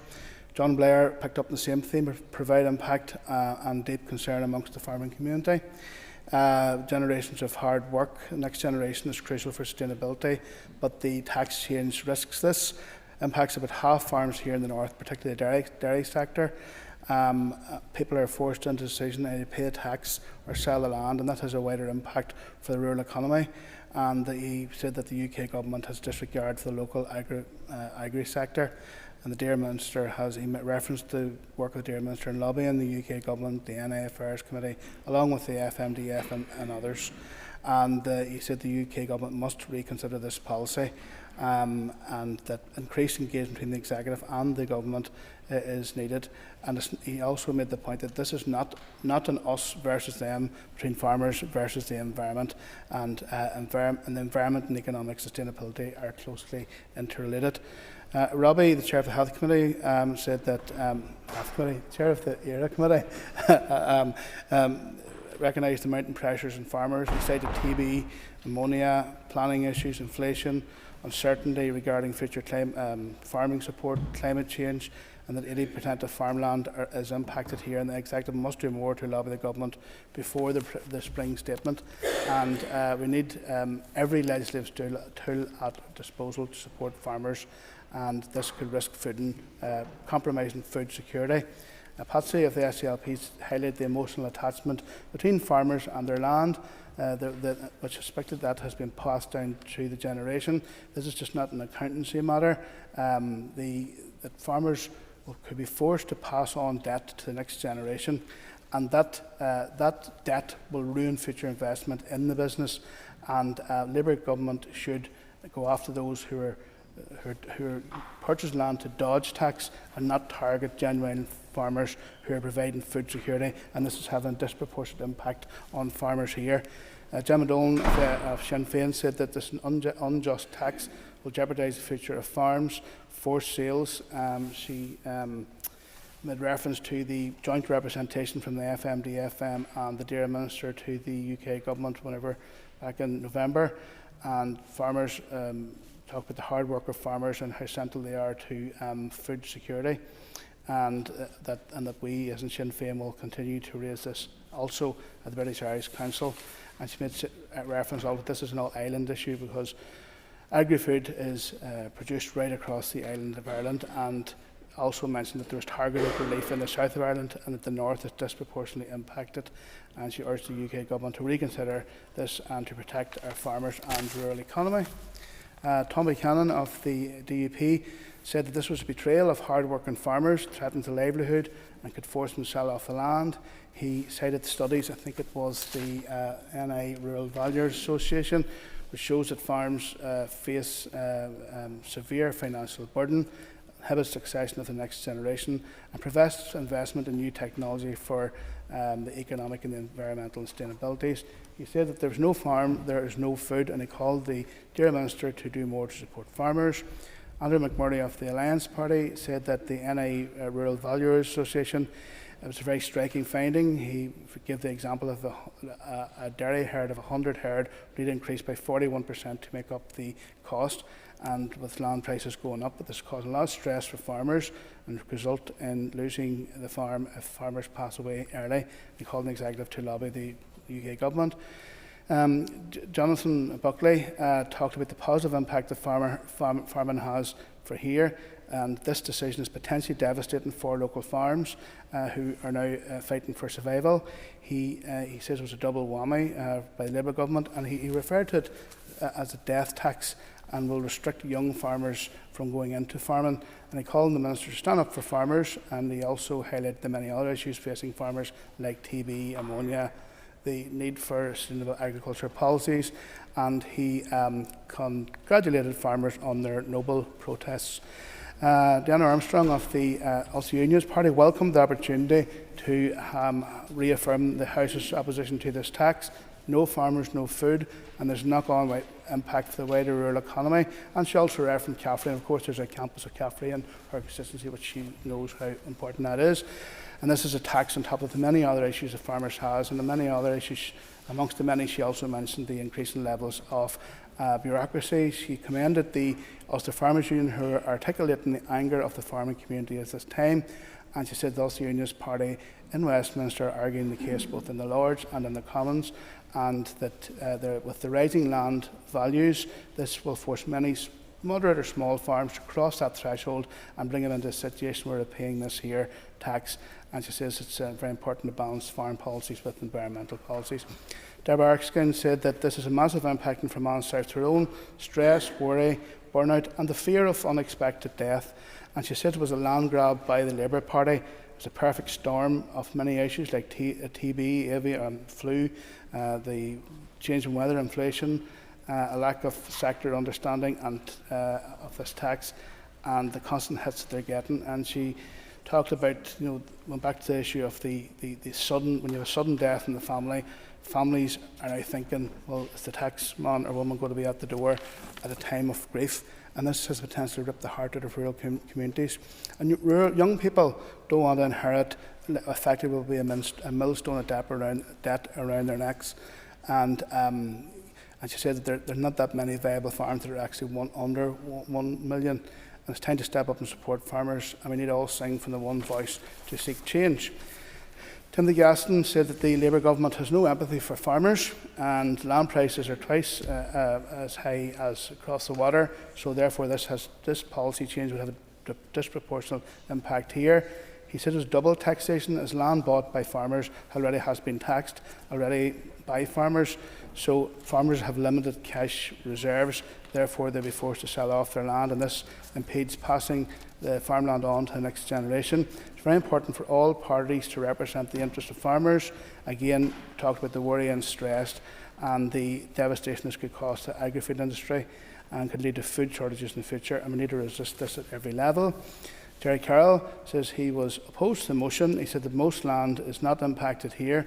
He said that the campaign was led by the right wing, the political right wing, and hobby farmers who buy land to dodge tax. And he says that big landowners are responsible for driving up the prices, and this has an impact on small and tenant farmers, and that he also called that targeted support for biodiversity and environment measures. Andrew Moore, in finishing off, he says highlighted this was a reserved matter, but he was happy to respond. He spoke at the UFU rally against the tax, and he's been working with his executive colleagues to oppose this. He's frustrated the lack of engagement with the UK government and with the devolved governments on this issue. Land values don't reflect earning potential, and he linked it to succession planning.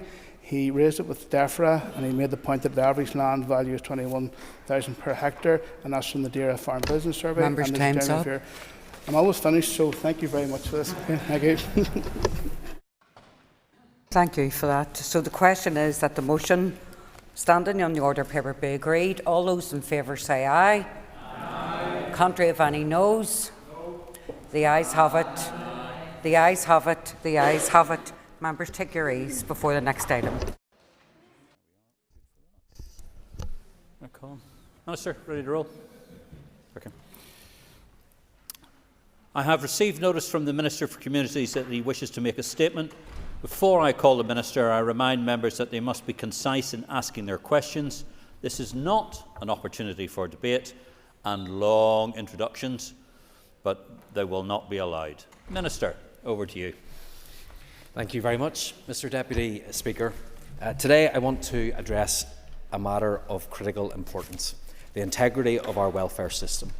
This is crucial not only for those who are recipients of the support that it provides, or those who one day may depend on it, but also for those who contribute to it through their taxes, and in doing so ensure those supports are available when needed. At its core, our welfare system at most, whether it's helping someone through unemployment, supporting families on low incomes, or providing for those unable to work due to disability or ill health, this system is a cornerstone of the fair and compassionate society we strive to build. To that end, I want to recognise the excellent work my staff across benefit delivery and benefit security have done and are doing over many years to protect the integrity of the benefit system while still responding to the needs of claimants and to ensure that millions of pounds in support reach those who are entitled to it every year. Their work changes lives, offering hope and stability to those facing hardship.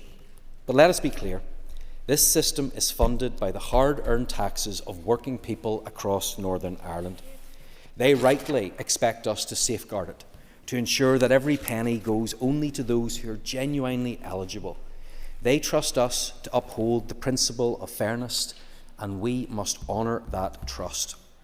That is why welfare fraud is not just a financial issue, it's a moral one. When individuals cheat the system, they are not stealing from a faceless entity. They are taking from their neighbours, their friends, and their fellow citizens. They are undermining the very safety net that so many rely on. Therefore, let me be unequivocal. I am taking a zero-tolerance approach. I am personally committed to rooting out fraud and ensuring that those who exploit the system face the consequences. Of course, this is not an issue unique to Northern Ireland. The reality is that all jurisdictions are grappling with the same issues and concerns, but that does not mean that we are complacent or that we don't take action. To be clear, there is a substantial body of work underway in my department to ensure the right money goes to the right people at the right time. I have a team of trained and accredited fraud investigators whose role it is to take referrals from frontline benefit delivery staff and the public and to follow those allegations through to their natural conclusion. This can be painstaking and time-consuming, which can be frustrating for those who make referrals and want to see instant results. My department receives approximately 10,000 fraud allegations per year and around 25,000 high-risk scans, which help us point our resources to emerging risks. All allegations are triaged before routing to the appropriate team to investigate. And this is an indication of how seriously we take this issue. My officials work closely with their counterparts in the Department for Work and Pensions on fraud, both the early detection and the lessons we can learn from that. Indeed, DWP has adopted some of our initiatives, showing that we can actually be a leader on this issue. And whilst my officials are working hard to detect and reduce the levels of fraud in the benefit system, there is more that I want to do. I have repeatedly bid for additional resources to support greater investment in benefit security activities. I will continue to make the case to executive colleagues for this funding, but in its absence, my officials have not been sitting on their hands. My department's Benefit Security Division work hand in glove with UC Operations to secure insights and drive real-time learning on suspected fraud and to target resources towards that. They utilise high-risk scans and the latest fraud detection techniques, which allow them to continuously improve how they target their efforts. They contact claimants directly to ensure the evidence to support claims is still relevant and valid. My department made 20,000 of those contacts last year and aim to undertake around 30,000 in the incoming financial year. But that's not enough. I want to shift the balance from downstream detection to upstream prevention. Therefore, I am announcing today that I am establishing a task and finish group within my department to look critically at every intervention we take and to drill down on the high-risk areas. It's about working smarter to tackle this issue, including how we utilise the ongoing digital developments that are constantly evolving and maturing and will undoubtedly support us in this work. I am determined to use every tool to tackle this issue. Therefore, I am also announcing a change in how we report fraud. My department will now be reintroducing the practice of naming those who have been convicted of benefit fraud. Fraud is a crime, and those who commit it must be held accountable. And we will ensure that our processes continue to be as effective as possible in delivering that accountability, including the recovery of money from those who claim it under false pretences. My department's debt management team already actively pursue repayment in these cases and will continue to focus resources on this important task. Mr. Deputy Speaker, there are some in our society who will go to great lengths to avoid their obligations or to claim what they are not entitled to. This should not be tolerated, and I will always be on the side of those who play by the rules. People work hard and pay taxes to ensure that the welfare safety net exists, and support should only go to those who are eligible and need it. Let me be crystal clear. I am on the same page as those hard-working taxpayers. This issue matters deeply to the people of Northern Ireland. For too long, there has been a sense that the system is not working for hard-working families and for people who do the right thing, that it's too easy for some to exploit, while others who genuinely need help are left struggling. that erodes trust, it undermines confidence, and it's not good enough.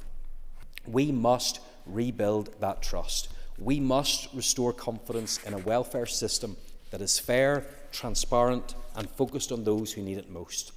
That is the change I am determined to deliver, and we should not rest until we get it right.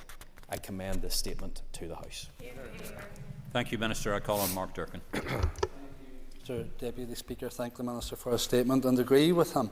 Fraud in all forms should be tackled, and abuse of the welfare system impacts all of us.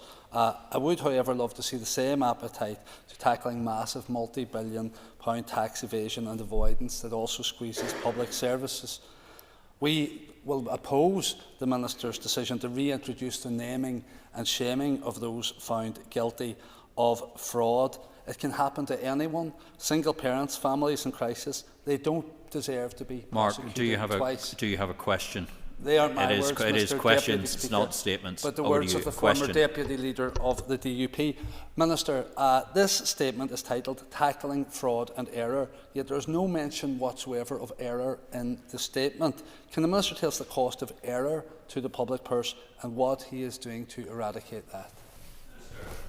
Well, first of all, Mr Deputy Speaker, it's not my role to tackle tax evasion. That's not under the auspices of the Department for Communities or even the Northern Ireland Executive. But I make no apology for wanting to make sure that we have a welfare system that is fit for purpose, and only those who are entitled to help get it. And I would hope that that's something that everybody in the House could unite behind. I disagree with him when it comes to naming those. I believe that whenever somebody has done something wrong, whenever there is evidence of deliberately trying to misrepresent their circumstances in order to get additional resource or additional funding, that is the business of everybody, and that we should use every tool that we have in order to deal with that. And if this makes a difference, then I think it's right that we do it.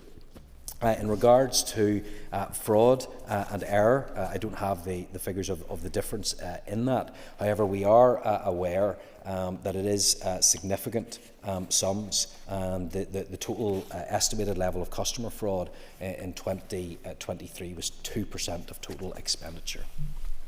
Thank you, Minister. I call on Colin Gildernew. I thank the Minister for the statement and indeed for the fact that we had some time to consider it, which was very helpful. So the statement does contain plenty of tough language on this issue, and I look forward to seeing more of the substance of that and more of the detail of that coming through into committee. But can the Minister explain how exactly naming and shaming benefit cheats will act as an effective deterrent, and how will you ensure that those vast majority of honest claimants are not provided with additional barriers to claiming? Well, Mr Deputy Speaker, I believe we should use every tool in our box to make sure that we make it as difficult as possible for people to do this in the first place, that we identify those who have been guilty of fraud, that we pursue those, and if there is a conviction, it is only right. I think that that is highlighted. We do it across other government departments. If someone is disqualified for being a director because of activities that they are involved in, the Department for the Economy put that on their website. It has been the same in the past when it comes to those who have been convicted. For example, when DAERA are challenging those who have been found guilty of pollution offences as well. So why should there not be a consistent approach? I think that is fair. I think that that is straightforward, because I think that we should take a zero tolerance approach towards those who misrepresent their financial situation in order to get money that they are not entitled to. Deborah Erskine. Thank you, Mr Deputy Speaker, and I thank the Minister for his statement and his answers so far. And I want to commend the Minister for his work, which has been underway, I understand, for quite some time in relation to this by him and his department. It is a hot topic and one which comes up regularly with me in my constituency of Fermanagh and South Tyrone, and people want to see abuses within the system challenged and dealt with. Therefore, can the Minister outline how many people have been referred to the PPS for prosecution over the last 4 years regarding benefit fraud, and then how many have actually been prosecuted? I'm grateful to the member for her support for the steps that I am taking. It's difficult for us to get an exact comparison because the prosecutions that may take place or initiated in one year may not follow through to later on. But over the last number of years, in terms of successful benefit fraud prosecutions, in 2021 we had 75, 21-22 we had 98, 22-23 we had 51, 23-24 we had 40. So I certainly believe there's more work there to do, and that will be one of the areas that I want the Task and Finish working group to look at, to make sure that there are prosecutions for those who have found to deliberately misrepresent their situation, because ultimately it's hard-working taxpayers that are paying for this, and I think that most people will want to see us take a very robust approach to this, including prosecutions. Kelly Armstrong. Thank you, Deputy Speaker, and thank you, Minister. I agree that if someone is defrauding the system and they are convicted, that they should be penalised. However, it's hard enough getting into the system in the first place. But you'd mentioned repeatedly bidding for additional resources for benefit security. Can you tell us specifically how much you've requested and for what purposes, and why these bids are unsuccessful given the Executive's stated commitment to tackling fraud? Mr Deputy Speaker, in 24-25 I bid for £20 million, 17.3 million for current fraud and error activities, and an additional £2.7 million for an increased intervention. That would include more staff. I bid for 20, but unfortunately I only received £16.5 million. Nicola Brogan. Thank the Minister for her statement. Whilst we all want to see a proper system in place to prevent people from abusing the system, that system must be proportionate in the level of sanction that applies to individuals. So can the Minister outline what advice he has received from officials in relation to the decision to name individuals, and has it any impact on GDPR? No, I don't believe there will be any impact on GDPR, because this is something that already takes place in other areas and had previously been done before. I have not sought advice on this issue directly. This was a decision that I have taken, and officials are now making sure that that will be put into place. Ultimately, it's ministers that will decide on these issues. Diane Forsyth. Thank you, Mr Deputy Speaker, and I thank the Minister for this statement and his strong action to take every step to safeguard the best use of public funds. When I ask the Minister, does he agree with me that those who have cheated the system should be pursued and that overpaid benefits should be recovered? Yes, absolutely, I do, and it's because of the fundamental reason that this is not simply public money, but it's money that is put into the public purse by taxpayers, and then that means that there's a responsibility on us to make sure that we spend it appropriately, and all action should be taken to make sure that we recover those who have cheated the system, and unfortunately those sums have not been as high as I would like them to be. In the last full financial year that we have the records for, 23-24, we recovered just over £1 million. In that year we had a loss of £163 million to fraud. That's simply not good enough. That's an issue that I want the Task and Finish working group to look at, to make sure that we are recovering more, and to take away any incentive that people think that there might be in order to engage in this type of behaviour. Mr Deputy Speaker, and thank you very much for bringing this statement to the House. Minister, I think we all agree that any more money put into the pockets of those who need it is what our end goal is. Minister, while you've highlighted the 10,000 fraud allegations annually, and I know to your colleague Ms Erskine you referenced some of those prosecutions, I'm just wondering what percentage do we have then of penalties or cautions, and what would the total cost of investigating the costs and the cases, compared to the amount of fraud detected, if you have it? I'm grateful to the member for her question. And staffing costs on fraud, compliance and intervention activities, with a small level of general expenditure, building costs, IT and training, I have here at approximately £0.5 million. That's out of the total of £15.8 million that we currently spend each year on fraud and error, so there's much more work to be done. And I call on Aoife Finnegan. Welcome to the Chamber. Minister, thank you for your statement. What the Minister is announcing today will mean more onerous evidence checks on claimants to confirm their eligibility. This will fall on the already under pressure staff who are doing their best to manage the social security system. How will the Minister ensure the capacity within the system exists to roll out these changes? Well, first of all, can I welcome the member to the House? I'm not sure if that's her first question, but I'm very glad that she's taken an interest in these matters. That's why I'm bidding for additional resource so that we can make sure we're doing everything that we can to tackle the issue of fraud and error. But this is not about making it more difficult for all of those who are applying. It's about those who have been found to be in breach, or when something doesn't add up, that we have the resource to investigate those. I do not want to make it any harder for those who are entitled to benefits to be able to get them. Maurice Bradley. Mr Deputy Speaker, and I thank the Minister for his statement.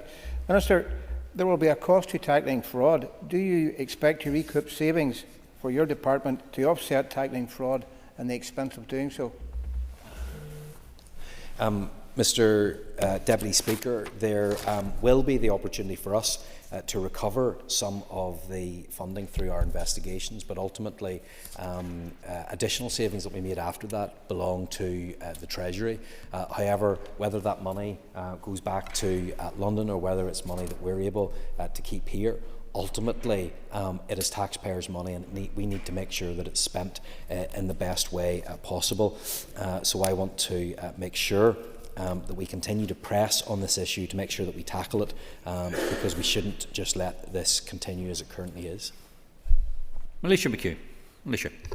I got the last Concordia, August Buehas, Lesson Ira Foster. And my thanks to the Minister also for that statement. Well, Minister, what analysis have you carried out which points to the north of Ireland having a particular concerning issue with benefit fraud compared to other jurisdictions, as evidence of the need for these tougher measures?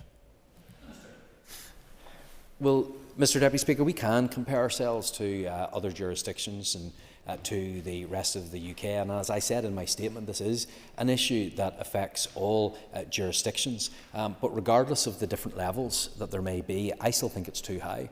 I still think that a level of 2%, which equates to £163.2 million, requires us to take action.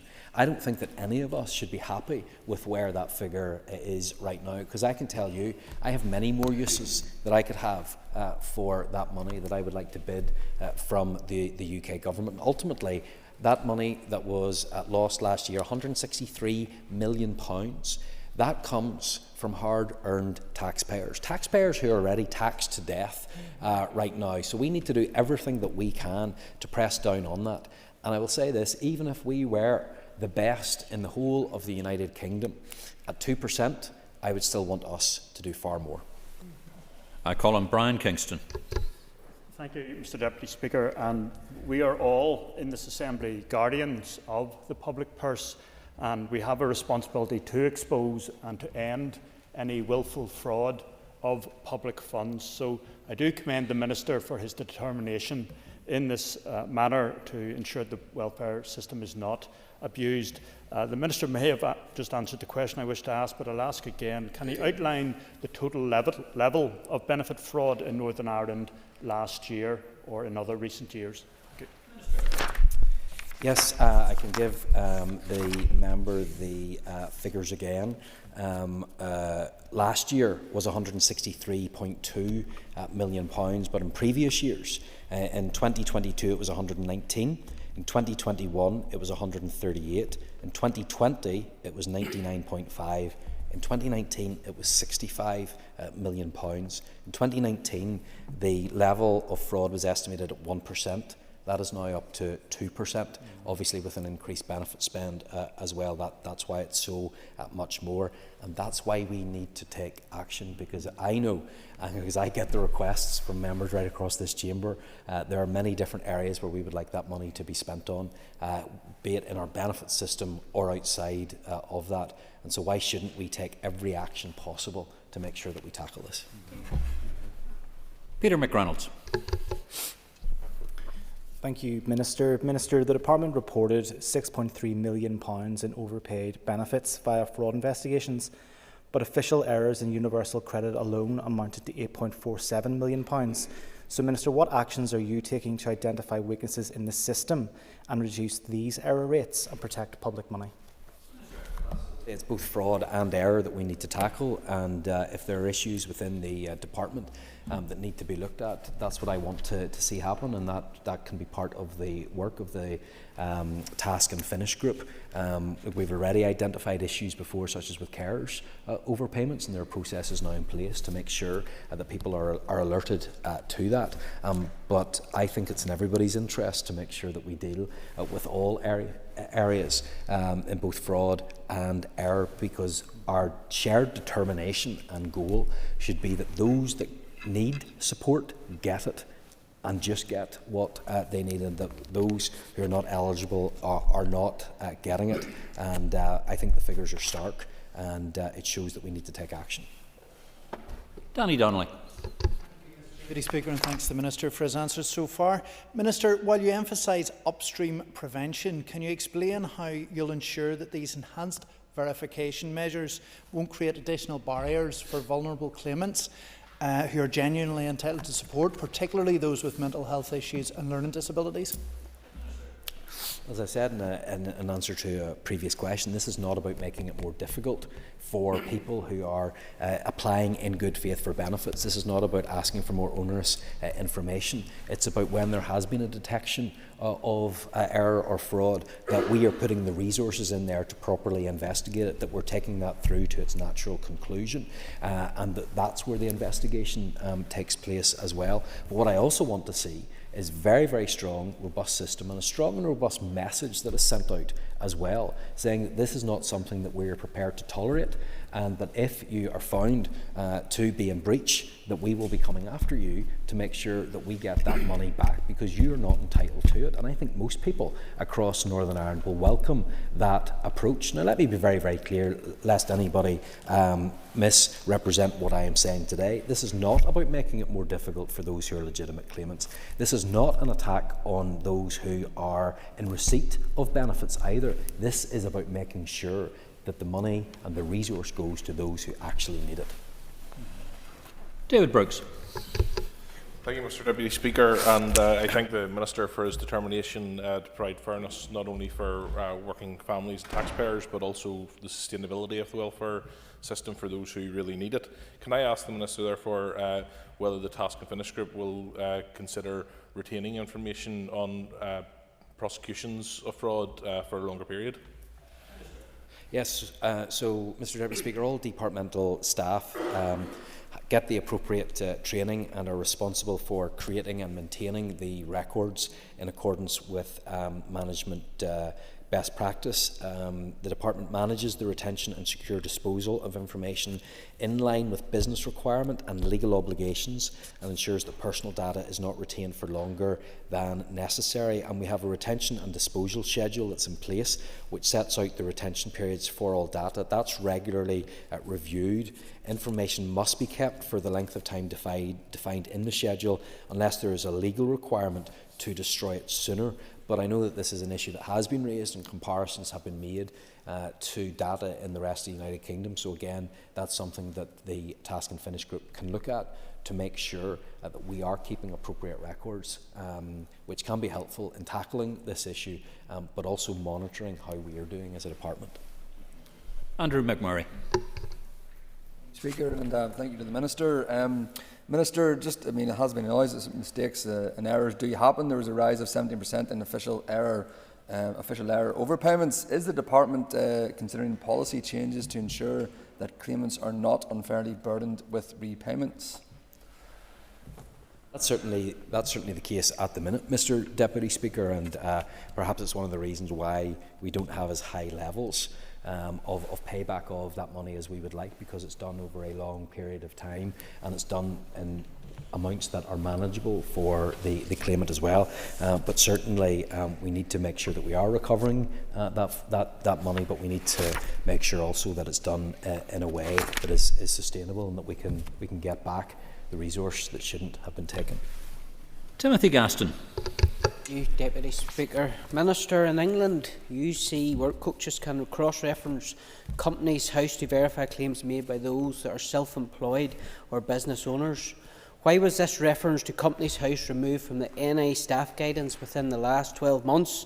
And more importantly, under whose instruction? And finally, if I may, will you commit to reintroducing this simple check here in Northern Ireland?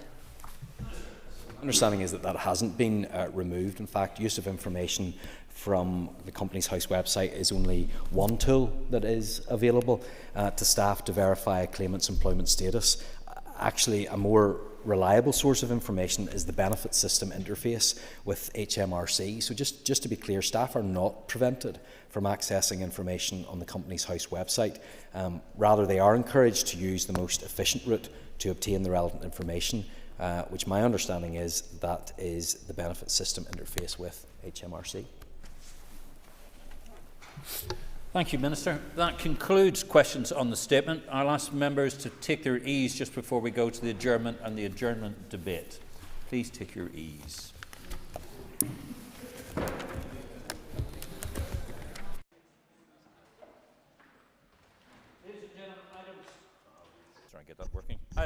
Ladies and gentlemen, item 6 in the order of paper is the adjournment.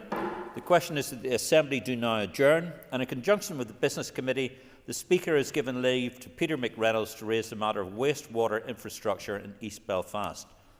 I call Peter McReynolds. You will have up to 15 minutes. Over to you, Peter. Thank you, Mr. Deputy Speaker, and I'm delighted to have secured today's debate on an issue that specifically affects my constituents in East Belfast, but also touches upon residents across Belfast and indeed Northern Ireland as a whole.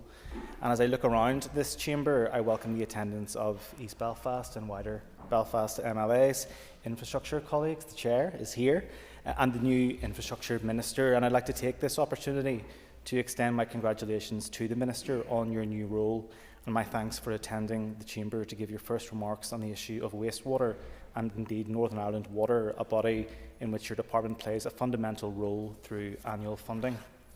The call for this adjournment debate was sparked by correspondence sent to residents in Inner East Belfast and elsewhere regarding the upgrade of Sydenham Wastewater Pumping Station under the Living with Water in Belfast plan, a plan which was launched by the Department for Infrastructure in 2021. These works have been deemed essential to reduce the risk of catastrophic failures of pumping stations and internal property flooding, something which has sadly been experienced by my constituents in the Sydenham area of East Belfast on more than one occasion. They also aim to decrease the unsatisfactory discharges of storm overflows, to improve water quality and reduce odours in the Connswater, Knock, Loop Rivers, Belfast Lough, and would enable economic development by unlocking capacity for wastewater connections in the area and stimulating jobs. However, late last year, the Department wrote to Northern Ireland Water and advised a review had been carried out and concluded that whilst the need for the Living with Water in Belfast plan continues to exist, delivery of the plan within the original 12-year timescales was no longer achievable. Instead, it should be delivered as normal and at the scale and pace achievable within available budgets. So, in essence, Northern Ireland Water has been forced to shelve these essential works in Sydenham in East Belfast, much like they've had to do at wastewater pumping stations in Kinnegor, Whitehouse, and across the wider Belfast Lough catchment area.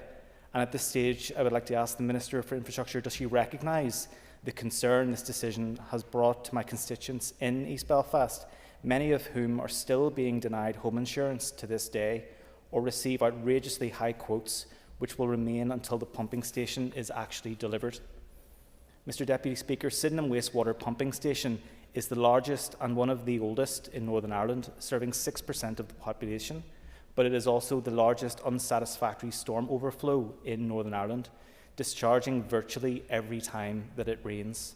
And on that note, and on that same token by extension, I think it's a fair assessment to make that if we up here as MLAs were to flush our toilets while it's raining, many of the contents won't actually reach Sydenham Wastewater Pumping Station, but they'll go straight into the Belfast Lough. Now, Mr. Deputy Speaker, as I've said before in this chamber, I've always been interested in water policy and how we manage, treat and provide water in Northern Ireland. I studied it as part of my Human Rights Law Masters back in 2012.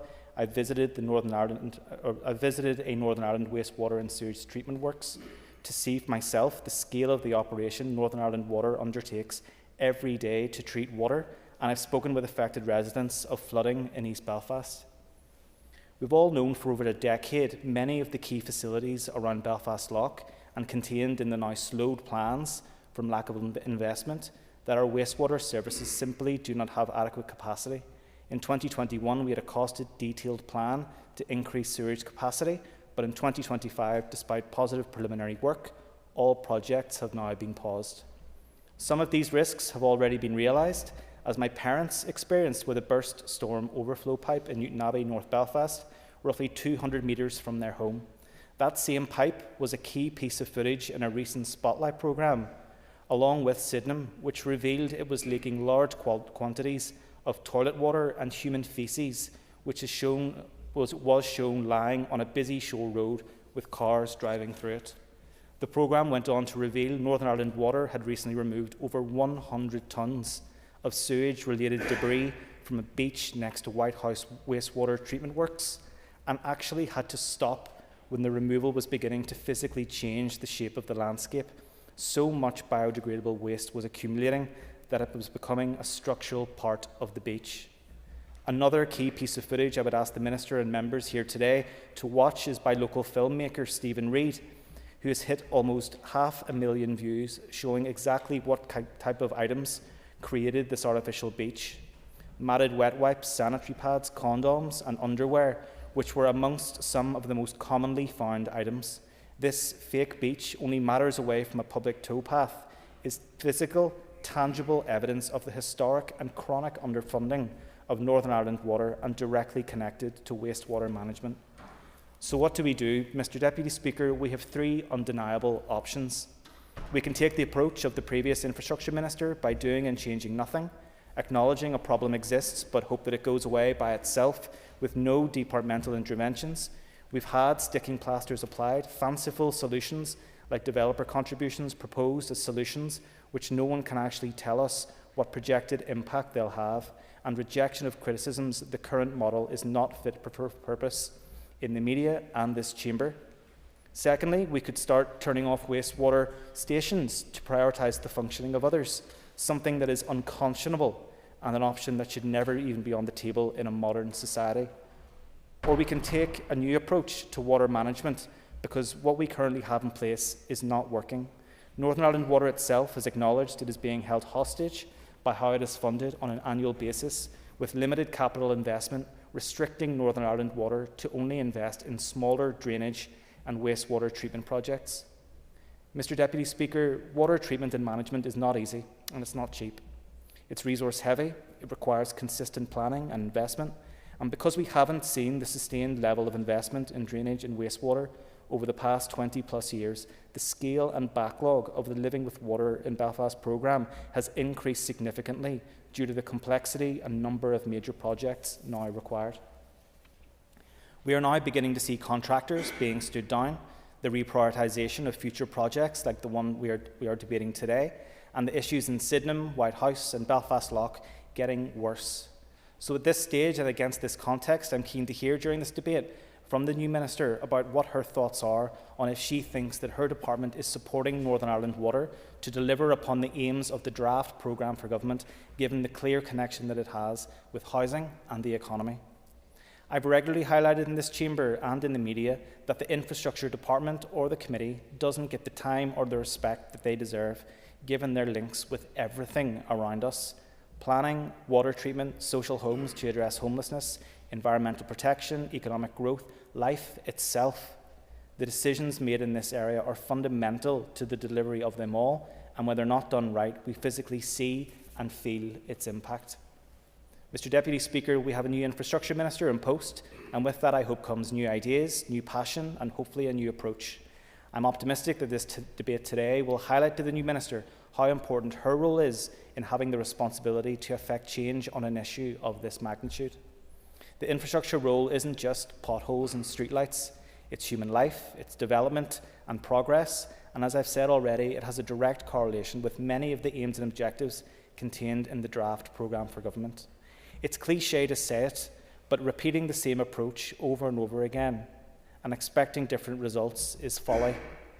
This is exactly how the wastewater issue has been treated historically, and all while problems get worse. Minister, the stalling of these projects will have a direct impact on the residents of East Belfast, whose homes have been flooded in the past. Human excrement has been documented in the roads, as I've said, and this same faeces and excrement has been documented in Belfast Lough, which is now reducing in water quality. How much longer can we go on before action is taken to address the fundamental problem that our current arrangements with Northern Ireland Water is not working? Not only is it blocking and restricting development and economic growth, but it is also now putting public health at risk. This is unacceptable and something has to change. It is evident our current funding model cannot address the major complexities we are now seeing in delivering water and wastewater infrastructure. For example, we heard last week in Infrastructure Committee from infrastructure officials on the Living with Water programme that how it's managed and delivered would be a matter for Northern Ireland Water, as if the underfunding of it wouldn't have a direct impact on these same projects. And so we go round and round having the same conversation, expecting a new outcome and no ill effects. So I ask the new Minister, what measures is she willing to explore or provide to address the funding shortfall of the Living with Water programme in Belfast? In closing, Mr Deputy Speaker, I'm grateful for the opportunity to bring this matter to the Chamber today. I look forward to hearing the contributions and the new Minister's thoughts on this matter of significant importance to constituents in East Belfast, because one thing for me is certain: doing nothing can no longer be an option. Thank you. Thank you very much indeed, Peter. All speakers will now have up to 7 minutes, if you so desire it. Therefore, Joanne, you're next. Very much, Mr Deputy Speaker. I'm grateful to the member for bringing forward this important topic. This evening's debate will provide a valuable opportunity for us as the local reps to discuss it together constructively and air our concerns on the record with a view to improvement in our part of the city. I also congratulate the Minister on her promotion and wish her well in her new role. Undoubtedly, our wastewater infrastructure is causing significant problems in East Belfast and with wider implications than might at first appear. The Spotlight programme to which Mr McReynolds has earlier referred certainly outlined some shocking statistics and actually a terrifying problem. Moreover, the focus on East Belfast and the state of its Sydenham plant was alarming at best, not to mention what exactly is ending up in the Connswater River, at which we've all attended many a plastic duck race with community groups in the famed Hollow. However, on reflection, we may well be shocked to learn the full extent of just how bad things have become, but it's probably not a huge leap, given the issues we've worked on in the constituency for the past number of years. In my remarks, I do want to give consideration to those wider effects, particularly with regard to development and growth. There can be no question that East Belfast is at capacity in nearly every way that relates to capital infrastructure and development generally. The schools are full, the hospital is full, the roads are full, the park and ride is full.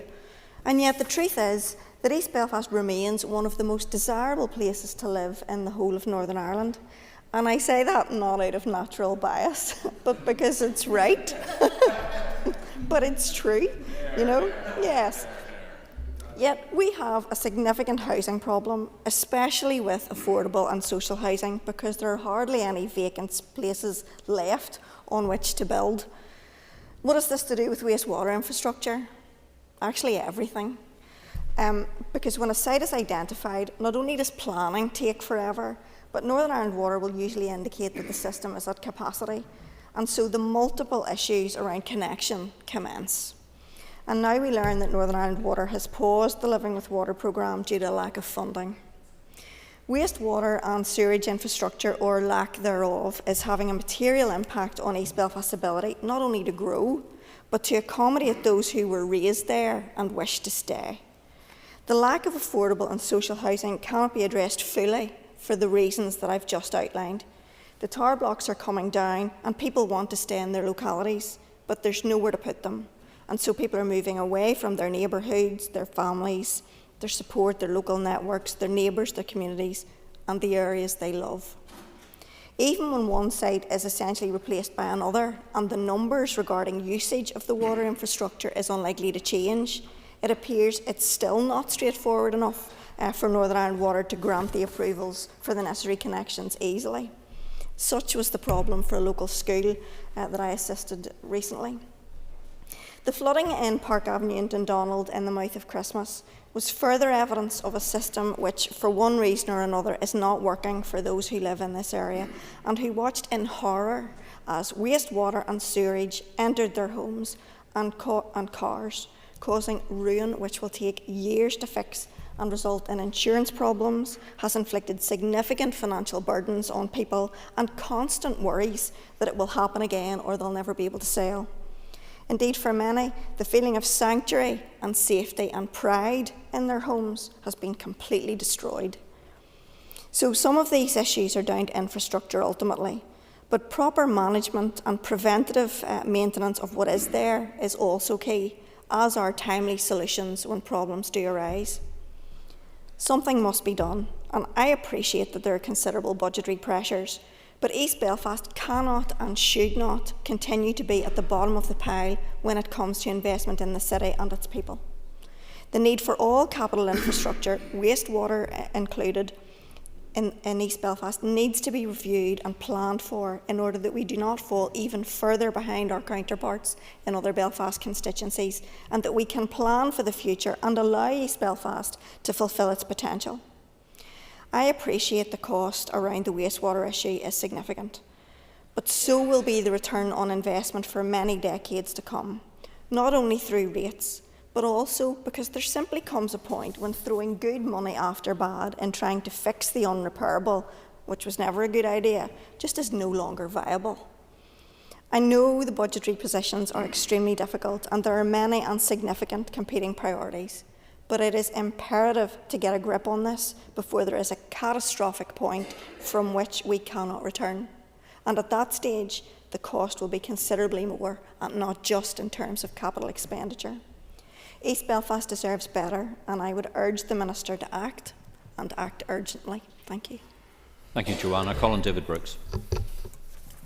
Thank you, Mr Deputy Speaker, and I agree with what both speakers have said so far.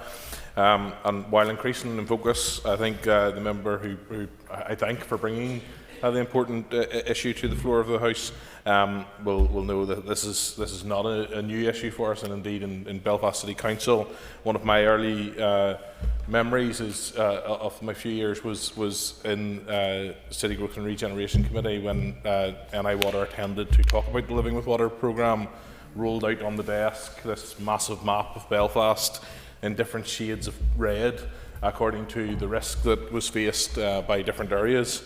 And there on the map was one small spot of the deepest, darkest red, which just happened to sit right over my house, which was a matter of yards from the current Sydenham pumping station.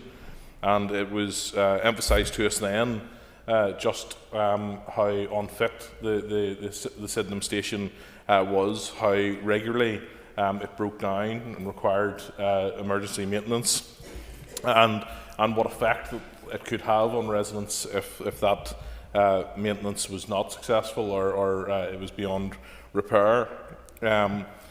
So that's something that I've been aware of for many years, going back to those council days, as I say. It wasn't surprising. The area, as has been mentioned, had flooded before. It was just I lived just off Park Avenue there, down beside the station.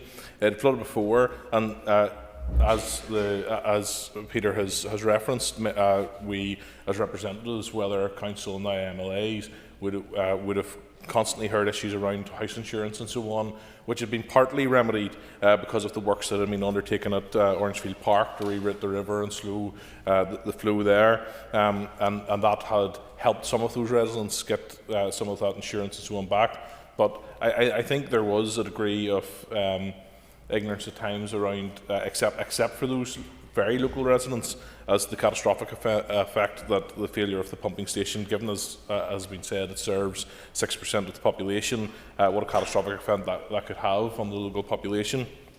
And on that, we were all glad, I think, to hear that work was beginning on the new pumping station at St George's, just across the river, and it was positive to see that work was starting to progress, and therefore alarming and disappointing to be informed recently that work, because of the pause in the Living from Water programme, had been paused and development there had been mothballed, having given significant having worked with residents and worked with representatives of NI Water to get through the planning process. And I certainly would be interested to hear from Northern Ireland Water and from the department what they believe the real impact of delaying the project will be, when and if they foresee that beginning again, if in any way in the foreseeable future. The notification received by ourselves worryingly noted a lack of capital budget until 2033, and I would hope to hear from the Minister that it will be sooner than then. We hope to move forward with that work, and that we see movement there. Local residents will certainly return to such questions if there are any future flooding issues as a result of station failure. But more likely and unseen is, as mentioned, the continuing devastation effect on the loch and the environment in that regard. The promised plan of maintenance seems to me scant consolation, and seems to be among the kind of maintenance that is routinely needed at the Sydenham site just to keep it running. Not to replace the facility is clearly a false economy and brings significant risks on multiple fronts. And I would also just hope and ask the question that whilst there is significant crisis that we've heard about at Lough Neagh, that the focus is not entirely on Lough Neagh, and that we do not see a situation where focus elsewhere leads to us having a similar crisis in Belfast Lough. The wider water infrastructure is clearly in a state of crisis, but this station, it seems to me, is more in need than most, and as it was, and people will know, as has been referenced, it was at the heart of the Spotlight programme in December. That Spotlight programme also discovered a lack of testing outside the peak bathing season, which was hiding the reality of pollution on the beaches around the loch. With growing interest in sea swimming, paddleboarding and other activities, we really do need to know what people are exposing themselves to, and perhaps that is something that DAERA needs to be looking more closely at as well. Indeed, last year, colleague Cheryl Brownlee had us dipping in Belfast Lough as she opened her office with a dip for diabetes. And I think if I had been better informed around what I was sort of dipping into, I might have been rather slow to join that. But many do, and in the programme, those swimmers were concerned about what they're actually swimming into, and I think that's probably something that needs addressed cross-departmentally as well. As we've heard from my colleague Joanne Bunting, it's also a serious issue for the development of our city, the growth of our economy, jobs and homes for young families. The Belfast agenda wants to have 66,000 more people living in our city centre.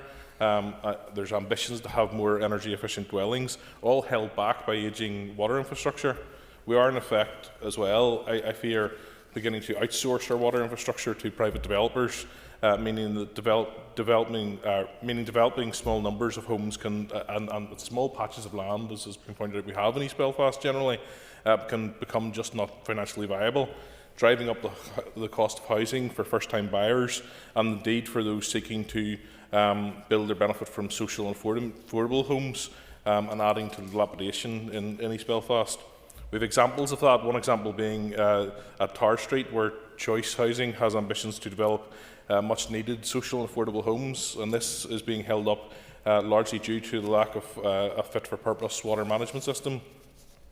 Those are just examples of where we know plans have been delayed and halted, but many smaller sites of dilapidations have not been purchased nor plans submitted on the basis of the current dispensation, meaning any development would not be financially viable. And I realise I'm coming to my limit there, Chair, so I'll leave it there, but thank you very much. Thank you very much indeed. I call on Matthew O'Toole. Thank you, Mr Deputy Speaker. I welcome the opportunity to talk about wastewater infrastructure, specifically in East Belfast. I will. People might predict talk about wastewater infrastructure in the city more widely, and indeed in Northern Ireland more widely, but there is a particular issue in East Belfast. People have talked about specific challenges around Sydenham pumping station and specific developments. There are long-standing issues that have been created by perhaps some poorly taken planning decisions in the decades gone past around zoning. Perhaps some of the ones that were taken at Castlereagh Council way back in the day are ones that we could look at and re-examine. But it's important to say that there is a crisis in our wastewater infrastructure across Northern Ireland. There's now a new minister. I welcome the new minister to her place. It's not a small brief she has taken on, and wastewater is clearly hugely vital, along with all the other things, the state of our roads, our rail network. But there really is a pressing crisis in terms of wastewater infrastructure. Just to talk first of all about some of the concerns in Belfast, in the east of the city, but elsewhere, it's clear that in parts of the city development is being held up, as is the case across Northern Ireland. There are very real concerns about water quality. There are real concerns about the impact it's having in terms of getting planning decisions over the line. I'm aware in my constituency, in the southern end of the constituency around Carryduff, we've been awaiting work to start, it's been confirmed that it's going to start in a couple of sewage outflow pumping stations that had been holding up development. Really small scale planning decisions that are being held up by our water infrastructure. In some cases it's big, it's hundreds of houses. In other cases it's literally the tiniest bits of routine planning that are being held up by our water infrastructure. That can't be a defensible or sustainable position for any modern European city, that cafes cannot get basic extensions or shops can't extend their premises, or we can't have small scale housing developments where zoning has already happened because of the absence of water infrastructure. That cannot be a defensible situation. And there are specific concerns that have been mentioned around Belfast Lough, the water quality in Belfast Lough. That is hugely concerning. We don't want a situation in which Belfast Lough, it's not going to become another Lough Neagh because it's a sea loch. It's not an inland lake, and so it has different ecological conditions. But my God, anything like what happened at Lough Neagh would be a catastrophe. Mr Brooks said he doesn't want all the attention at Lough Neagh. I'd quite like some more attention at Lough Neagh, to be honest, because I don't think what the Executive or the Environment Minister has announced thus far is anywhere near ambitious enough in terms of dealing with Lough Neagh. But I certainly don't want to create a situation in which the amazing sea loch, with huge commercial, economic, but also ecological significance, which is Belfast Lough, that we continue down the road that it is going, where the failure to invest in wastewater is condemning it to being, in this case, a tidal cesspool. To be perfectly honest, we can't get to that situation because that's close to where we have got with Lough Neagh, and let's be blunt about it, and a large part of it, not exclusively.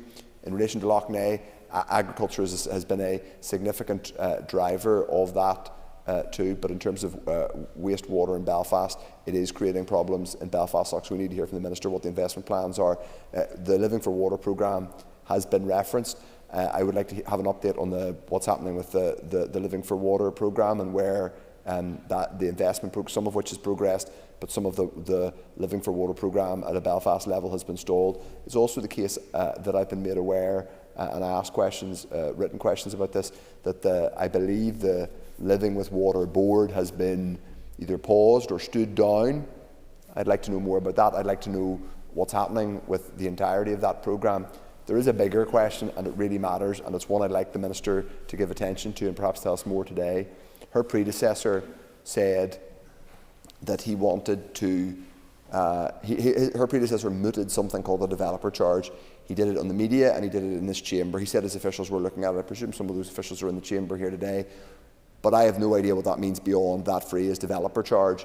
People will have understandable concerns about what impact that might have in terms of the price of houses, but lots of people also had an open mind as to what that might mean in terms of investment in our wastewater infrastructure, and they wanted to chair the committees here. They wanted to know what it meant, because there basically are three options. There is either an additional form of charge, either on developers, which is indirect and that will go on the cost. There is new domestic charges, and that's been ruled out. I suppose you could also say there could be additional non-domestic charges. I'm not sure that our hard-pressed businesses would be that keen on that. Or there is continuing with the current funding model, which is simply taking the money out of other parts of the capital budget, the executive's capital budget. The previous minister and his colleague, the previous finance minister, who's now the economy minister, said that they both thought that the funding model was fit for purpose. The implication of that is they're happy to just continue funding it out of the capital, the block grant and capital terms. If that is the position, I think we need to see ambition in the long term about how much of the capital budget is going into wastewater, and that will mean there's a consequential, in terms of less money going elsewhere, or perhaps other revenue raising is going to happen, or perhaps more creative use of financial transactions capital is going to be deployed. But we need an answer to these questions. These are reasonable questions. We can't simply plod along and say the funding model is fit for purpose as Lough Neagh and increasingly Belfast Lough turn into cesspools. We can't get houses built or economic development. I will give way. I don't think I get an extra minute, but I'm sorry, but thank the member for giving way. But he did raise there about Lough Neagh, and I thought that might be a way in, because he did talk about agriculture. But it is important to point out that there are 76 wastewater treatment works around the inner edge of Lough Neagh. And that is important because we have to ensure that the overspills that are happening there are actually monitored appropriately, that we can't just blame agriculture. There's also an issue with the SORP arrangements that are in place as well that is causing the pollution also. I didn't just blame agriculture. She's a fair enough point. The member has an Thank extra you very minute. much. I didn't just blame agriculture, and I wouldn't, because it is more complicated than that. Agriculture is clearly a and I say agriculture, you don't mean every farmer. You mean we're talking about overloading of nutrients in our soil. That's completely unarguable at this stage in terms of some of the issues that have caused Lough Neagh. But she is totally right that wastewater infrastructure and failure to invest in it and failure to deal with it has been a major driver of what's happened in Lough Neagh. So I won't disagree with her there. The key point is that we need clarity over what the plan is. It comes back to everything we say repeatedly in this chamber as the opposition. We need a plan. It's not going to be fixed overnight, whether that's we're talking about long-term underinvestment in wastewater infrastructure. I don't expect the minister to fix this by herself in her term of office. It will be her successor and her successor and so on that have to keep dealing with all this. But I would like to hear what her plans are, first of all, in relation to dealing with the issues we face in Belfast, the lack of what it's doing in terms of holding up development and some of the water quality in Belfast Lough, but in the longer term, what is the plan? Are we simply to understand that the executive or the minister thinks that we can continue with this funding model forever and a day? Thank you. Yeah. Thank you.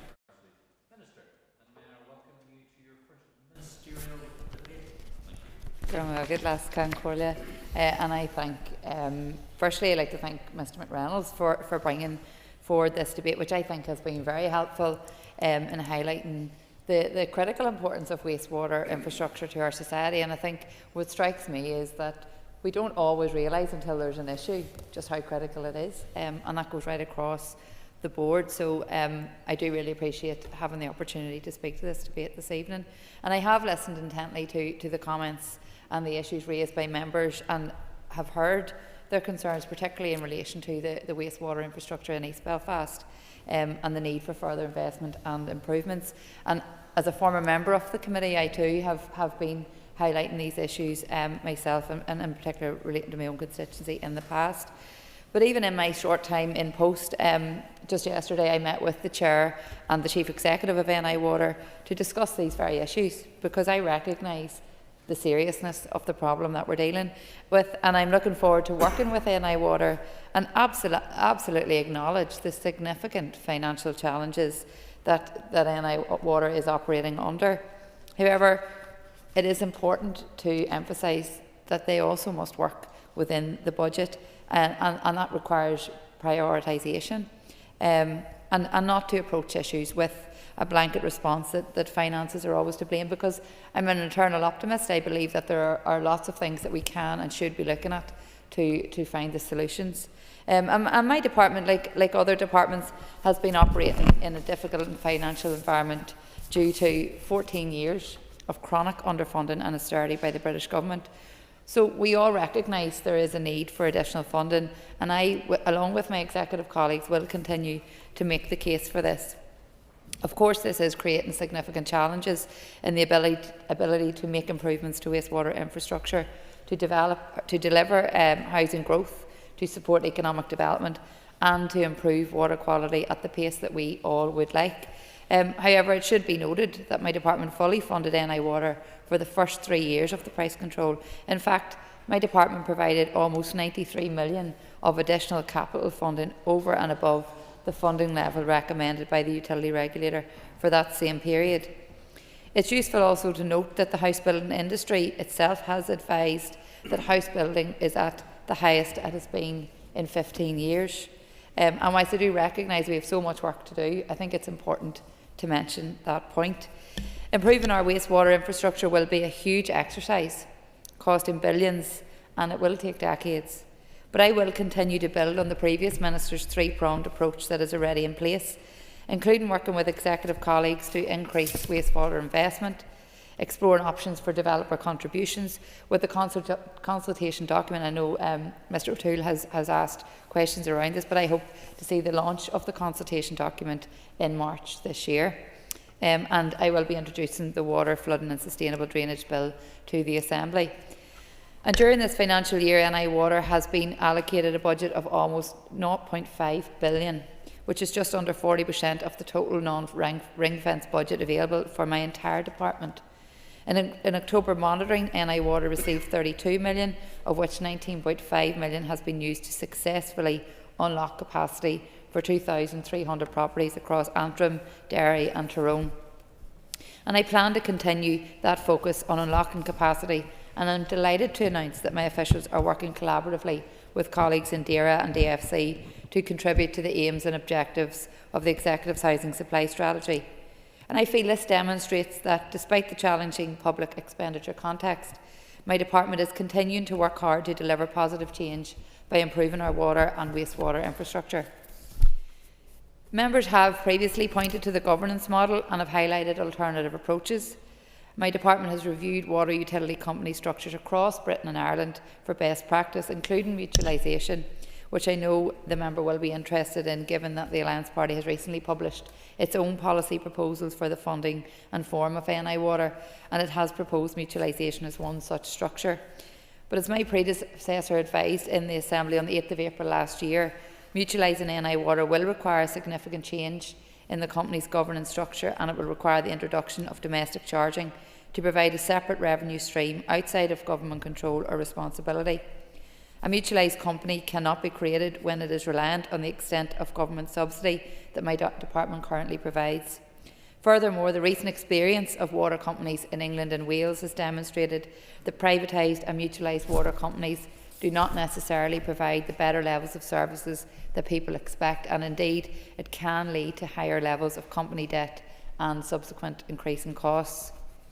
Finally, turning to the Living with Water in Belfast plan, which was initially published on the 9th of November 2021 following the Executive's endorsement.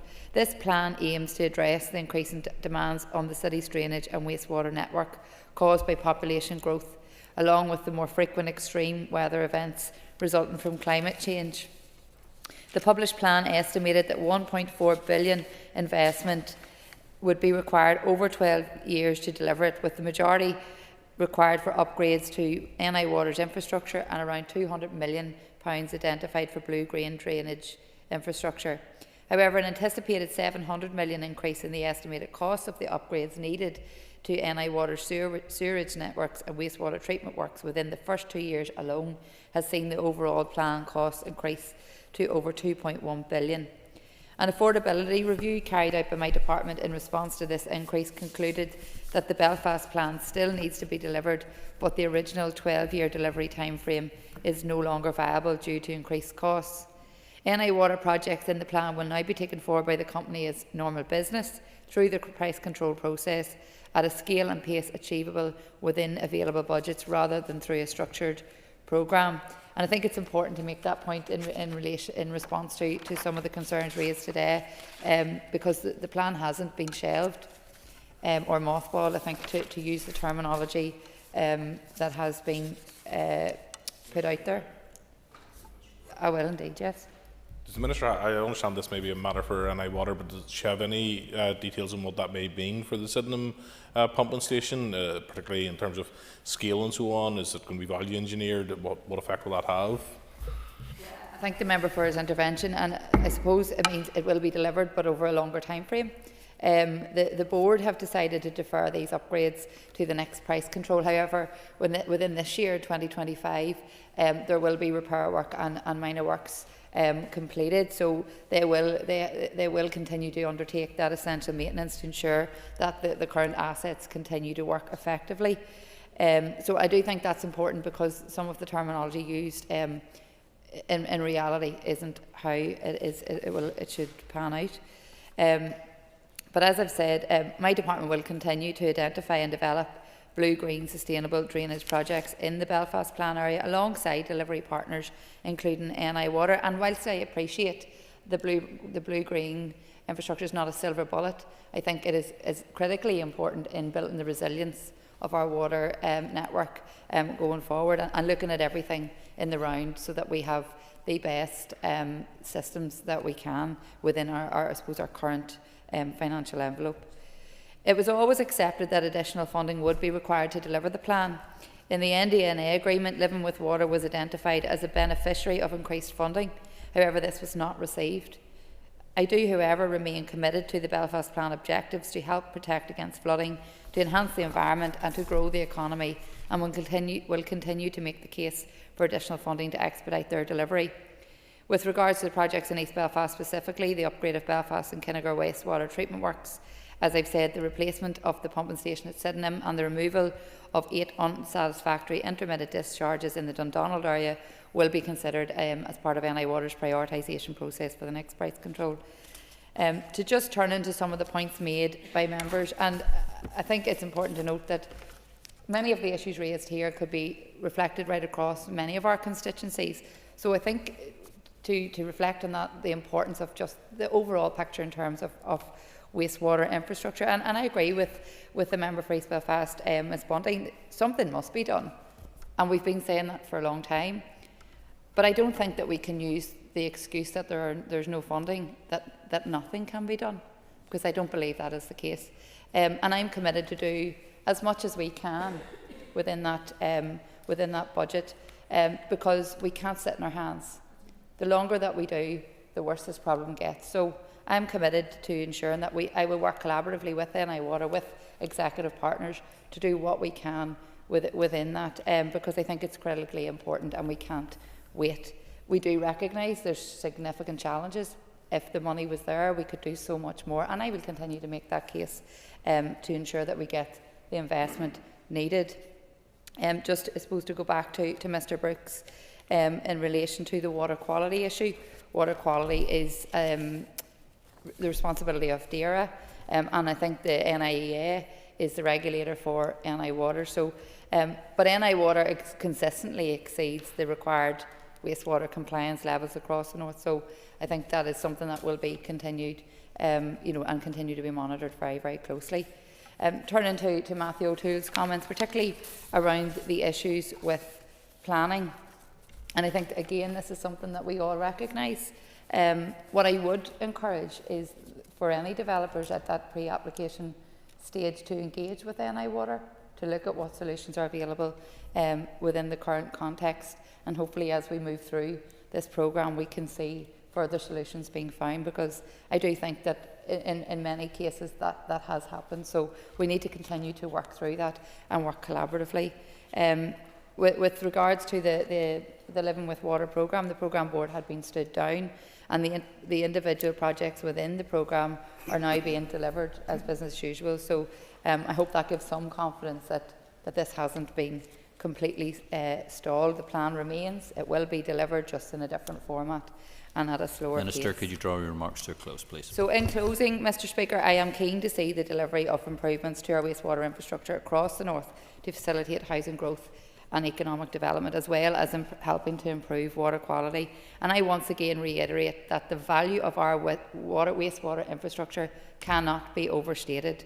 And I will work alongside my executive colleagues to secure investment to maintain and improve the quality of our wastewater infrastructure for the people of the north. And I thank members for the opportunity to speak on this issue. Thank you, members. Thank you, Minister. Thank you very much indeed. The Assembly is adjourned. The Assembly is adjourned. Thank you very much indeed. Thank you very much indeed for your assistance.